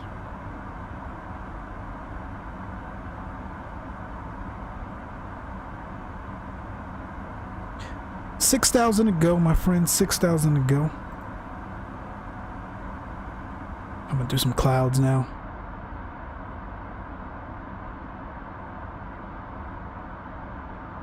Luckily, that's my only account by the name, but agreed. Yeah, man, you shouldn't have your gamer tag linked to, you know, other accounts that you have, especially something like your bank account or something like that. But yeah, definitely a good point.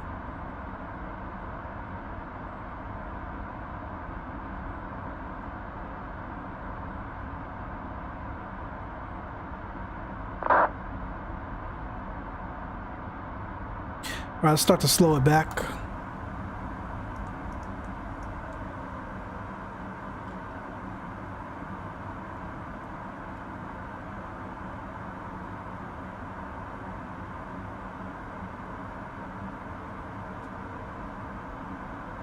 Look at these clouds. It's awesome.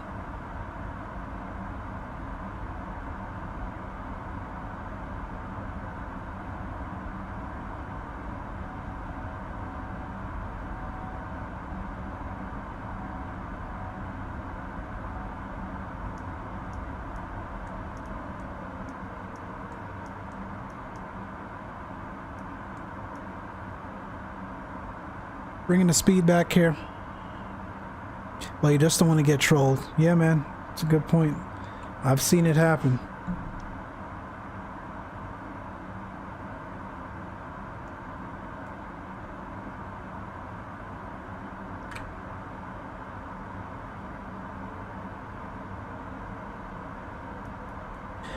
Again, as we come through these clouds here, we always want to be checking our true outside air temperature. We're at +5. It's below 10 visible moisture. Technically, we should probably have anti-ice on.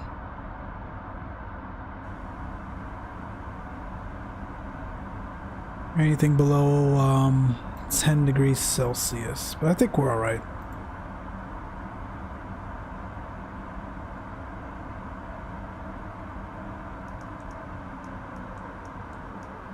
Right, that 250 speed restriction, let's dial it back. And I'm wondering if this aircraft will abide by the VNAV profile now. Because it's all in here, it's all in the box. It did it one time for me, but never again. But let's see.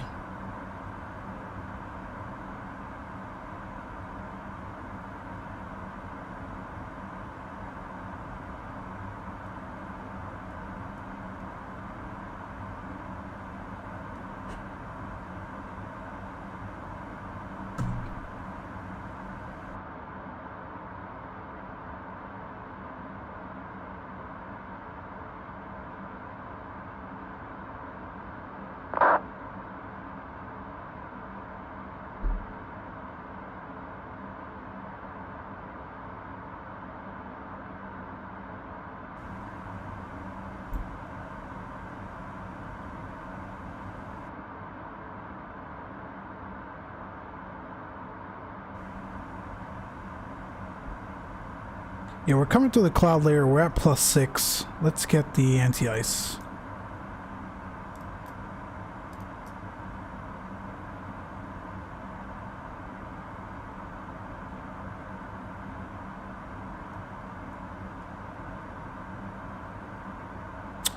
Well, it has to be in manage mode fully before it will even attempt to work. I know. Right now I've got it in nav and we're all controlling it. Well, not nav. We're managing the speed and the altitude here.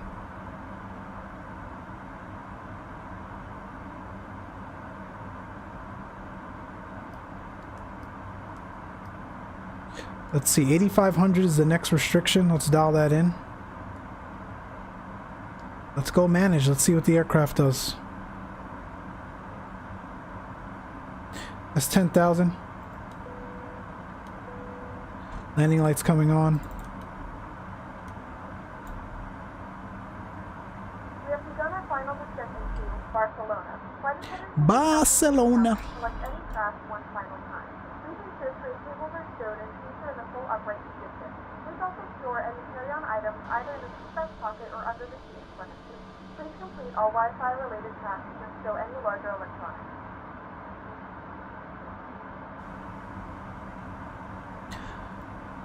Oh, it's trying to level out already. Let's go 55.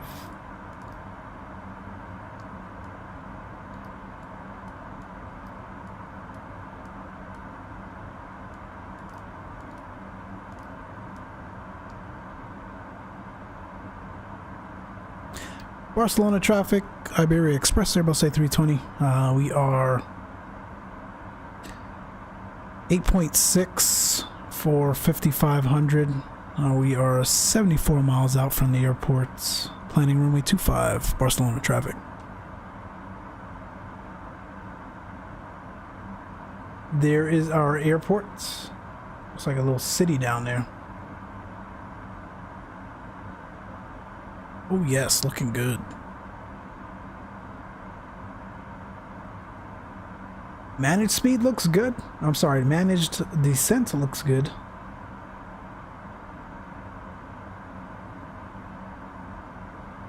$2,300 is the initial approach fix. Let's get that dialed in and let's see if the aircraft will take us all the way down to 2,300 accurately.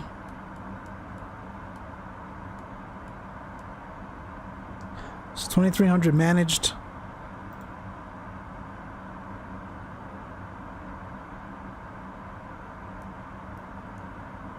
We'll manage the speed for now.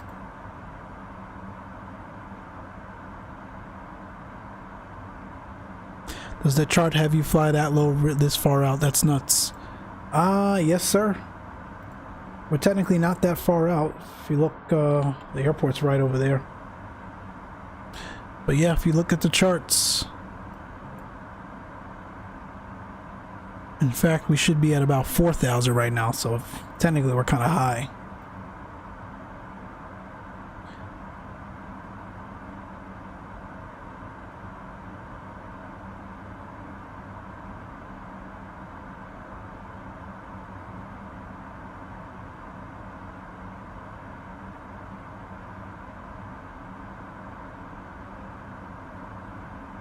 But I don't know if it's going to, because it's keeping a steady rate of descent.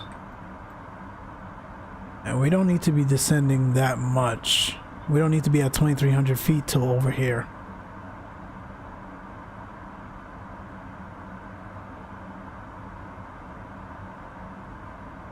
See? Yeah. Alright, it caught itself. 060.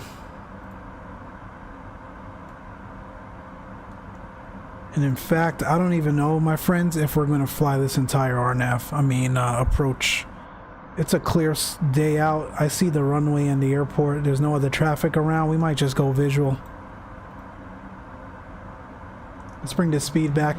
I won't go managed speed quite yet, Dave, but I will go approach phase. And that's 6,000. Let's get these altimeters reset here.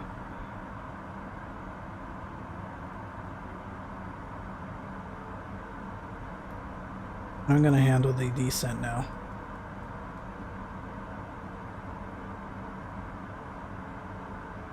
Aircraft's all over the place. Let's go 210 on the speed.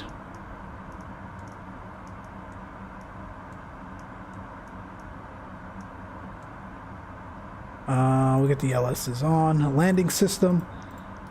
We'll go auto brake low. Don't need, we got plenty of runway down there. Terrain on ND coming on. Everything else looks good. In fact, my friends, I'm going to get some stick time. So how about this? I'm going to go sterile cockpit and we're going to hand fly this entire rest of this approach. I'll see you guys once we're on the ground.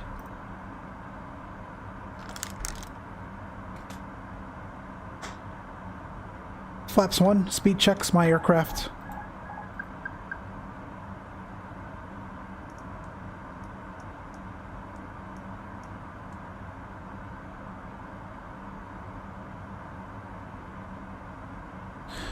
Barcelona traffic, Iberia Express, Airbus A320. Vector Stefano, we're going to be shooting the visual approach, runway 25 here, Iberia, Barcelona traffic.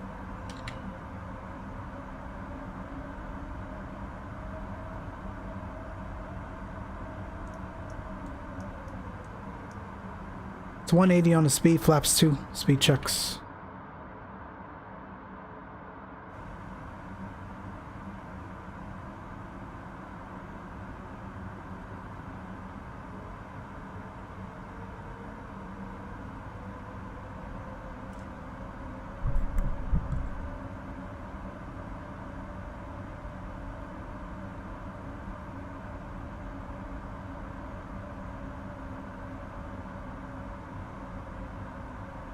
There's our runway, there's our airport.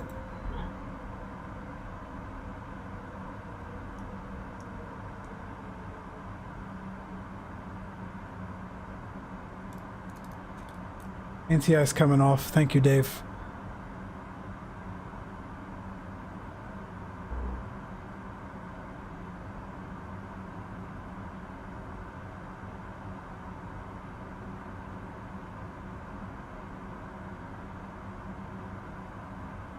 We're a bit above the glide slope. Correcting now. Technically I'm visual, so we shouldn't need this, but we'll leave it in for now. Oh, there's some wind gusts there.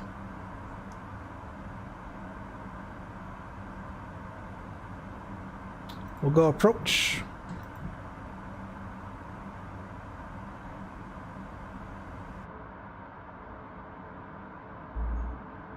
Looking good.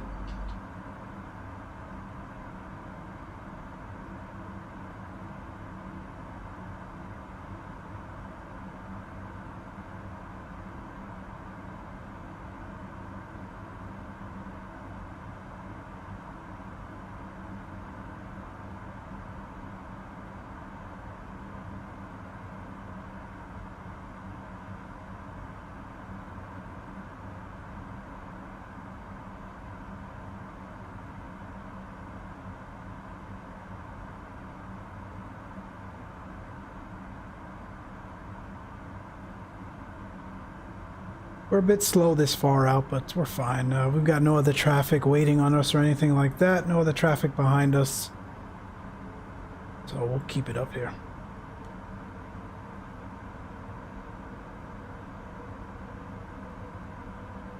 I'm going to lose the flight directors. All visual now.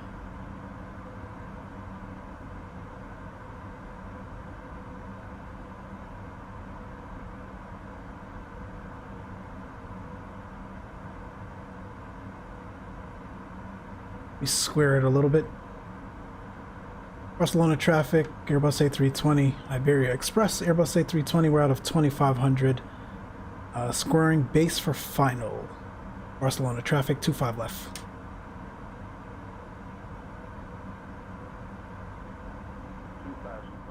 2500 checked.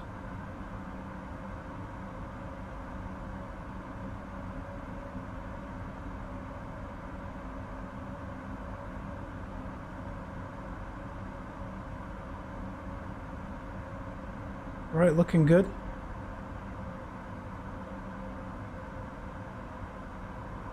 Once we square it a bit, we'll drop flaps 3 and the gear.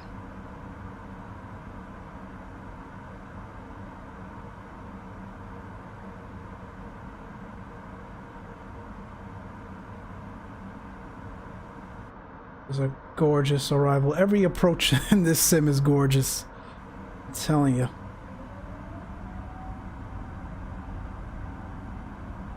Flaps 3, gear coming down.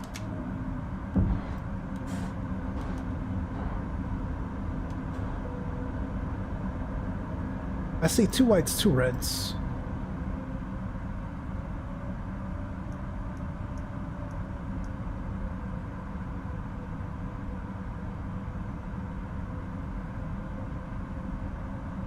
Alright, final approach speed. Make sure the cabin crew is ready to go here.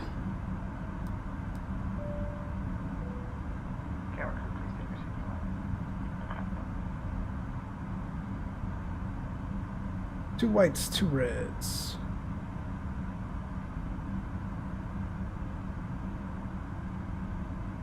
About 5-6 mile final. Barcelona traffic, Iberia Express, Airbus A320, 6 mile final, runway 25 left. Barcelona traffic. Dave, why would I turn the packs off? Passengers would suffocate back there. Well, not technically. We're below a certain flight level, so there's plenty of oxygen. But I've never heard of turning the packs off for landing.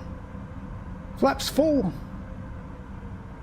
Landing checklist: gears down, 3 greens, flaps full, spoilers are armed, auto brake low, terrain on ND, we've got that. Lights as required, cabin crew is advised. We're clear to land, 25 left, we're a bit low, but we're correcting now.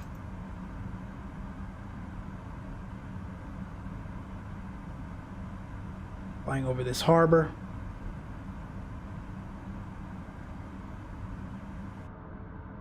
Damn, that's hot. That was a good shot.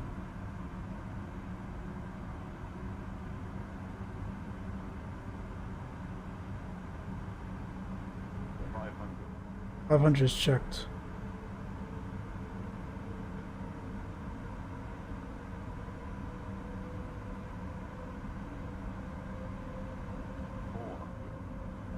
$400 checked.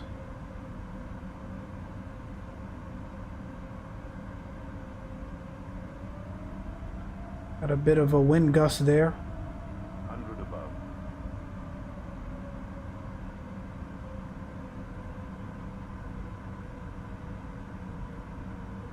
Minimum. Continue and landing. 200.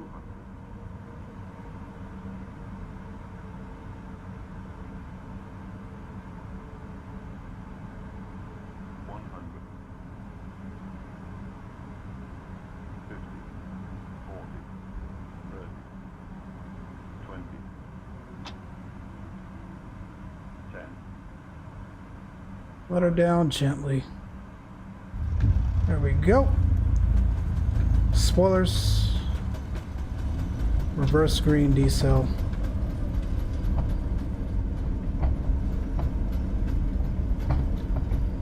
At 70 knots out of reverse manual braking. Welcome to Barcelona. Not the packs, the bleeds. Why would we do a bleeds off landing, Dave? I've never heard of that. Barcelona traffic. Iberia Express Airbus A320 vacated 25 left. Taxi to parking, last call. Barcelona traffic. Cool beans. I like it. I'll take it. APU going on. Let's slow down here before we run over the terminal. Land at every star shown on the world's map. The local time is 4:06 p.m. and it's currently about 10 degrees Celsius. You can now use your mobile devices. Please remain seated until the aircraft has come to a complete stop and the seatbelt sign is turned off. Remember to use caution. Strobes off. Taxi lights. Items may have shifted during the flight. If this is your final destination, where are we parking today? If you're making a connection, we encourage you to check your itinerary. It's an hour and 16 from Gibraltar.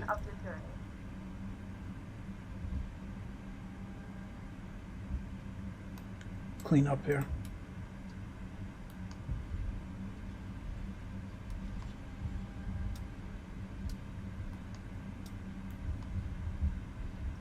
Just hitting all kinds of switches.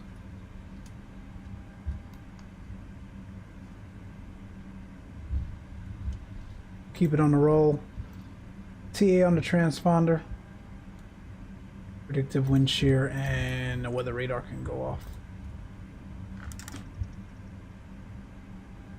That was fun, man. That was fun. Every once in a while, you just got to disconnect that autopilot, man, and just run the approach. Where the heck am I parking? Well, I wanted to park here, but that jetway does not seem to correspond with that parking. That doesn't make sense. Let's keep going. Terrain on ND coming off.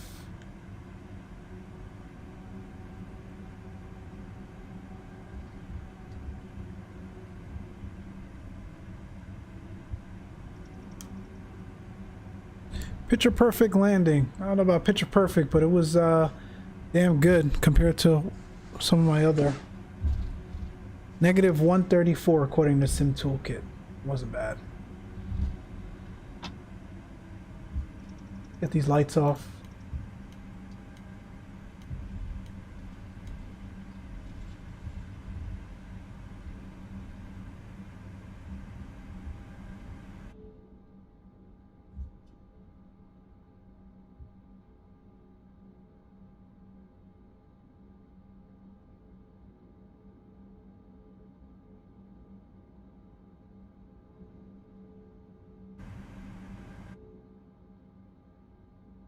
Keep it rolling.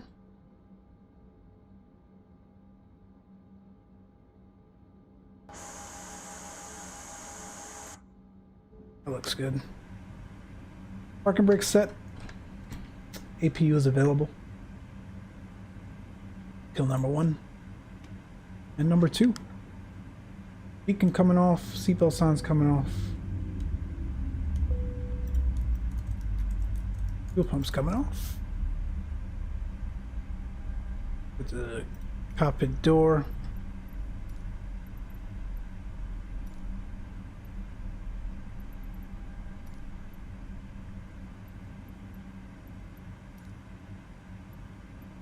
Baggage. Catering. All right, guys. That was a blast. I really appreciate you guys tuning in today. How long was this stream? 4 hours and 17 minutes. And some of you guys have been here from the very beginning. Look at the jetway connecting to the wrong door. Disregard that, I guess. I do appreciate you guys tuning in, man. We generally do a Friday night op stream. Again, I think we're gonna forego this Friday's stream. But we will be back with a VATSIM stream on Sunday.